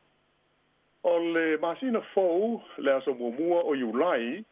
lea o le ato e talai ai loa tua o ia New Zealand nei, mo whemalanga inga masani whaaleva o malo. O le foi ua whaailoa mai e whape o le asunga fua, luas fultasi o Juni, o le a amata ai o na le toe mana o mia, ia le whaia o ni siaki o le whaamai mo tangata uma, e fia malanga siasi mai i le tonu o New Zealand e pei ona Sasawai. E tai, o le vanwanga o le pō, o le sa, o le amata wha maruai i le swing o fōu le nei. Ai iai i anisi o ai inga o le Covitis fluiva o le atu mau pea ona iai. O tangata si seni New Zealand ato ma tangata nofo mau. E au fiai tangata nu o Australia ie masani o na nofo i nei New Zealand. O le ale toe mana o mia la tau ia le whaia o ni la tu su e ngā po o le test o le wha mai a o le i malanga mai. O le a talia lava i la tau ia u whale i New Zealand e tu sa lava pe ua whai pe le i whaia ia sona tui pui pui o le wha mai. Pe tai o isi tangata uma e mo o mia pea ia le wha maoninga o tui pui pui ina ia talia ai e u whale mai i New Zealand nei. Pe tai la e lea o fiai i le vaenga le nei ia ta moiti e se furu ono tau sanga le mātutua malalo ifo. Ia ato ai fo i matangata e le mawhai o na whaia ni tui pui pui ona o mafuanga tau le soifua malo loina. Ai e mo mia ia le wha maoninga a le fo mai mo le vaenga lea. A whai o oe e te malanga mai i se atunuu e le ai se vaila au al COVID e mauai. Ia pe uti fo ini vaila au al COVID fuiva i le nā atunuu o lo e iai. E ono mo whai o na maua se whaatangana whaapitoa mo oe e te ulu whale mai ai i New Zealand nei. O le to tele lava o istangata malanga o le amana o mia peo na whaatumu e la tau ia le pepa o le tautinonga a le malo o New Zealand. Le pepa ho nei tau o le New Zealand Traveller Declaration e pei ona iai le teimile nei. E mawhai o na e whaatumu le tautinonga i le toi luas fulwaru aso ona o le ile aso e te malanga mai iai. E pei o ta ua ia tu langa i le tātou polkalame i le nevai aso ina ia sila fia i le malu o whaafonga ma sila mai mo mai e tunu i whaafo o lewa o na fia si mai i New Zealand nei. Ia, mai se foi ma si o tātou tunu i sā moa. Ina ia whai fua iai ia polkalame mo whai ngā malanga. Ia pea o nei ina toi talai o tātou tua oi ma sā, ma wawao ia o tele tau sanga o tāo fia o na pui puinga o le wha mai. O le wha moe e toi talai tua o i New Zealand mo fe malanga inga mo whai ngā bisnisi ma sani. Ia ua whapena fo i ona mai tawina ai. Ia le pisi o ngā ruenga wha alo ia i tono New Zealand nei. A moisea o visa lo ia hoi nei e wha ngai o mata upu tau visa ma pe mita o tangata malanga. Ona ua mauti noa e matuato o tele tangata malanga mai whafo o le a whautua ina nei e la tau te tauana tu ua le tunu u ia pea o ina toe tele malanga wa lele mo atunu i whafo. Ua masalo mia lo ia mo mata upu tau whe malanga inga i New Zealand nei le ono si tia maa ulunga o la wha inga o tangata o le a ti poti ese mai ma New Zealand. Ia ma o le o tā pena ma mao ne iai a o le ia o nei ina toi fo i le tūlanga e maasani ai ia le whe malanga inga o wa lele ia matangata whe malanga ai i le wā o ma lo. O le sili atu i le lua tau sanga taluan tapuni tua oi ma wha aiti tia whe malanga inga wha le wā o ma lo ona o le COVID-19 fuiva. Sa ilonga o na whainga ta inga ruenga ale ofisa whe malanga inga New Zealand ia pe o le Immigration New Zealand ona o le taunga tā o meo malanga tongi pau na whaia e tipoti e se aitangata mai i New Zealand nei. Ta mai tawina ho i se suinga o meo to tia ma whainga le matanga luenga whe malanga inga i a wala e whaino ai tangata ua ova aso la tau pe mita. Taruai le taule ai o ni waalele ma le taunga tā tele pe a whaia tongi pau se waalele wha a fo i ai tangata ia ua ova aso. Ua tele ina nga ia ile mtanga luenga le nei le Immigration New Zealand e whautua ina tangata e a wala ia la tu lo ia ina ia fo i file mu i o la tu o tudu e au noa ma le tipoti e se ina mai o la tau i lalo o le tula fono. E le tongo fie le tau e tipoti e se ina ai se tangata mo i New Zealand. O le tau o le tipoti e se ina o se tangata e to tasi lata mo i nei. Na o i le limo se fulu ono afe tā la na te tongi e le mano i le kompani wa lele. Na mafua lea, ona o le whaapunga mai le kompani wa lele. E le mawhai o na la tauta lia le pasese lea. Pe a whai e le malanga whaatasi mani leo se to tolu mo tu langa tau i le pui ngā o le saonga le mū. O whainu mela mo le urua i lima masina o le tausanga le nei, e to a whasa fulu lima la whai o tangata na T-Poti SAI mai New Zealand nei e le ofisa o Whemalanga. Inga, e mai whapea o sea whainga au pito pa u mawa lalo tele lea, pe a fua i le tūlanga sa iai a o le io o mai le whaama i COVID i New Zealand. O le tausanga i lua awhi se fulu fitu i se whaataita inga, e valu se lau se fulu mo le lima la whainga o tangata na T-Poti SAI mai ai New Zealand nei. O le tausanga na so ai lua awhi se fulu valu, na o le a whainga i le whase lau wono se fulu mo le tolu, a o le tausanga e lua awhi se fulu iwa, na o ai i lima se lau mo le fitu. O la tau umanei na ave se wha malosi mai ma New Zealand, sa tu tongi o la tau pasese ele malo, e a wala tu il mtanga luenga leo Whemalanga. Inga, pei taila, o le whainga lea e tuu i le whaita lia o le tangata, e na te tuu ai New Zealand e au noa ma le T-Poti SAI ina, e pei o se tūlanga lea e tau wheo lolo, e mo le vaenga o tupe e arwai. Mai le amtanga o le tausanga le nei, se ia o mai i le so, e toa onus fulu wha la whai o tangata ua fo i o la tu o tunuu,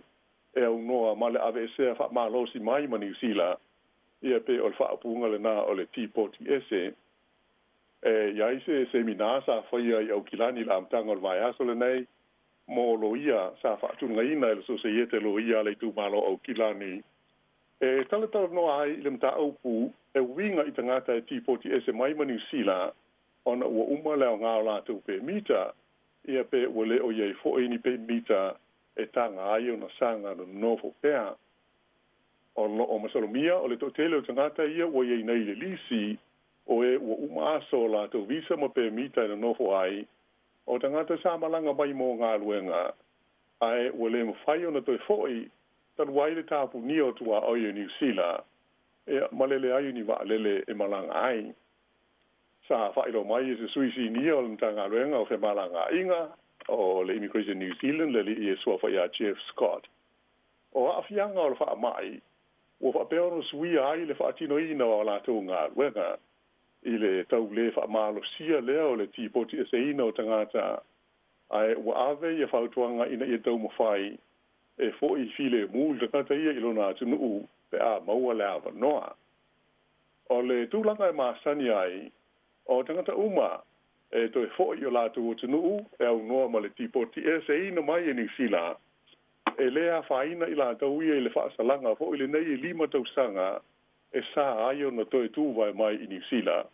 e pei o na iai le tūla whono. Ia ai usi mai pēa le whaafonga.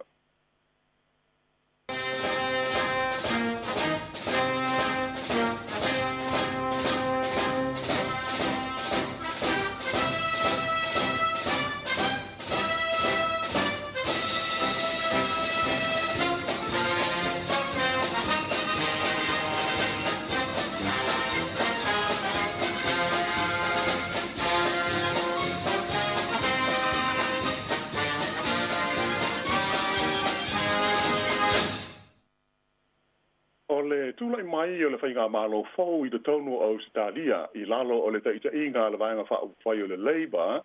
e pei o na tātou mōli mawina i a le lātou pālota tele talui nei. Ua mai tau inai i a le vawe tele o lātou fuafuanga mō le wha le leia pēo sota inga i le vāo Australia mā tunu o le Pasifika e au fia ai fo i ma New Zealand nei. O lea ua so o le taʻamusanga i mālo le Pasifika e au fia ai Samoa, a le tamaita i minsta le vai fafo Australia o Penny Wong, lea sa ia whaeilo atu i taʻitai o le Pasifika, ia le whanaungaunga o lona mālo Australia, ina ia whamalo sia pea, ma ia sanga whaale leia lona wāwhea loai, ma tu motu taʻitasi o le Pasifika. Mo Samoa lawa ia e pei ona sila fia, sa ofo ina ai el tamaita i minsta ia Penny Wong, le fo ina atu lea, o ele malo Australia, o seisi va a fau mo le leo ina o le ngāta i whale o Samoa, e sui ai le nā whanua lua, lea o le mawhai ona toi wha a fau pe toi wha le leia talu ona wha le gaina i le mele na oso i lunga o le au i sa le longa i le tausanga te wai. O stasio mata aupu sa la ngā i la se singa Penny Wong i le Pasifika o le fuafuanga le malo saina mo se whengainga tau i le puipuinga wha a military ma malo o le Pasifika. E mai pei ona silufia ma wha a whonga fo i sa unanga monino le tamai tai pāle mio sa mo i Wellington i le nevai aso i le taimi o le la whailo inga ma le pāle mio New Zealand. Na sa unu aifia me wha pe o le malo sa molo ia e le ai so na wha moe moe mai le ai fo i sana fuafuanga o iai mo se so tanga wha military ma le malo saina e ui ina o loo tele i a ngā luenga te wāti nae o la whapeo na ngā lue whaatasi ai sa moa ma le malo saina. Ta ua fo i le fionga ia fia me na o i mita awha lea manatu au tasi o malo le Pasifika ina ia whaatala no ina i de tono le fono a tai po le forum ia se mata upu whapea ai le tāla whea ngai le tau mawhai e tofu le atunu umale malienga masaina i mata upu wha military. E a mai atonu o se tali le leilea e tali atu i foi i le malo sa moa i le mau wha avesili ma le mau atunga lunga e pei o na mai tauina i manatu malangona o la tau e whea ngai ma mata upu tau le vai fafo i le tono o New Zealand e ia ai whapea foi ma Australia ona o tau mwhainga le malo saina i le tono vai whanua ma o ngā sami o le vasa Pasifika. O le aso nafi e pei o na sila fia, lea na o mai ai le lau mua i Wellington e nei, le mai tai minister le vai fafo a Australia mo ni tala noa ngalo ia ma le malo New Zealand. A moi se o le mai tai minister le vai fafo a New Zealand o na naia mahuta. O se lipoti mo ia feilo inga i le vau mai tai minister o le vai fafo a malo i lua na whaalia marino ai e Penny Wong, o mana o mia o na si tia le tūlanga o fiso o ta inga alona malo, ma tunu ua le Pasifika i le taimi nei. O se tūlanga na pa u te le ai le whainga malo sa iai talua i nei a au se tahlia. O le masino a Perila, sa whaitio i nai le tamai tai o Penny Wong, le whainga malo so atasi sa iai alona tunu ina ua la tau le mo whai, o na tau fia pe pui puia le sainia o le malienga tau le pui ngai le vao saina ma le malo o le atu Solomona. I se whatau noanga Penny Wong ma le wale se whaasa lau New Zealand, le Radio New Zealand, na ia tawai o leisi vaenga o lana whaitionga whaasanga i le malo sa iaitalua i nei o Australia o le whaata mala lea ma le leanga o ana whisota inga ma malo o le Pasifika. Sa wha mawhaina e Wong o le puipuinga o le vasa Pasifika, o se matawha ioi lea i le tau o na whaatino ma whai whaatasi e le au a inga Pasifika. O lona ta aufi e le tau ia Australia o na whaalongo le lei i manatu ma mana onga o tumotu le Pasifika, mai o lona whaamoe moe ina ia sanga whaale lei a tili lea tūlanga, nei lo le tūlanga whaale tonu lea sa hariri mai i le taimi o le whainga malo taluai a Australia. Whaalia fo il tamai tai minister Australia o Penny Wong, e tele nisi polo kalame mani whainga whaavai na fola le partia le Labour le taimi o whaato sina o le palo te tele taluai nei a Australia. Mai o stasia leo mafuanga o lana tau sanga le Pasifika o le whaatara noina, ia ma whailo atu i tai o le Pasifika o ia tu langa a tō ma fufuanga o whaata tia le whainga malo fau ua i nei a lona atu nuu. Ina ua silingia Penny Wong e tusa o le tula fono fo ile nei o le 5 o tasi mo mea tau whamalanga inga Australia na ia sauno ai whapea. E ui ina o le a tūmau pea i le avesea i le vaenga nei o le tula fono Australia ai e amana ia lona malo i atunga lunga e pei ona la ngā e ta i o New Zealand ma o i tulanga e ta tau lava o na amana ia ma foi i eise fuafuanga tā la whea ngai. O le neima tā upu e pei ona sila fia ua uma na soala upule i aile tamai ta i Palemia o New Zealand, Jacinda Ardern, ma le Palemia Australia o Anthony Albanese tarua i nei. Mai o le tau tinonga le Palemia o Australia o le a sila to toa lona malo i le neima tā upu, ma foia i aise fuafuanga whitaui ma tā la whea ngai. O le asia si mai i New Zealand le nevai aso o le tamai ta i minister mai fafo Australia o lona 5 i lea o na malanga i fafo talu ona tula i mai le whainga malo fau a Australia le whai ungo me.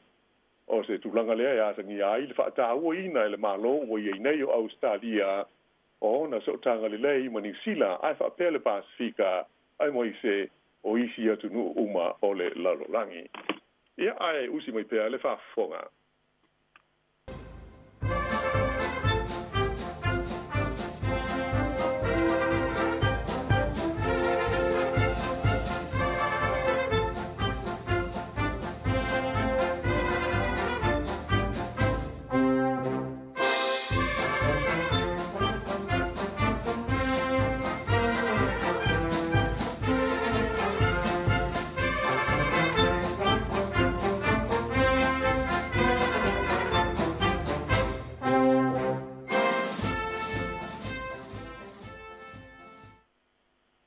se tasi o fuafuanga fataatia le malo fou o ye nei o Australia.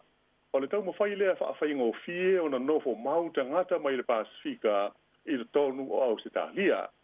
E pei ona si le fia o le tulanga o umona sauno i aile tamaita i minsta ya Penny Wong i le taimi o le la whiro inga i pia i le amatanga o le masina nei ma le fionga i le tamaita i pale mio Samoa fionga ya fia me Naomi mata afa. E pei ona sila fia le ngata ya New Zealand nei,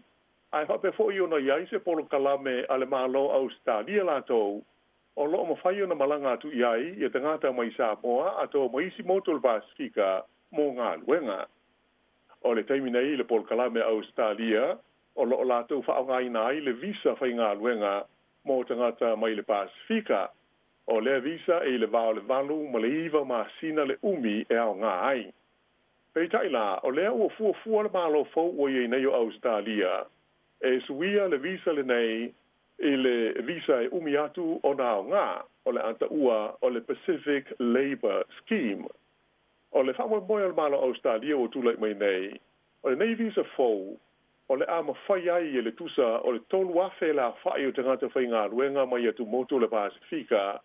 o na whai ngā ruenga ai le tonu o Australia, ia ma whai ngō fia i fo i ona tālu sanga i lātou mō le tūlanga e nofo mawai i te tonu o lea atu nuu whaatasi mao lātou ainga. O le awili linga o le pol kalame fau a Australia, o le a whaatala no ina i le vā o Australia ma atu nuu taitasi o le Pasifika, e tusa o le whaalinga mai te maita i minsta o Penny Wong.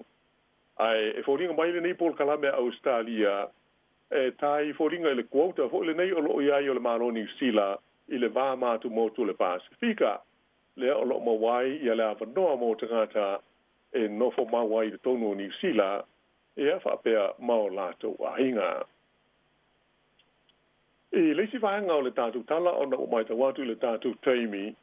o se li poti ila ta mai nei a le ofisa whaapi toa o malo o whaatasi mō te ngata sūlu whaio le lorolangi, ua atangi ai le si tia pea i tau sanga umai le tonu o le se furu tau sanga ua mawai atu nei, o la whainga o tangata e so sola e se pai mao lātou o tunuu, ai sūlu whai atu ma sa ili manuia i isi atu nuu i whafo. O whainu mela, ua whaalau i loa mai e le komisi o tangata sūlu whai e malo o Whatasi, le United Nations High Commission for Refugees, ai whapea fo i le ofisa o tangata sūlu whai le UN Refugee Agency, wa i loa ai, o le tausanga taluai lua afe lua fultasi, o la whainga atoa lava o tangata na sola ese mai o lātou nu umoni, o na Ottawa, o Sawanga, whapele aia ina o lātou aia te tau, na o atu i la whainga e valu se furuiva tesi ma le tolu miliona. O se si tanga lea tusa ma le valu pasene whaatusa i la whainga saiai i le tausanga o mawai. Ea mai o sili ma mau atu ma le whaalua ina ai, o la whainga sa iai le tonu le se furu tu sanga ua tua nai. E tu sa i o wha mau maunga i le ripoti wha ale tu sanga le komisi i mō te ngata sul whai ale wha alapo tonga o mano au whaatasi. E tanu mai leo se whainga Lucia o le tunu o Ukraine a February, ua mai ta wina ai le tūlanga o pito sao o le whaatupula ia o te ngata sul whai, tanu mai le taimi o le tau o tele lona lua le lorolangi. Ea maali le mai ai ma le mau whaafita auli lava, se vaenga tele o le lorolangi, ea mai e tunuu i Afrika, se ia o atu i Afghanistan. Ma uha peona o tuai nei la whainga, o te ngā te sulfa i le nei taimi o silia ma le selau miliona le au inga. O le tulanga la na o iai ia le hoi vaenga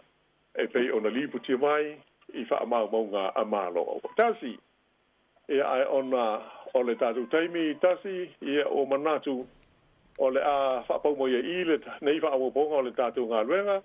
i le nei fo o i vai aso ma le wha moe ia o le atu maua se wha o mua i le taimi lava le nei tasi ia ai mātou wha ma wha soifua maru le tatu tunu umalau wha whonga. Ia, mo le tuwele ngang whaftaitile lo fionga la wano, ia mo le tapene ino le tātou poklame le nei vaiaso, ia mo lia foi, ia le nei aso, ma le wha ingo le vaiaso whaftai. Ia, whapena ia, whasoifua ia.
Samoa, ole famana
Toi whaatala whātu le pa ia lo tātua tunu le nei fo i vai aso fōlu na amatanga,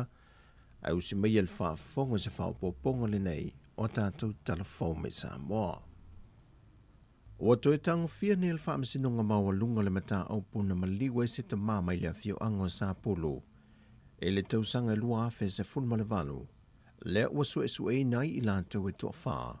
o Puka Wesley, whaasipa matuu, milo lilo maiava, ma peanto upo. E ono toi whaase e fule mōlianga o i lātou mai le whasio tangata wha moina, e le whasio tangata paiva lea. E ui o lea ua 5 tausanga taluai talu o na tupu mai le whaalawelave, e le maasino Februari le lua fes fulmalvalu, ai o le toi tang fia e le whaamisinonga mawalunga, ona o le masalo mio i lātou nei e to wha, e le maliwe o le tama i a pei au malei. Ua whaaftai el tamaitai pula le to manga mo e popo ngā tia si le New Lina Jang, le fisoswani o fufua atua fōma e to avalu mai saina, o i lātou i olo o ngā lulu e le whalemai tele mato tua, e whaatino le lātou o nanga o fufua atu, mo whanau a suru whai atu ma au mawaile lo toa.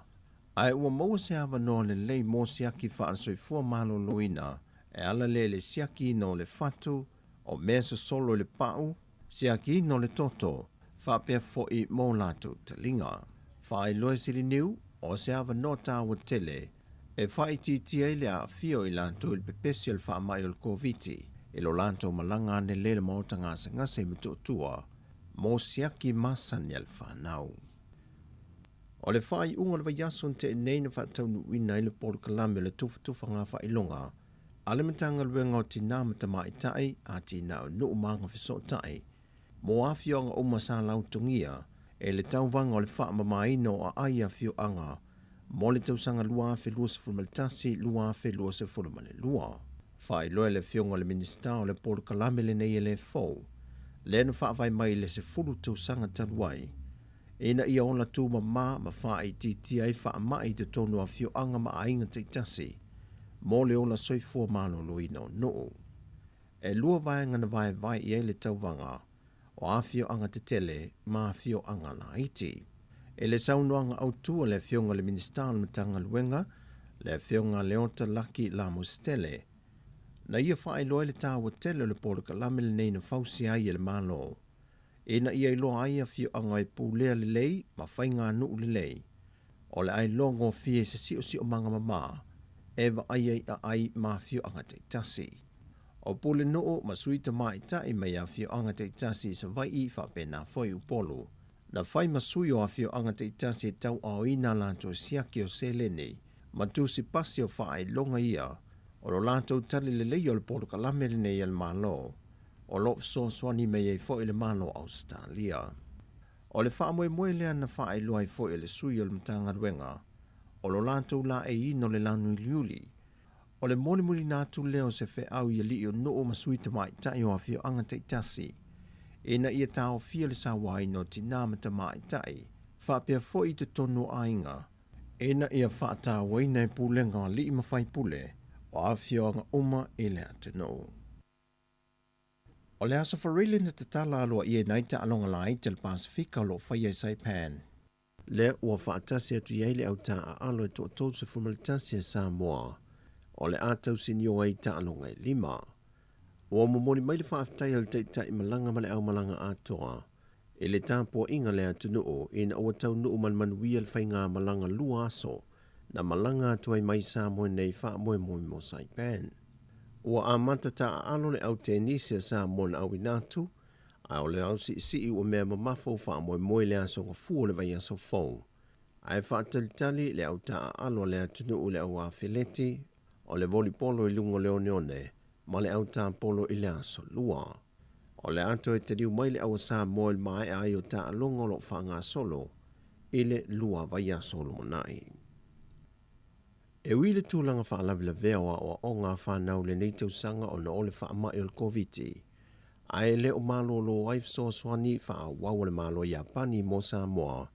E tawala mai i ana polo keti po polo kalame o ta ua o le Grassroots Human Security Project. O se vaenga o lana polo kalame so swani lea, Ua whaamanu i nai lea o tūlanga lua lea fio ango samalai ulu i Savai. E se whalea o ngā fau ua fausia lalo le nei fiso swani manamalo i Apani.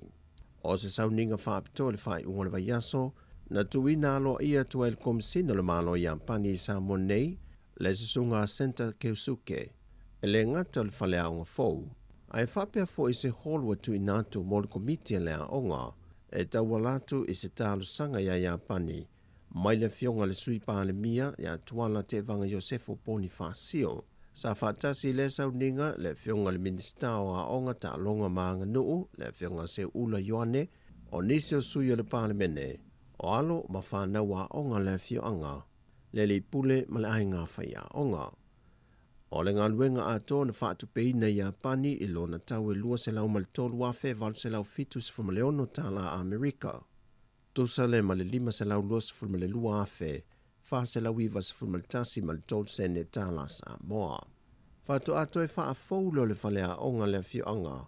talu o na urua i fausia mai le whalea onga mua le nei, i le tausanga e whiwa se lau iwa se fulma leono,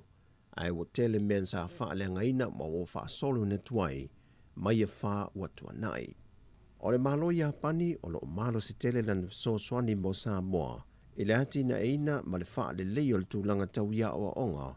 mo wha naula aiti a le atu nuu. O le whai unga le vai aso neu wha ala wilo ai e atu nuu e lua neu sila ma Australia e tau ala mai, e la komisina i Samoa nei. La so swani whai to lua mo Samoa le ati na eina o le tūlanga le tamau ainga, tau ala mai e la Port Kalame wata o le Market Development Facility. O le Port Kalame le neu so swani a ia malo e lua, e una i ai pisi ne sila aiti ma tau mawhinga uma le tamau ainga, e au fi ai Port Kalame tau wha anga, o le vaenga o wha amtalanga ma fiso ta inga wha teknolosi, tu langa whi malanga inga, ma le ati na e no pisi ne si tau a mata. Sau no le komisina le malo Australia i Samoa, le tamaita e a Emily Lark, o Samoa le wa a mata i le Port Kalame nei moa tunu e tolu wa fua iai, e au fi ai tonga ma Vanuatu. Peitai wa au maia nisi o pisi nisi na manuia isi atunu sa fiso swani ia ia malo i lalo le Port Kalame le nei, e iai Fiti, Pakistan, Papua New Guinea, Sri Lanka ma Timor, sa ngā lulu e foi ma malo au whaatasi, e a vea ma se taula inga e manuia ai o tātou tangata i a wala sa whao ngā ina, na ia a mata se tau mawhainga, ma ia awa nei toi foi tua. O se tasi o vaianga tā o ni fiso swani,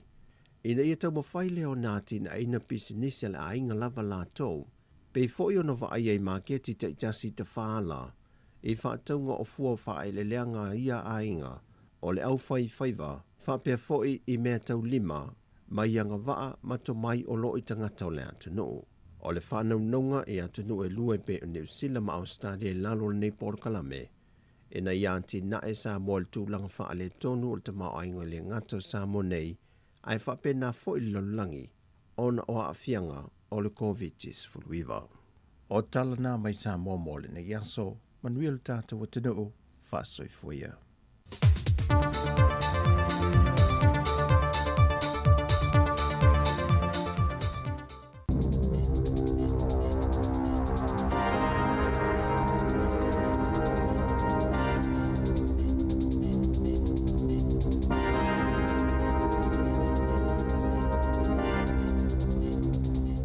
Talo falava o telefone ai ua tape nei nei Wellington e le tutua le si fonga o le lo mua. E to ofitu tangata e au fiai ma se pepe na mali liu i le whala me lave lea na feto ai se loli ma se van i le au o le tele nume le tasi i saute o le Iopicton i le tae ao o le aso sa. Sa wha alia mai e leo e whapea na tupu le nei whala me lave ma te utia i Mount Pleasant pe tusa o le afo le fitu i le tae ao. Mai na fiai se van sa malanga i tangata e to iwa lea na whetaui ma se loli o loa tu aisa. E to lua tangata e marunua ti ngā ina mai le whala velave sa awina mai se valele helikopta i le whale mai tele i Wellington. O tangata uma to fitu ua mali liu whapea ma le to lua ua marunua sa malanga i o tonu o le veni. Ai o le aveloli e whapea na manua miti. Whaalia mai e le lita ita i leo mo le tu malo Tasman o Paul Burrell o whaia pēr ia sa i linga masu su enga le mta ngā ruenga. Ai fo linga mai o le van sa malanga mai saute anga i atu i mātū ai fe tau ia i male loli sa anga i atu i saute. Sa umi se taimi o tā punia ai le o tele na tupu ai le whaalawe lave mai ana whaalia leo o i tu ainga o whaalawe lave mātū ia whaapenei e te le lava i a sona aafianga i le mamalu lau tele o le atu noo. Ua ripotia pai le ono malanga atu o le tamaita i Palemia, Jacinda Ardern, e awai i le whonutanga tai o mā lol whalapo tonga o le neito i le whai unga o le māsina nei. O se ripotia le wales whaasar lau New Zealand, le Radio New Zealand, nā tā o mai ai e whapea, a whai e malanga Jacinda Ardern mō le whono le nei, o le a avea o ia maudua i Palemia o New Zealand, ua awai se whonutanga a tai o mā lo, o loo i tonu o le whengainga le nei o le puipuinga o le vasa atalani mātū po o le neito e pei o na lau sila fia ai. E le ngata i le tamaita i Palemia o New Zealand, ai o loo wala awina mai foi e le whailautusi au le neito o Jens Stoltenberg ina i awai i lea whontanga i lea so luas fulwalu e o i lea so tolu se fulu o Iuni le whaia i se pānia. Ia Palemia o Australia, whapea i Apani, ma le malo ko le saute ta ua mai la fa pe ua uma ona talia ia le nei vala au e Albanese o Australia fa pe ki shida o Japani ma Yoon Suk Yeol o ko le saute o le Palemia New Zealand o lo fa moe e awai o ye le fa talanoina e ta i o mata upo a fiai ia tunu o Asia ma le Pasifika mai o le a feilo ai fo o ia mata ta i o isi ba no o le whaalapo tonga le nei o le neito. E masani o na whaatasi atu i whontanga le neito i aso o mawae i a minsta le vai whafo le malo o New Zealand. E au fia i fwoi le minsta lo i nei o na nei a mahuta. Ai o le teimi mo le nei ua wala wina mai ai le taitai o le malo o New Zealand i se whontanga a taitai o malo o le neito. Whailo mai le tamaitai whilo tusi o le neito, Jens Stoltenberg, o le nei wala au e a tangi ai le lango ina malosi le neito o malo ma tunu e la tau te ngaru lue wawala lata i le itu langi o Asia ai moise o le Pasifika. E tonu afe lua se lau tolu sfurulima le a whai o mai foko vitis fruiwa sa wha mawina i leo sa i le tonu New Zealand a toa ai to lima isi ma liu o wha popo i la whainga o e ua mali liu ona o le wha mai. O wha maunga le mtanga luenga le soifua maroloina ua iloa ai o le awhainga le tolu afe lua se lau tolu sfurulima o mai fau o na fi o se awhainga o pito maua lalo lea ua wha mawina o tangata ua maua i le wha mai taru mai le masina o Februari. E le ngata i lea a sa mai tawina foi le pa ui foi lalo i lalo ifo o le afe le awhai o tangata fau e maua i le COVID i le tonu o Kilani. E le ia se swinga i la wa ingo tangata o lo ta fia i whale mai mo tonga vitinga tu sa lava le whai numela le sa ma le stonai le sa tula i mai le tolu se lau lima se fuono e a fia i le to lima i le tonu o vaenga o mai tinga ina. O maliu e lima sa lipo tia mai na fi o le ua o tua i le afe fase lau mo le ono le a wha inga o tangata o mali liwi New Zealand ona o le COVID. Ai o mai fau e pei o na sa lipo tia mai o lo au fia ai le iwa se lau iwa se futasi i le tonu au Kilani, lima se lau mo le tolu i le tu malo Canterbury, lua se lau warulua i le tu malo i Saute, ai o le tu malo o le Capital and Coast, e tolu se lau mo le lua mai fau o lo iai, Nelson mo Marlborough se lau lima se fulua, a o le Hutt Valley e se lau tolu se fulua, o le aso tona a isa atula i mai iai, i le se futasi la whai umaliu, ai wha afe wha se lau ma le wha, la wha i o mai fau sa wha maui na ai. Na maua leo leo i le fiafio leo sa, le tino maliu o se tangata i le matawhanga i ngoa o Buckland Speech i Aukilani. O lo ia le tau tununga o le tangata u maliu o ia lea na leilo mai le wha lave lea na sae ai se waa i le po o le astonai i lea vahenga o Aukilani sa sae. E to lua i se tangata sa iai le waa, na mawhai o na whi ausia na iuta ai leilo ai le to tasi. E taulus ful fatu sanga le matua o se ali o le atu la i luma le whaamsinonga i Masterton i le so, ona o le whaamanu o li ai o se pepe e na o le tolu masina le matua. Whailo mai e le li leo sa tini si nia Barry Bythas, o le nei whaaralawe na tupu i le stofi mai o le pepe na awhia ai o loo iei pei se tūlanga ti ngā ina i le whale mai i o te maiti le Starship i au ki lani. Whaalia mai fo i le li leo o manua wā whaina ai le nei au le toto ua mai ta wina e le mafua o na o se whaalawe lawe sa au ina atu mua o ie le whale mai i le ai o Masterton ma muli ane ai au ina atu i le Starship i au ki lani. O lofa ngā solo pēr su ngā leo i le mafua anga o le a whaina o le nei pepe ma ua whaatau se ngā ina ai e leo le whesosoni atu o le au ainga o le o loo mō lia. E tele ta amale na ta fia leo i le tūmalo Hawke's Bay i le Paula Stonai i se vaenga o tau mwhainga e whaititia le whaia o tuunga ta amale i lungo le awala i lea vaenga o le atunu. Whailo mai e leo sa ngā ia la tau mwhainga i tuunga ta amale i lungo le awala. A to ai fo i manisi o whaatu singa ma poto putonga tūpulanga talavou whaadi aini winga maniavio ngai le tā whea ngai. E ono ia lea whainga o tamale na tāwhia i leo ai tolu te ngata na tāwhia ona ua ova le awa mahanosi ia ma le tele fo i o isi tamale ua whaasā ona toe whewai ona e le pāsia ma ua le saonga le mū ona toe whewai i lunga o le ala tele. Whaalia mai e le li leo sa tinisi nia o Craig Ellison e tālo sia o ia ngā yo inga leo i Hawke's Bay o le a vema lau ta inga o ngā mō la tau o lo fie whaitu ngā ta wale i lunga o le awala a to ai ma isi winga soli tu la fono e a fia ai le saonga le mū o isi ta ngata. O le aso mua i ulai o le a whamau ni ai alo ia le tau unga o le pālota le titi a le tūbalo tā ranga e pei ona whaiai le asto na aina te anei. Ai pei ona silfia o le mai ai o le whaitawina mua o pālota i le pōle asto na ai na tūlai mai ai le mamao o le manu malo o le sui whaatū o le Partia le National o le li ingo i a Sam Offendale.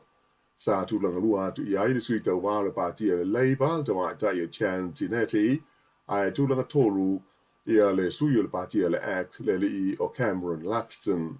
Na mafua le pālota le titi le nei ona ua whamawai mai le pālemene le li o Simon Bridges le asa tūlai mai le tofi o le tūmano tā ranga. Ia le whai ua nā le ni whao kōponga tala fau.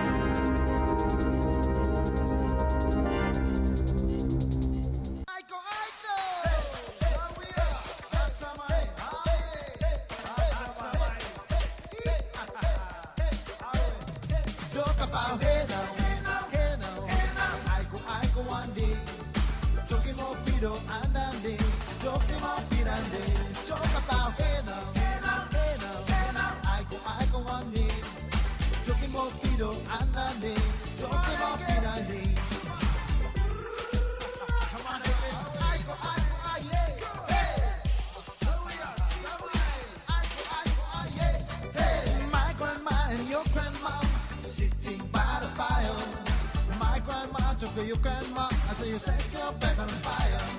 See that guy on racing green? I go, yeah. He's on the man in the rubber machine that will shake him off in any day. Talk about hey now. I go one day. Took him off, and one day. Took him off in a day. Talk about hey now. I go one day. Took him off, and one day. Took him off in a day. DJ, Aiko, aye, hey, Mario, Marco is back, Aiko, aye, hey, my fat one and your fat one, sitting by the fire, my fat one, took your fat one, and I set your back on fire, see that guy, you're dressed in green, Aiko, aye,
Ia, toi whamalo atu, ua 2 minute te ele tu lai sfumane lua, ia ile ne auli, ia ile tautua masani, alau si fongo lau mua, toi whamalo atu, ila tōro mafuta mai, ilunga tato wala leo, tasi ono te simal tasi whamo, le ngatai lea, so se tua le nei lau langi olo e mafuta mai ai, ma e maua mai ai, ile tautua si fongo lau mua, lunga tato wala ata, ia po upenga ta whailangi, ma lo laval tawata il nei aso. Ia ai il tato whaasisilanga le mana i e au ina atu. Whaasisilanga ta ua mo le whaafowina whai a onga ma komiti whaafoe o a onga a mata sa moa, whaapea whai a onga a mata i a onga a mata pālangi i le itu ma lo a toa Wellingtoni. A fifio mai, susu mai matala mai a ao, ina ia tato a wai whaatasi i lea o a onga whaafowina po le Professional Learning and Development o le a whaia e sui o saasia mai au kilani, langolangoina e sui o le ofisa o a onga. Au tu o le whaasoa, whainga whaavae e pito sili o na le lei mo ilo ilonga, ma le whaalelei a atili o au nanga mo a onga a mata. Po le Quality Framework for Evaluation and Improvement in Center-Based Early Childhood Services. O le a whaasoa i le ngangana sa moa e manino ai, ma tau mawhai e au ili le whaatinoina o le vaenga mua whaailo ia au sia po o le Outcome Indicators. E pei ona whaatulanga ina mai e le ofisa o iloilonga, le Education Review Office. Mo le sila fia ai mai se foi o pine whaamau e ao na whaitau ma whaamau mawina. No fuanga e whai ai o le e whaka sa hall, o tuatu si se fulu, Waihimo Street, Porirua i Wellingtoni. Whai alea i le aso to o nai, aso luas fulu limo Juni,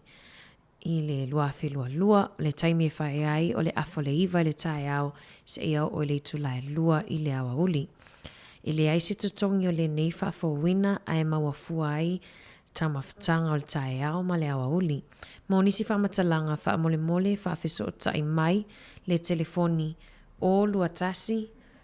valu o 5 tasi. O lua tasi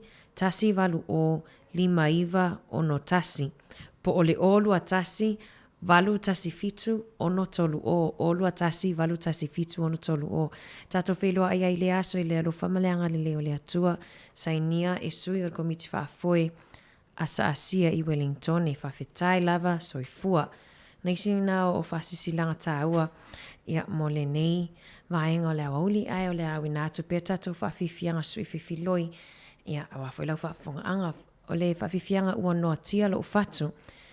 Fatuina le se tasi foi o tama awalo fai siona alo tama itai sa whapeona mawhaiona tu whatasia i le sakala meta le whaipuiponga ia ai wale mawhaiona fio atu sa mua ia ono le wha mai.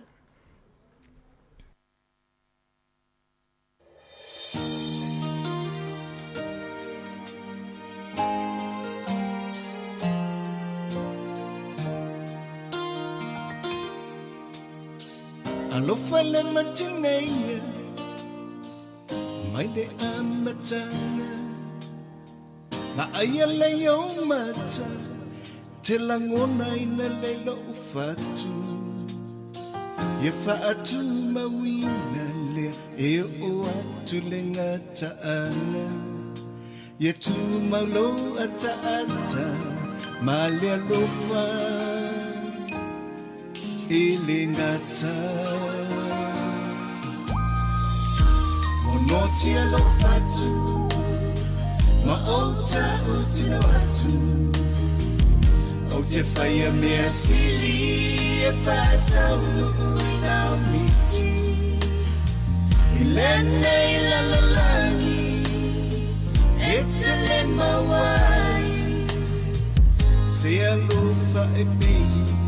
o le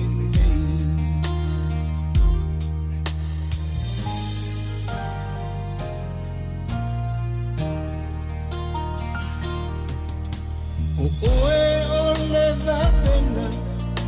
le atoana o lo uola semana va o totoe O te whaia mea sili mo oi Ia vai mo atai au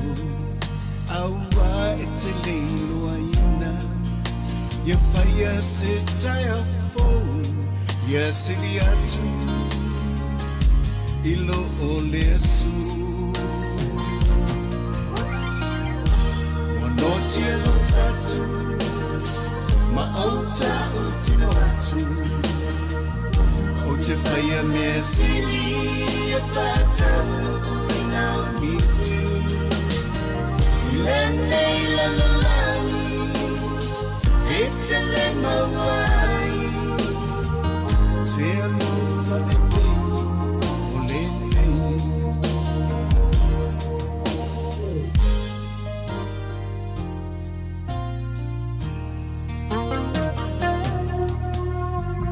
Tango mai lolima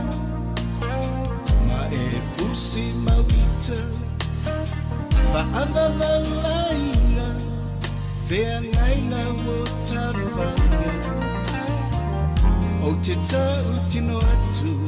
Wasili oe ilo umanatu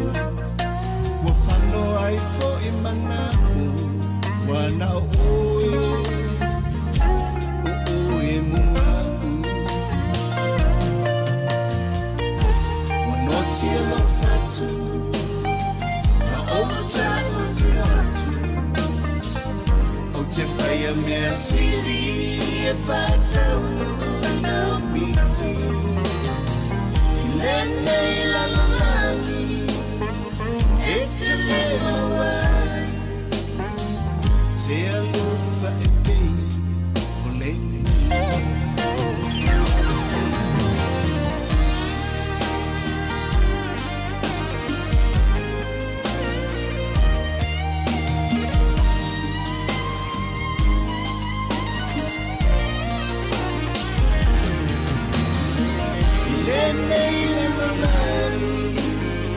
It's a little way.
malo atu whawhiwhianga matango whiena me a junior vai lua. Ili nei au uli o le asonga fua. Ia, o le watatu sa vali atu fwoi whae ui fwoi. Ia le maasino o uni. Ia, ai malo lava, malo fwoi. Nei tatou whanau a onga. Ia, whamalosi fwoi a onga. Le nei fwoi, vai aso le fwoi toititi, whamai a ina fwoi. Ia le kuatalo na lua. Ia, lea lea e tu ua i le aso valu o Julai. Ia, malo lava. Whamalo atu fwoi le au ngā sese leo lo mafuta mai. Ia, malo lava whai wal tasi matua. Ia, ma le ngā sese ina fwoi o mea ai. Po mea tau mawhanei tato matua matutua. Ma vai atu fwoi nisi fwoi o tala. O tala inungo penga te whailangi. Whatatau fwoi, ia, i le whalawalawe tau ta awale fwoi le lena tupu mai i le tui sau teo Picton i le asona nafi. E te leo o tangatai ana mua na mua ai o i le nofuanga lena la vea i ta awale lena maumawai o la o nai o si a inga to ofitu lea. Whamatala e le se tasi o firefighters ia po la to fwoi e tali atu whalawalawe whafosei po fui mu. O se whalawalawe matau tia lea o talu mai le tolu sfultau sanga o whainga luenga ai o whainga luenga lea o e tali atu whalawalawe. Tolu sfultau sanga talu na whainga luenga i se tasi o li ia ai whato awa ai lea se whalawalawe tu ngā te le tupu mai lea son nafi a ea. Ia mana e fo i vats fo i whawhautuanga i la tō fo i leo lo fo fua e whaimalanga mamau i lunga au wala. Ia tautua nāre saunga le mu, mantua e a whalongo atu lo fia whaise malo longa po saule fia moe, ia. Mana ia whaatafa leo ta awale e whaise malo longa wa peona tala noa so atu foi. Ma whamanatu atu pia ili tato tautua ole moe ele tala noa mastangata, e sa wale moe te ilawa ua pewa tifai tual ta awale, ia. Ai mana ia whaima whaile malo longa, ia mana ia fo ile o taito o lua, taito o tolu ave ta avale e fesuisui ia e fo ile ia pia whapea lia e whaimalanga atu mai Wellington ni anga ia atu i Aukilani ia e meise lava ia vahenga mamao ia le o i ta avale ia tautua nā le saunga le mu tautua nā ia le le mafusi pao o tatou ta avale ia mawha mau fusi pao e meise lava fusi pao le whanau ia o nei whamanatu na mo le nei fo ia wa uli ma se fo le au wala le fo i whai mati i munga ia awalo whatuai mo o tō malavalo maua mai le tautua si fonga lau mo le nei aso tato atu ia Mr. T ma le whawhiwhianga o vivi inga a fio anga o solo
fale limu lalo asi Fuki vangu malepa ia lasi o tama Fina malea waluma a Io e onganga ai malo sila fia so le fiku fale sa Welcome to Mangu Wai leilo a eva E siri ai le kuu ia he This is still sila Samoa Aku ai le sao o Aotearoa Sau Sauna e anu He ua umatama Uata itasi malelo fuanga Solo ta Bayoa Solo pa Manamo aulele Awe natayala Awe si umo Fapema si upapa Solo ta Bayoa Solo pa Manamo aulele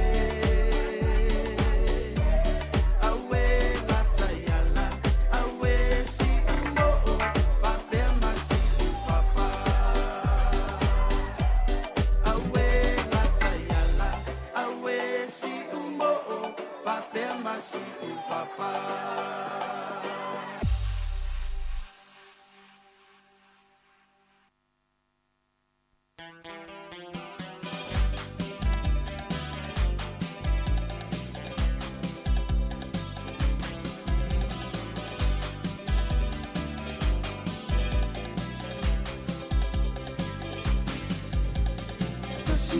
Tasivaru ole tausanga Safa afua se I ona tu ule puanga Ole tamu mai ole sitima Na taula ile tauna Aue pepe Ole paama ipese afa Aue pepe Ole paama ipese afa Ia whamalulua tu lawa il tatou whawhiwhianga na ia ona leo au. Iai fo isina fisuia inga il tatou pokalame. Mana toa songa fua lava ia ole tautua maasani mai ia ale sunga ia ta Sisalem Sam mai Samoa. Ia le uma whaifo iona maua le awa noa ia e tautua mai ta Sisal taimi nei. Peon mai ai or whawhiwhianga lea ia ona whafonga lola ia i le tautua maasani mai ta Sisa. Ia po fia fo ile la whati iti e tatou i le taawale ta Sisa nei awa uli. Ua tois fulma leiwa minute ona tali o le tula e tasi. Ma whaifo iona maua le awa noa i whafonga ila tunu ule mafuta mai lungo le app. Ia i le tautua a le sunga ia te hata Sisalem Sam. Manuia le whafonga anga Samoa whaftai lava le mafuta mai. Ole e o